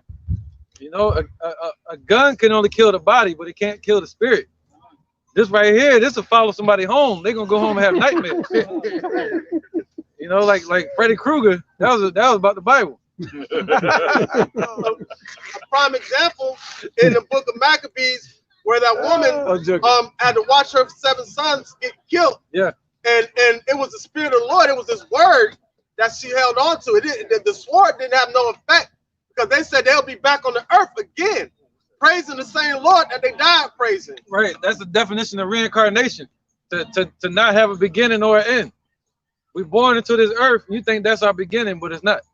When we die, you think that's our end, but it's not. Reincarnation is the wheel of life. All right, so you right back here on the earth. Go ahead, Art. It's the book of 2nd Ezra, chapter 8, and verse 62. These things have I not showed unto all men, but unto thee and a few like thee. Then answered I and said, Behold, O Lord, now hast thou showed me the multitude of the wonders which thou wilt begin to do in the last times, but at what time thou hast not shown me. And ultimately, it leads into a measuring the times diligently. All right. And ultimately, he revealed his secrets to his servants, the prophets, man. All right. Now, he has not shown these things to all men, but to few men that's in that particular arrangement, in that cosmos sense, man. Right. You know, that's dealing with the wisdom, knowledge, and understanding of Yahweh Bashim Yahushua. Right, brother. All right, let's get back into 2nd Maccabees, chapter 3. 2nd Maccabees or 1st Maccabees? My bad, 2nd Maccabees on my mind. It's back at the book of 1st Maccabees, chapter 3, verse 3. Yeah. So he got his people great honor and put on a breastplate as a giant and girt his warlike harness about him, and he made battles, protecting the host with his sword. It's talking about Judas Maccabees. He was like a lion from Judah, so-called Negro. Right, look like Kimbo Slice. Right, they look like lion-like men. They put fear in these other nations. You know, Esau looked like Bambi. I'm not good. That's the wrong sound. Verse 4. In his acts, he was like a lion, and like a lion's whelp, roaring for his prey. Right. What's that? The children shall seek to please the poor. I got it. It's Job 20 and 10. Right. Guess this. His children shall seek to please the poor, and his hands shall restore their goods. Right. So that's what Esau tried to do. They'll try to be nice to a little boy, a little girl, but that ain't gonna do it. We need them in slavery. Hey, the Lord don't care about how many old people you walk across the street. It's about his truth, man. It's about the sincerity that come along with it as well, man. You know. Right, man. Ain't got nothing to do with that. Let's keep going, brother. Scripture say, man, you couldn't trust Esau around your animal, your dog. You better let a child. I don't trust him. That's Job. Job said he won't even allow them around his cattle, man. Because they'll do something to foul to it, man, like bestiality or something, man. Yeah. Very popular among Esau's community. Yep. Con. All right, verse 5. For he pursued the wicked and sought them out and burnt up those that vexed his people. Right, so this happened, man. Who vexed our people? Edom, the Caucasian race. Gone. And at that time, Judas Maccabees hunted them down. And the Lord was with them. So if we do that now, the Lord not going to be with us. You're going to lose instantly. You're going to be in jail. You're going to be dead in about 5 minutes, like 20 minutes. Like Nat Turner. Nat Turner was a perfect example of the Black Panthers. Look at them. But the Lord said, this congregation be of the Lord, it shall not fall. It shall stand. All right? Because his word is going to last forever. And that's what we fighting with, his word. Right, brother? Wherefore the wicked shrunk for fear of him. Oh, so they shrunk from their pride. They're going to shrink from the fear of Yahushua. It says that. Go ahead. And all the workers of iniquity were troubled because salvation prospered in his hand. Right. So all the workers of iniquity are going to be troubled. Why? Because truth is going to prosper. All right. In the Lord's hand and in the children of Israel's hand. And all the lies are going to be put down. You know? Go ahead. He grieved also many kings and made Jacob glad with his acts, and his memorial is blessed forever. Woo! So he made Jacob glad with his acts. Let's go to chapter 4 real quick. All right. Verse 1. That's right, So man. want me to hold? Am I done with the Wisdom of Solomon 5? What was that? He put on the preacher weapon for his revenge. We got to read that. Okay, I'll hold this. We ain't read that yet, did we? We did read. You read it a couple times. You said, but you might need me to go back to it. Yeah, it's like 2 verses. Yeah, can you read that again, like the whole thing? That, you know them verses. Yeah. This is Wisdom of Solomon 5 and 17. He shall take to him his jealousy for complete armor and make the creature his weapon for the revenge of his enemies. He shall put on righteousness as a breastplate and true judgment instead of an helmet. He shall take holiness for an invincible shield. His severe wrath shall he sharpen for a sword, and the world shall fight with him against the unwise. Right, man. There you go. So, all right. So the Lord is going to raise up his men to fight with him against these nations, man. And they're going to go out and what? They're going to hunt these devils out from their bunkers that they're building. They're putting themselves in bunkers to preserve themselves for us. You know, they're going into slavery, man. We went into slavery. What makes them better than us? Those tight jars. You see that? So the Lord said, yo, 1,000 years is what? A day to the Lord. Gone. So, can we get that? Babaka Shah? Yep. They get the whole day. Yep. Go ahead, brother. It's Jeremiah 16 and 16. 1,000 years. Behold, I will send for many fishers, saith the Lord. Right. And they shall fish them. Right. So the Lord made this happen.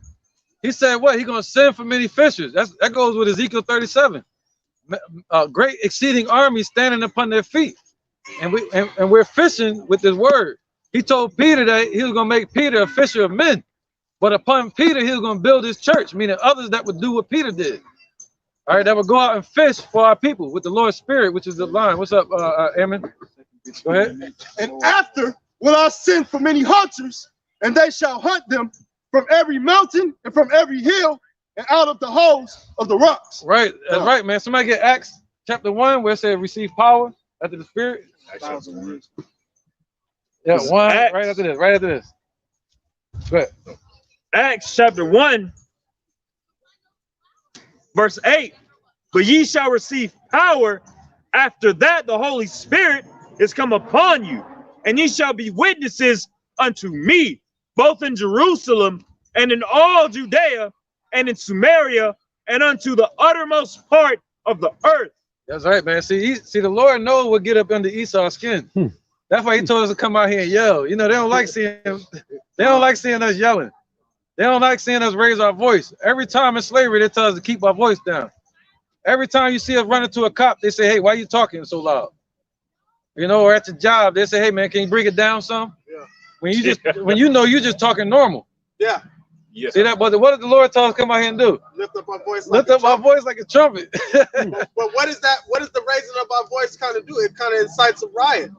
And what are we rioting? We're rioting against the system. That's right. We're not inciting a riot. That'd be against the law. So we're not inciting no riot. But it was so serious that in ancient times, the prophets, when they taught, it would incite riots. You know, so we're not inciting riots, but we're inciting our people to fight spiritually. That's right. Paul was arrested for inciting riot, but he wasn't doing. He was trying to just rouse his people up to fight the spiritual fight that we just read about. We wrestle not against flesh and blood. See that? So let's keep going. Who is reading? Yeah. This is 2 Peter chapter 3, verse 8. Come on, man. But beloved, be not ignorant of this one thing, that one day is with Yahweh by Hashem Yahushai as 1,000 years. Right. Appreciate that, man. 1,000 years as a day. Right, man. So just because you don't see these Edomites being judged, they think that's it. They think they're gonna go on willy-nilly. We just get old, get retirement, and die. That's it. They make money off the mortgages, money off the graves, money off the morgues, and then that's it. Or that new Meta, that Facebook building, try to trap everybody's damn mind in that mess. You know? But the Lord said, what? 1,000 years is as a day to him, man. So, you know, it's only been like 2 days to the Lord. 2,000 years since they killed Yahushua. So we're coming into the third day where Yahweh is about to send Yahushua to shake this place up, man. Scare the hell out of everybody. Except for the ones that are waiting for him. All right. Let's go to 4 real quick. Yep, bring that power, brother. Because now we're going into the story about Chaanakah. All right, we already read in the Bible that it's supposed to be 7 candlesticks. They got 9 up there. That's how you know they're some damn liars, man. Precept. All right, go ahead, brother. It's Revelations 22:18. Yeah. For I testify to every man that heareth the words of the prophecy of this book. If any man shall add unto these things, Yahweh by Hashem Yahushai shall add unto him the plagues that are written in this book. Oh. And if any man shall take away from the words of the book of this prophecy, Yahweh by Hashem Yahushai shall take away his part out of the book of life and out of the holy city and from the things which are written in this book. Wow, man. So that goes for 2/3 of our people and Esau that feel like they can corrupt the word. They took the word into their hands when the Lord said, what has thou to do with my covenant? You have nothing to do with it. But they took this word and they tried to corrupt it and change it. Add their own imaginations in. You know, what happened with Antiochus? He said, I looked into the book of the law, paint the likeness of their images. First Maccabees chapter 3, verse 48. Right, and it wasn't just talking about painting, not just painting. They did paint all these wicked images, but he's talking about paint the like you draw a picture with words. So they thought to add their idol stories into our book on the Sabbath day. That's right. Go ahead. In the Sabbath now, we're speaking. That's right, man. We in the Sabbath right now. 3-day Sabbath.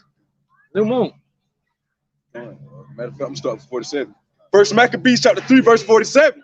It says, then they fasted that day and put on sackcloth and cast ashes upon their heads and rent their clothes and laid open the book of the law, wherein the heathen had sought to paint the likeness of their images. There you go. There you go, man. So what it said, Antiochus Epiphanes, that Edomite, he was advanced in dark sayings and witchcraft. So he thought to add in their paganism and their idolatry. That's why you have people calling on the name of Jesus, which is Zeus. That's pagan. The Lord's true name is Yahushua. He's a so-called black man from the tribe of Judah, according to the truth. God. All right. So let's get that story now, yo. We're gonna end it with that story. Gone. We need somebody to take over too, just pass it around. Gotcha. It's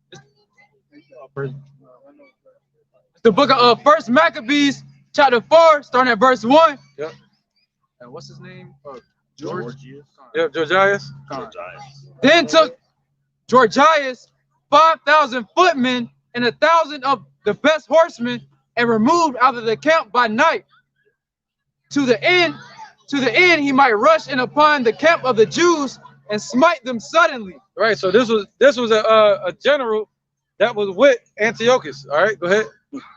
And the men of the fortress were his guides.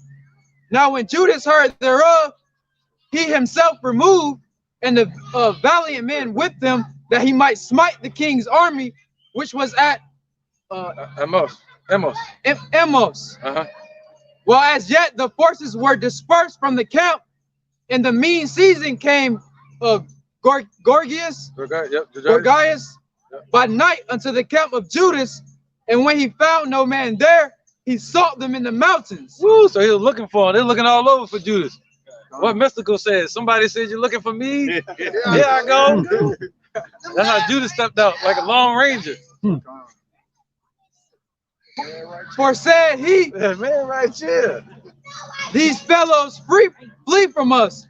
But as soon as it was day, Judas showed himself in the plain, where 3,000 men, who nevertheless had neither armor nor swords to their minds. Woo! Yo, they was just, you know, it's out there. And it was out there. It's like looking at this plane, at this field, and out of nowhere, you looking for them, and they just show up. Y'all know how them Wild Western movies used to be? When they be looking, Esau be looking all over the mountains, then you see one Gadite pop up. You know what I'm talking about, right? Yeah, you be standing there looking at him from the mountain. You know, or Ephraim, or any other tribes, Latino tribes. And then next thing you know, you see one, then you see a bunch of them pop up. And then they disappear. Yep, go ahead, brother. All right, verse 7. And they saw the camp of the heathen. Right, to understand that, you could watch a movie called On Wounded Knee. All right, watch that movie. It shows how the North American Indians killed the Gadites at a place called Wounded Knee. All right, that's where you get your medicines and everything from today. Go ahead, brother. And they saw the camp of the heathen, that it was strong and well harnessed. So he saw Ethiopia. He saw Antiochus's army. And he said they were heathens, man. All right, go ahead. All right. And compassed round about with horsemen, and these were expert of war. There you go, man. All right, so, hey, can you get chapter 5, verse 3 real quick? All right, first Maccabees chapter 5, verse 3. Then Judas fought against the children of Esau in Idumea at Arabatan, because they besieged Israel. And he gave them a great overthrow and abated their courage and took their spoils. There you go. All right, let's go back. Just a jab. Back at first Maccabees 4 and 8. Then said Judas to the men that were with him, fear ye not their multitude, neither be ye afraid of their assault. Right, the Lord did not give us a spirit of fear. Right? That's what the Lord told us, man. I'm gonna get this real quick. Give you a break. If you need a break too, let me know. Come on, read. Lord did not give us a spirit of fear. This is 2 Timothy chapter 1, verse 7. For Yahweh by Shai have not given us the spirit of fear, but of power, of love, and of a sound mind. There you go, man. So that's what the Lord telling us today. Don't fear him. He said, fear not, thou worm Jacob, for I will help thee. All right, so we're helpless in this society, man. So we're asking the Lord for help. And he said, fear not. You know? Go ahead, brother. Verse 9. Remember how our fathers were delivered in the Red Sea when Pharaoh pursued them with the army. Right, that's what me and the brother was talking about earlier, where the scripture said in Sirach, look into the ways of old and see, did any ever believe in the Lord and were confounded? No. All right, go ahead. Now, therefore, let us cry unto heaven, if peradventure the Lord will have mercy upon us and remember the covenant of our fathers and destroy this host before our face this day. Woo! So, all right, go ahead, keep going. That so all the heathen may know that there is one who dwelleth and saveth. No, keep going. Read again. Like it. Now this is important, because just like he let Cyrus the Great and them know, and it's written in the Nebuchadnezzar steel, he let the Assyrians know, Ashurbanipal and Esarhaddon and Sennacherib, right? He let the Egyptians know. What's up, brother? All right, man. The Negroes, Latinos, Native Americans, man. We're the Israelites of the Bible, brother. Oh, we know who you are. That's right, man. Bless you, man. Bless you guys. All right, the Most High's true name is Yahweh. His son named Yahushua. All right, that's right, brother. All right, now. What is that? Oh, that's cool. That's cool, man. That's cool. That's cool. All right. They might treat us these, treat us down. But they probably treat us smart and something else. Man. You know, sort of intelligent. Yeah, man. Yeah, it's like a matrix. Oh, like they make them. I got you. I look like a glitch. Oh, let's get it, y'all. All right. Verse 11. That so all the heathen may know. They got a glitch right here. So that all the heathen may know that there is one who delivereth and saveth Israel. Right. So all the heathens are going to know that. All right. All the heathens are going to have knowledge of the Lord's power in that day. All right. We know about the God of Abraham, Isaac, and Jacob, but in that day, real soon, all this world, the whole world is going to have knowledge of the power of the God of Abraham, Isaac, and Jacob. Because we're telling you his name, the father's name is Yahweh, and his son name Yahushua. But what they teach us in church, they tell you in these funky churches that the Lord's name is Jesus. Right? Jesus means what? Hail Zeus. You're praising Zeus, a pagan god. All right? That goes all the way back to 168 BC, where they Hellenized our people and made them Greeks. All right? Forcing our people tongues to sin. That's right. Calling upon another deity. Come on with it, man. They force them to sin, man. All right? And they destroy for lack of knowledge. That's a destroyed people right there. All right? So we out here to raise our people up, man. And how do you do it? You do it through edification. Amos chapter 9, verse 8. We do it through edification. That's why the Lord is building up the third temple. Not over there in Jerusalem with them fake Jews. He's building up the temple through the Spirit. That's right, man. All right. So, yep, go ahead. This is the book of Amos, chapter 9, verse 8. Right, and this ain't about color, man. We don't know who's who. You know, we got some brothers that teach. You catch them just, I'm talking to just real fast. But we got some brothers in Carolina that teach the Bible like we do, and they look just like you. Yahushua. Yahushua. That's the Lord's true name. I've been wanting to know that for a long time. Yeah, man. If you're an Israelite, then you'll be saved. But if you're an Edomite, you got a bad time coming. I'm pretty messed up. So. Yeah, on that level, But you never know. You never know. All you can do is have faith. I just appreciate y'all reading the word, man. That's the real weapon. Right? And the little bro that you around, teach him. He just walked up to me. I think y'all are just raising the vibration and shit's coming up. That makes sense. That makes sense. That's deep. That's deep. All right, go ahead. Where was we at? All right, this is the book of Amos, chapter 9, verse 8. Right, we are here to celebrate the true Hanukkah, Chaanakah in the Hebrew. It means the dedication, the rededication of the temple. All right, it happened in 164 BC, and now Yahushua, just like Solomon rededicated the temple in 955 BC, the Lord is going to rededicate the temple to Yahweh in 2000 something AD. It's about to happen soon, man. We don't know when. Go ahead, brother. All right, this is the book of Amos, chapter 9, verse 8. Behold, the eyes of the Lord Yahweh Ba'ashem Yahushai are upon the sinful kingdom, and I will destroy it from off the face of the earth. Right. You're seeing that. The Lord, his eyes are upon the sinful place. They don't think the Lord is watching. That's why Esau says, he gonna what? He says, who seeth me? But the Lord said his eyes are upon the sinful kingdom. He's watching everything, man. All right, go ahead, brother. Saving that I will not utterly destroy the house of Jacob, said the Lord. Right, so when the Lord brings his destruction, he's going to make sure he delivers how many? Revelations, what's that, 7? Get straight to the point. Yep, straight to the point. This is Revelations chapter 7, and I'm going to start at verse 4. It says, and I heard the number of them which were sealed, and there were sealed 144,000 of all the tribe of the children of Israel. That's right, man. So 144,000 men and a small multitude. All right, that represents the 1/3.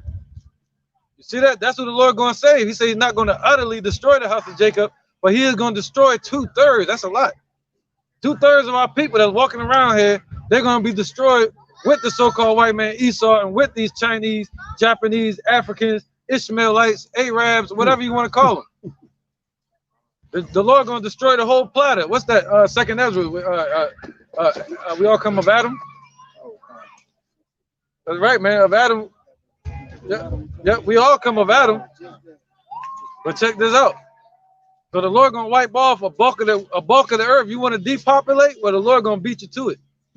It's scripture say the slain of the Lord shall be many. Second Ezra, chapter 6, verse 56. As for the other people which also come of Adam.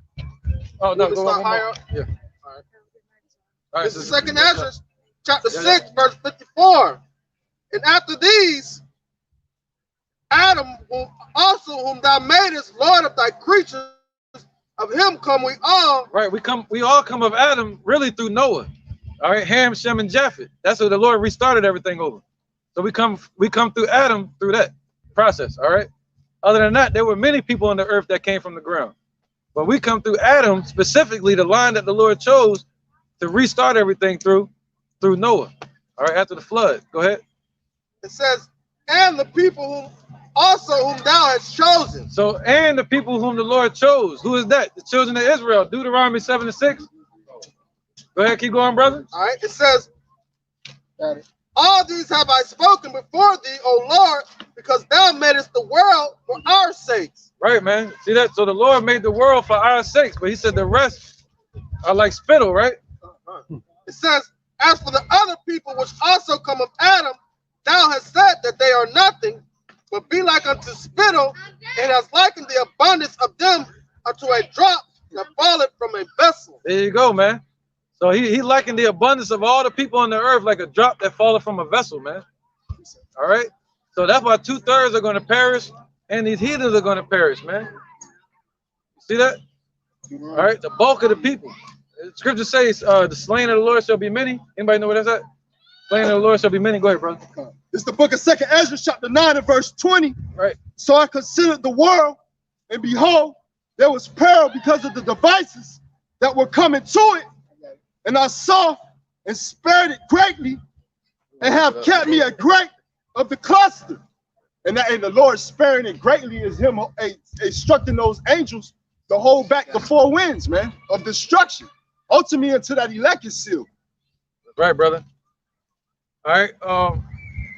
Select. No, you good. You got more? Come on. And a plant of a great people. Let the multitude perish then, which was born in vain, and let my grape be kept, and my plant, for with great labor have I made it perfect. Come on. And that's that remnant, that 1/3, the elect. All right, and the men, women, and children. All right, and 144,000 men.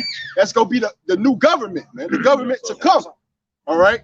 That's who he's gonna save. That's that grape of the cluster that he kept unto himself. All right, that he's gonna save from the said perils, the destruction, the missiles. But everything else, let the multitude perish that were born in vain, that weren't born from that line of Adam. Great point. That was great. I got Isaiah. Right. He said what? The bulk of the world is gonna perish, man. Go ahead, brother.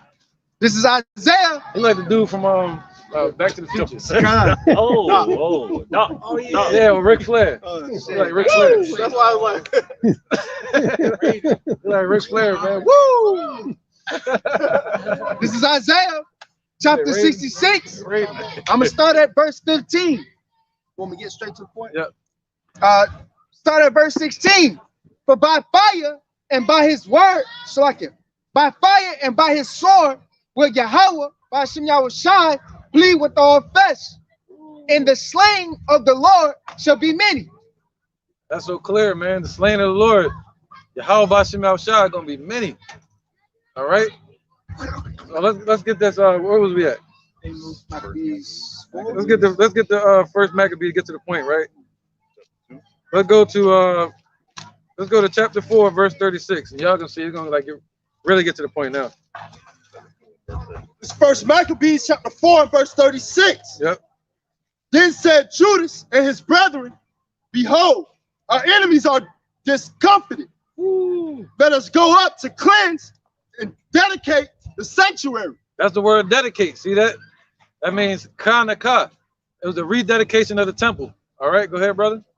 Upon this, all the hosts assembled themselves together and went up into the Mount Zion.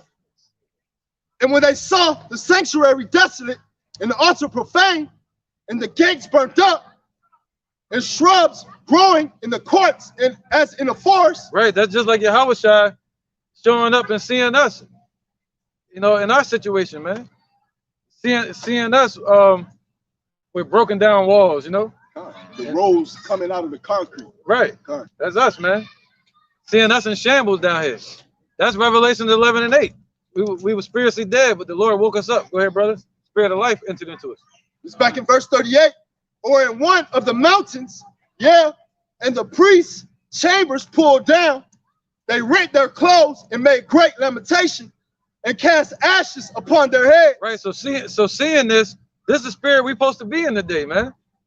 You know, like mourning over our kingdom, desiring a new heaven and a new earth.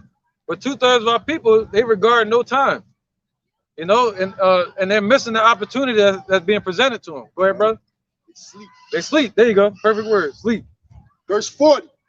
And fell down flat to the ground upon their faces and blew an alarm with the trumpets and cried toward heaven. Right, and we're blowing the alarm with the trumpet. Go ahead, sounding the alarm amongst our people. Go ahead, brother. This is Ecclesiastes chapter 7, verse 2. Yep. It is better to go in the house of mourning than to go in the house of feasting, for that is the end of all men, and the living lay it up to his heart. Sorrow is better than laughter, for by sadness of countenance the heart is made better. So we're in the time of mourning right now because we're mourning for our king. Hey, that's way better, right? Come on, brother. We got 7. You see, Jake is a planter, man. That's a plant Esau. Now we got the 7 we were looking for, man. Yeah, that's way better. We got our candles. Right. We got our menorah, yeah. Kind of like how about Shemel shot. Don't mind if I do it. So let's be. Where was that? So you read? Yeah, God. Go ahead. You done, right? Yep, you done. This is back in 1 Maccabees 4:41. Then Judas appointed certain men to fight against those that were in the fortress until he had cleansed the sanctuary. Right. So now what did the Lord say he's going to do? He's going to raise up men that's going to cleanse the sanctuary. That's going to cleanse the land, man. All right, go ahead. So he chose priests of blameless conversation, such as had pleasure in the law. There you go. So he's going to choose priests that have blameless actions as well today. He said, what manner of person should you be in all your holy conversation? All right. And he said, what? No guile? Somebody get that no guile? Revelation 14. Yep. Revelations chapter 14. I'm going to start at Shalaki. Yep. I'm going to start at verse 5. Right, in it 144? Coming from the top. Yep. Go ahead. Why not? It says, this is Revelation chapter 14, verse 1. Right. And I looked, and lo, a lamb stood on Mount Zion, and with him 144,000. Right, just like Judas stood up on the plain with his people out of nowhere. 30 men showed up out of nowhere. You know, Yahushua gonna show up with his men in the heavens. Go ahead, the elect. Having the Father's name written in their foreheads. Right, just like Revelation 7, he was sealed with his name. Go ahead. Oh, you can skip it if you want. Jump. So I'm gonna jump down to verse 5. Yep, let's get it.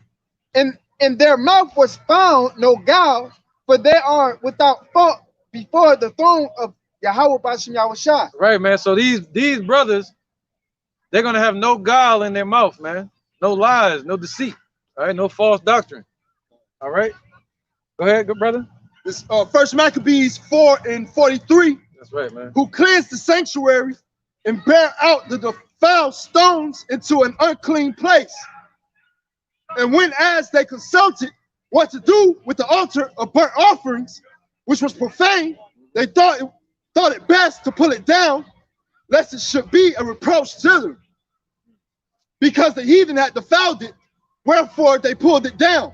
Right, man. And laid up the stones in the mountain of the temple in a convenient place until there should be, Shalakia, until there should come a prophet to show what should be done with them. Right, and if like and that's in comparison to a bastard shall dwell in Ashdod.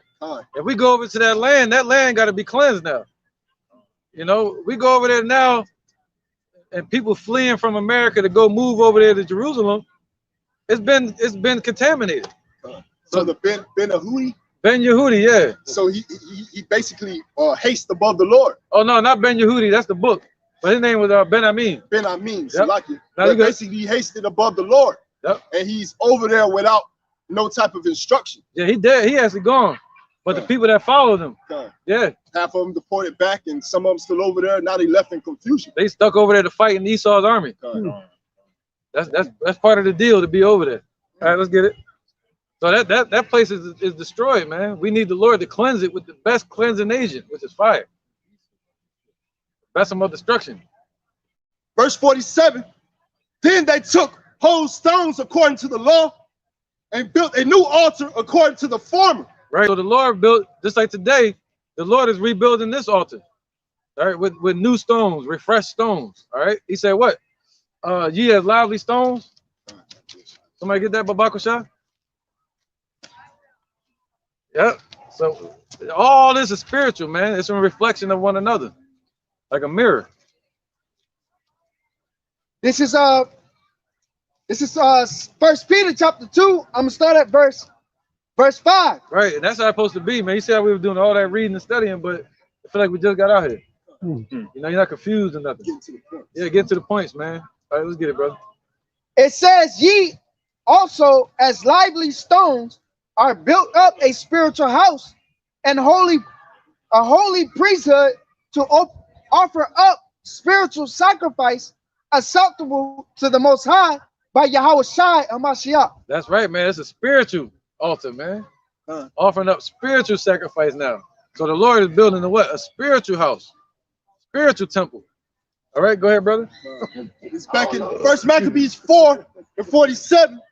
Then they took whole stones according to the law and built a new altar according to the former and made up the sanctuary and the things that were within the temple and hollowed the courts. They made also new holy vessels, and into the temple they brought the candlestick and the altar of burnt offerings. Right, so they brought the candlestick. Now today, that would represent Yahushua bringing the 7 churches into the kingdom.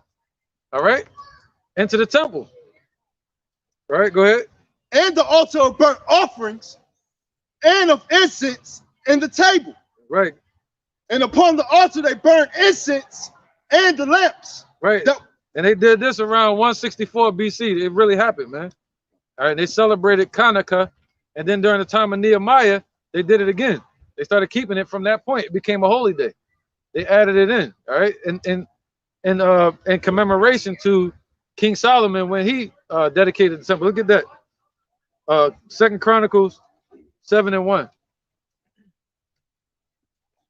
2 Chronicles 7:1. 2 Chronicles. 2 Chronicles chapter 7, verse 1.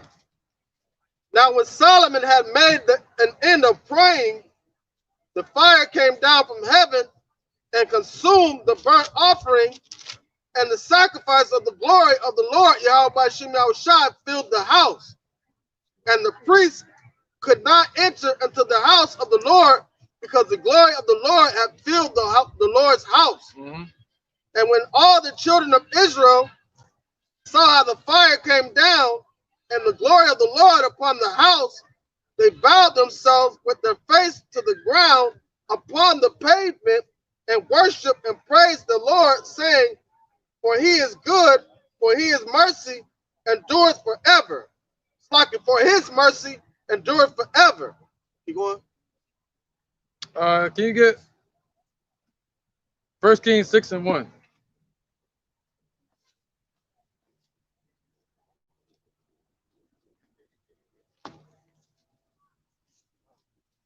It's 1 Kings chapter 6, verse 1. Right, and this happened around 955 BC. And you can do the calculations. And a little inside note, if you want to find out when the Exodus was, this is the scripture you use. Verse 1. And it came to pass in the 480 year after the children of Israel were come out of the land of Egypt, in the 4th year of Solomon's reign over Israel, in the month Ziph, which is the 2nd month, that he began to build the house of the Lord. There you go. See that? So that's when Solomon began to build the house of the Lord. We could do the calculations if you go from 955 and you calculate all that, because Solomon started ruling in 971. All right, so you can do your own calculation. But check this out. Verse 2. So what did he do? Go ahead. He started building the house to the Lord. Go ahead. And the house which King Solomon built for the Lord, the length thereof was 80 cubits, and the breadth thereof 20 cubits, and the height thereof 30 cubits. And the porch before the temple of the house, 20 cubits was the length thereof, according to the breadth of the house, and 10 cubits was the breadth thereof before the house. Right, go to 37. Verse 37. In the 4th year was the foundation of the house of the Lord laid, in the month Ziph. And in the 11th year, in the month Bul, which is the 8th month, was the house finished throughout all the parts thereof, and according to all the fashion of it, so was the 7 years in building it. There you go, man. All right. 2 Chronicles 2 and 3, all the way to 4, and that should be the point on that one. 2 Chronicles 2 and 3, all the way to 5. It's funny, that's right next. It is, right? This is the book of 2 Chronicles, chapter 2, verse 3. And Solomon sent to Aram, the king of Tyre, saying, as thou didst deal with David my father. Right, Haran was one of them Hamites that was at peace, and he would give King David and Solomon a bunch of cedar trees, all right, to lay out in the forest, to build a forest with. All right, go ahead. And didst send him cedar to build him an house to dwell therein. Right. Even so deal with me. Behold, I build an house to the name of the Lord my power, Yahweh Ba'ashem Yahushai, to dedicate to what? It to him. To what? To dedicate it to him. Right, so that's what they were commemorating. The Maccabees, they wanted to do just like Solomon, to rededicate the temple. All right, go ahead. That word dedicate is Chaanakah. And to burn before him sweet incense, and for the continuously shew bread, and for the burnt offerings morning and evening, on the Sabbath, and on the new moons, and on the Solomon feast of the Lord our power. This is an ordinance forever to Israel. Oh, see that? Now keep going. Verse 5. In the house which I build is great, for great is our power above all powers. Right, man. One more. Yep. All right. But who is able to build him an house, seeing the heaven and heavens of heavens cannot contain him? There you go, man. So who's able to do that? Yahushua is, man. The carpenter, spiritual carpenter. He's able to build Yahweh a house. And at the end, the scriptures say he's going to offer up the house to Yahweh. All right? Because he's Solomon, man. Hey, the Lord didn't even allow King David to build a house for him. That's right. You know? So all these churches and places, so-called places of worship that you got here today, that scripture right there cut all that. And so that's abominable. Those are harlot houses. Right, man. Right. The Lord said he dwells not in temples made with hands. We represent the temple. So them fake Jews talking about they building the temple, they ain't doing it but lying. No, you cool. Don't worry about that. Let's keep rocking, y'all. Where we at? We are in First Maccabees chapter 4 and verse 50. Yep. And upon the altar they burned incense And the lamps that were upon the candlestick, they lighted. Right, that's Numbers 8. We're talking about the 7 candlesticks, which the brother just lit. Go ahead. That they might give light in the temple. Right, so we represent giving light in the temple. What's that candlestick on the bushel? St. Matthew chapter 5. Yep, somebody get it? Hiding the candle on the bushel. Gotcha. So that's what we set up to do. And the Lord is our light. You know, that's the light that lighteth all men that come into the world, into the truth. So that's our light. And we shine that light on our people, this word. Go ahead, brother. It's the book of Matthew, chapter 5, starting at verse 14. Ye are the light of the world. A city that is set on a hill cannot be hid. Neither do men light a candle and put it under a bushel, for on a candlestick, and it giveth light unto all that are in the house. Let your light so shine before men, that they may see your good works and glorify your Father which is in heaven. Right, so that's what this is about, man. Us getting glory for the Lord. All right, us out here getting glory for the Lord's name, man. Period. All right, go ahead, brother. Let's finish It's this back up. in 1 Maccabees chapter 4, verse 51. Yep. Furthermore, they set the loaves upon the table and spread out the veils and finished all the works which they had begun to make. Now on the 25th day of the 9th month. Right, the 9th month represents the transition from November to December. But Esau got December as the 12th month. When the word decimal means 10. 10. Damn. Go ahead. Which is called the month Caslu. Right, and the word Nova for November, that goes back to 9. All right. And the month Caslu, that represents the 9th month. That's a Persian terminology, Caslu. In the 148th year, they rose up betimes in the morning. Right, so the 148th year. Somebody get that? 312, subtract 148. Yep, 312 from the time of the Diadoshi, subtract 148. Oh, what? 164. So that was 164 BC. That's when the temple was rededicated. All right, that's how you find out when the temple was rededicated. All right. Go ahead, brother. Verse 53. And offered sacrifice according to the law upon the new altar of burnt offering. Right, Leviticus 1 and 1 all the way to 2. But that was part of our laws that we were supposed to do that. All right. As you actually, we just read that too with Solomon. He said we're supposed to do that forever. So now, how can we do that if we don't have a temple? We offer up our spiritual sacrifice. Spiritual sacrifice, which man. is our body coming out doing the work. That's right, in His word, you know, acceptable to the Most High. It's acceptable to Him. Leviticus 1 and 1. Yeah, all the way to 2. You got it. It's Leviticus chapter 1, verse 1. And the Lord called unto Moses and spake unto him. You can't get that stuff to Jake. That stuff for Moab. That ain't for us. Jake gonna burn the whole damn city. That's gonna fall right on that lady and walking. And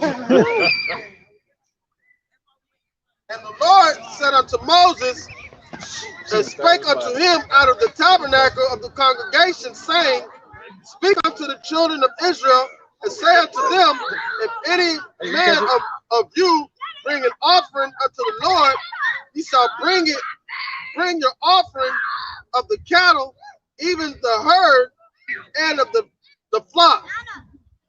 Right, man. So we're supposed to bring our offerings, right? That's part of the law. Now go back, brother. So we just read that in the law where we're supposed to offer up our sacrifices on the altar. Okay, go ahead. In this first Maccabees chapter 4 and verse 53. And offer sacrifice according to the law upon the new altar of burnt offerings which they had made. Right.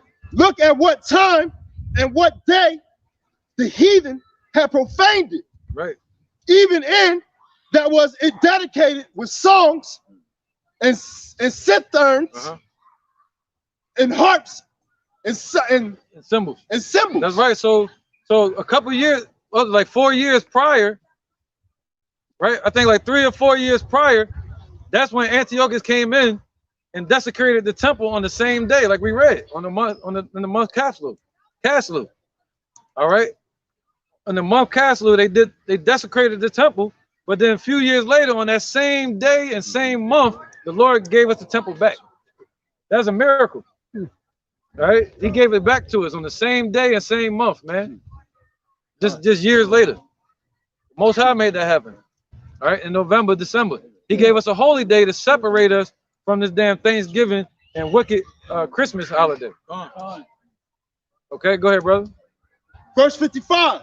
Then all the people fell upon their faces, worshiping and praising the power of heaven, Yahweh Ba'ashem Yahushua, who had given them good success. And so they kept the dedication of the altar 8 days. That's right, man. 8 days, man. All right, and that's why you have the menorah. Okay, you're supposed to light it for 8 days because what we had oil that lasted for 8 days. That was a miracle. All right, go ahead, brother. Verse 56. And so they kept the dedication. My bad. And that represents the oil burning, in our candles. The oil burning in our candles continually. In Psalms 23, it says our cup runneth over. And that oil is going to burn all the way into the kingdom. All right, as a miracle. Keep your light lit. All right, go ahead, brother. Even how you light the menorah with that center candle. All right, and that's how we move, and each one teach one spirit, man. That's right, brother. You know, that's as right. We receive this truth, ultimately from Yahweh Shai, all right, Yahweh Ba'ashem Yahweh Shai, down to Abba Bivens, to the apostles and elders, man. Right. And yep, Yahweh Shai, man, he's that first candle, the light of all men. You know? So this back in First Maccabees 4 and 56. Right.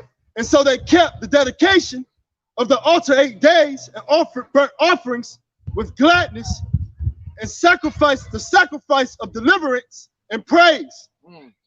They right. decked also the forefront of the temple with crowns of gold and with shields, and the gates and the chambers they renewed. Right, the Lord gonna deck us with crowns of gold. You know, that's in the book of 2nd Ezra. All right, on all four sides, man. The entryways, 12,000. All right, so the 12 gates for the children of Israel. Go ahead, brother. And the gates and the chambers they renewed and hang doors upon them. Thus was there very great gladness among the people, for that the reproach of the heathen was put away. There you go. So that's what this represents, man. So these days of the Chaanakah, you're supposed to be in gladness, man. All right, let your heart be merry on these days. All right, and think about how the Lord delivered us, and how the Lord going to deliver us out of this captivity, and give us the kingdom, man, and rededicate. How Yahweh Shai is going to rededicate the temple, being us, rededicate us to Yahweh, man. So be in happiness. Of course, it's going to be bittersweet. Somebody get that Ezekiel 3 and 3. All right, of course that's going to happen. You know, Ezekiel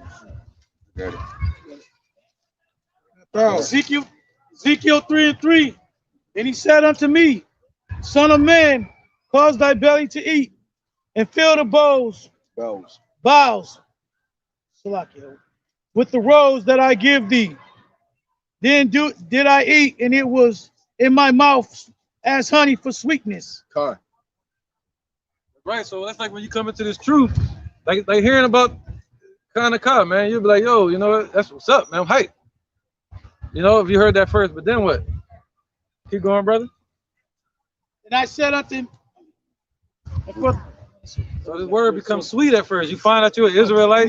You try to go around telling everybody, but then all your family turn against you. You start losing your jobs and stuff. You lose your woman or whatever. Go ahead. And he said unto me, Son of man, go thee unto the house of Israel and speak with my words unto them. For thou art not sent to people of a strange speech and of a hard language, but to the house of Israel. Right, man. All right, that's it on that point. Basically, it's going into Ezekiel, eating the roll and how it was sweet. Yeah, that's what I'm saying. Sweet for sweetness, but when he digested, it was bitter in his belly. Right. That's ultimately what you be subject to when you get a hold of this truth, man. It'd be sweet when you know you're an Israelite, but when you go into surely oppression maketh the wise man mad, you know, and much wisdom increases much sorrows, man. Roughly paraphrasing. So when you get the wisdom and knowledge and understanding of Yahweh Ba'Shem Yahweh Shai, you get to look at what's before you, and you get to see and lament at what's before you, man. You know, and just like in the book of Malachi, in chapter 1 and verse 2, how it says, where thou hast loved us. That's what our people say when it comes to Yahweh Ba'Shem Yahweh Shai, like where thou love us. Look at the conditions that we in, without understanding that they in that position for a chastisement, ultimately for they acknowledge their offense and to repent. Right, brother. You know? That's right. So, hey, that's that bitter sweetness of the truth. Yep. What's that, Revelation 10 and 9? Yep, that's right, brother. Revelation 10 and 9. Revelation chapter 10, verse 9. And I went unto the angel and said unto him, give me the little book. And he said unto me, take it and eat it up, and it shall make thy belly bitter. Right, so when you hear about the hand that was sent to Ezekiel, that hand was an angel. All right, and he said it's going to make your belly bitter. It's going to taste sweet, but it's going to be bitter. Go ahead. Gone. Okay. 10 and 9. It shall make thy belly bitter, but it shall be in thy mouth sweet as honey. That's right, man. Yep, go ahead. It's like the brother read a minute ago in Ezekiel 3 and 3. Verse 10, and I took the little book out of the angel's hand and ate it up, and it was in my mouth sweet as honey. And as soon as I had eaten it, my belly was bitter. All right, go ahead. Verse 11, and he said unto me, thou must prophesy again before my peoples and nations and tongues and kings. Right, so this is what he told John the Revelator. He said, yo, you're going to be back here on this earth prophesying again. You got to continue to work. It ain't over yet. And that was bitter. He like, oh, man, I thought the kingdom was now. You know, that's why it gets bitter, because we celebrating Chaanakah. You're going to be happy, but it's going to be like bittersweet. And that's to be expected. You know what I mean? So when we say be happy, we ain't saying go out of your wits. You know what I mean? And then Esau show up with some dumb shit and you get caught off guard. All right, so where we at? Let's finish this off, brother. Yeah, Maccabees. The book of First Maccabees, chapter 4, and verse 56. Well, verse 57. Yep. They decked also the forefront of the temple with crowns of gold and with shields, and the gates and the chambers they renewed and hanged doors upon them. Thus was there very great gladness among the people, for that the reproach of the heathen was put away. Woo. Moreover, Judas and his brethren with the whole congregation of Israel ordained that the days of the dedication of the altar should be kept in their season from the year to year by the space of 8 days. Right, so that's what we're going to do. What you can do is, you know, you have a good time with your family. We were going to keep it together, but the Lord made it happen. You know, it's a nice background too, man. But, you know, you feast. You don't have to just cook lamb. You can cook anything on that day. You know what I mean? You know, whatever your favorite meal is. And you can have salad, all of that. And then what you'll do is you'll play spiritual music for those days. Stay in the spirit. Try not to be negative. Think about negative stuff all the time. And stay studying. Keep your fire lit. Meaning, so you can give light to the house. And that's going to carry you after them 8 days, man. All right? And you can say certain prayers. With this camp, I'm going to send y'all the prayers in the chat probably. You know, you got the prayer of the Maccabees, the Maccabean prayer. Then you got Psalms 121. You know what I'm saying? Like all these different prayers you might say on the Passover. All right, and that's really it, man. And every day that goes by, you can light your candles after you tell the stories to your children or something like that. Maybe light them for like an hour or something and say a prayer. And then after that, they go out. The next day you light 7. Then the next day you light 6. Then the next day you light 5. You know what I mean?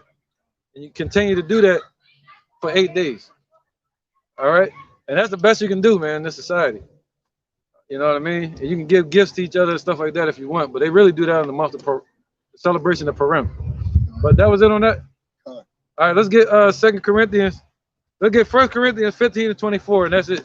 And let's prove that again that Yahweh is Solomon. He's gonna offer up and dedicate to Yahweh the temple that he's building right now. He's building us. 15 to 24. We're gonna end it with that. This is 1 Corinthians chapter 15. You said verse 24, right? Yeah, let me double check. Then cometh the end when we have delivered up the kingdom. Oh, verse 22. Verse 22. All right, it's verse 22. For as in Adam all die, even so in Christ, Yahweh shall all be made alive. Right, okay, and just like in Solomon, we're going to be built up the same way Yahweh is building us up. See that? So Yahweh is Solomon and Adam. Go ahead, brother. But every man in his own order. So every man in his own order. Yahweh first, the first candle in the middle, and he light all the other candles.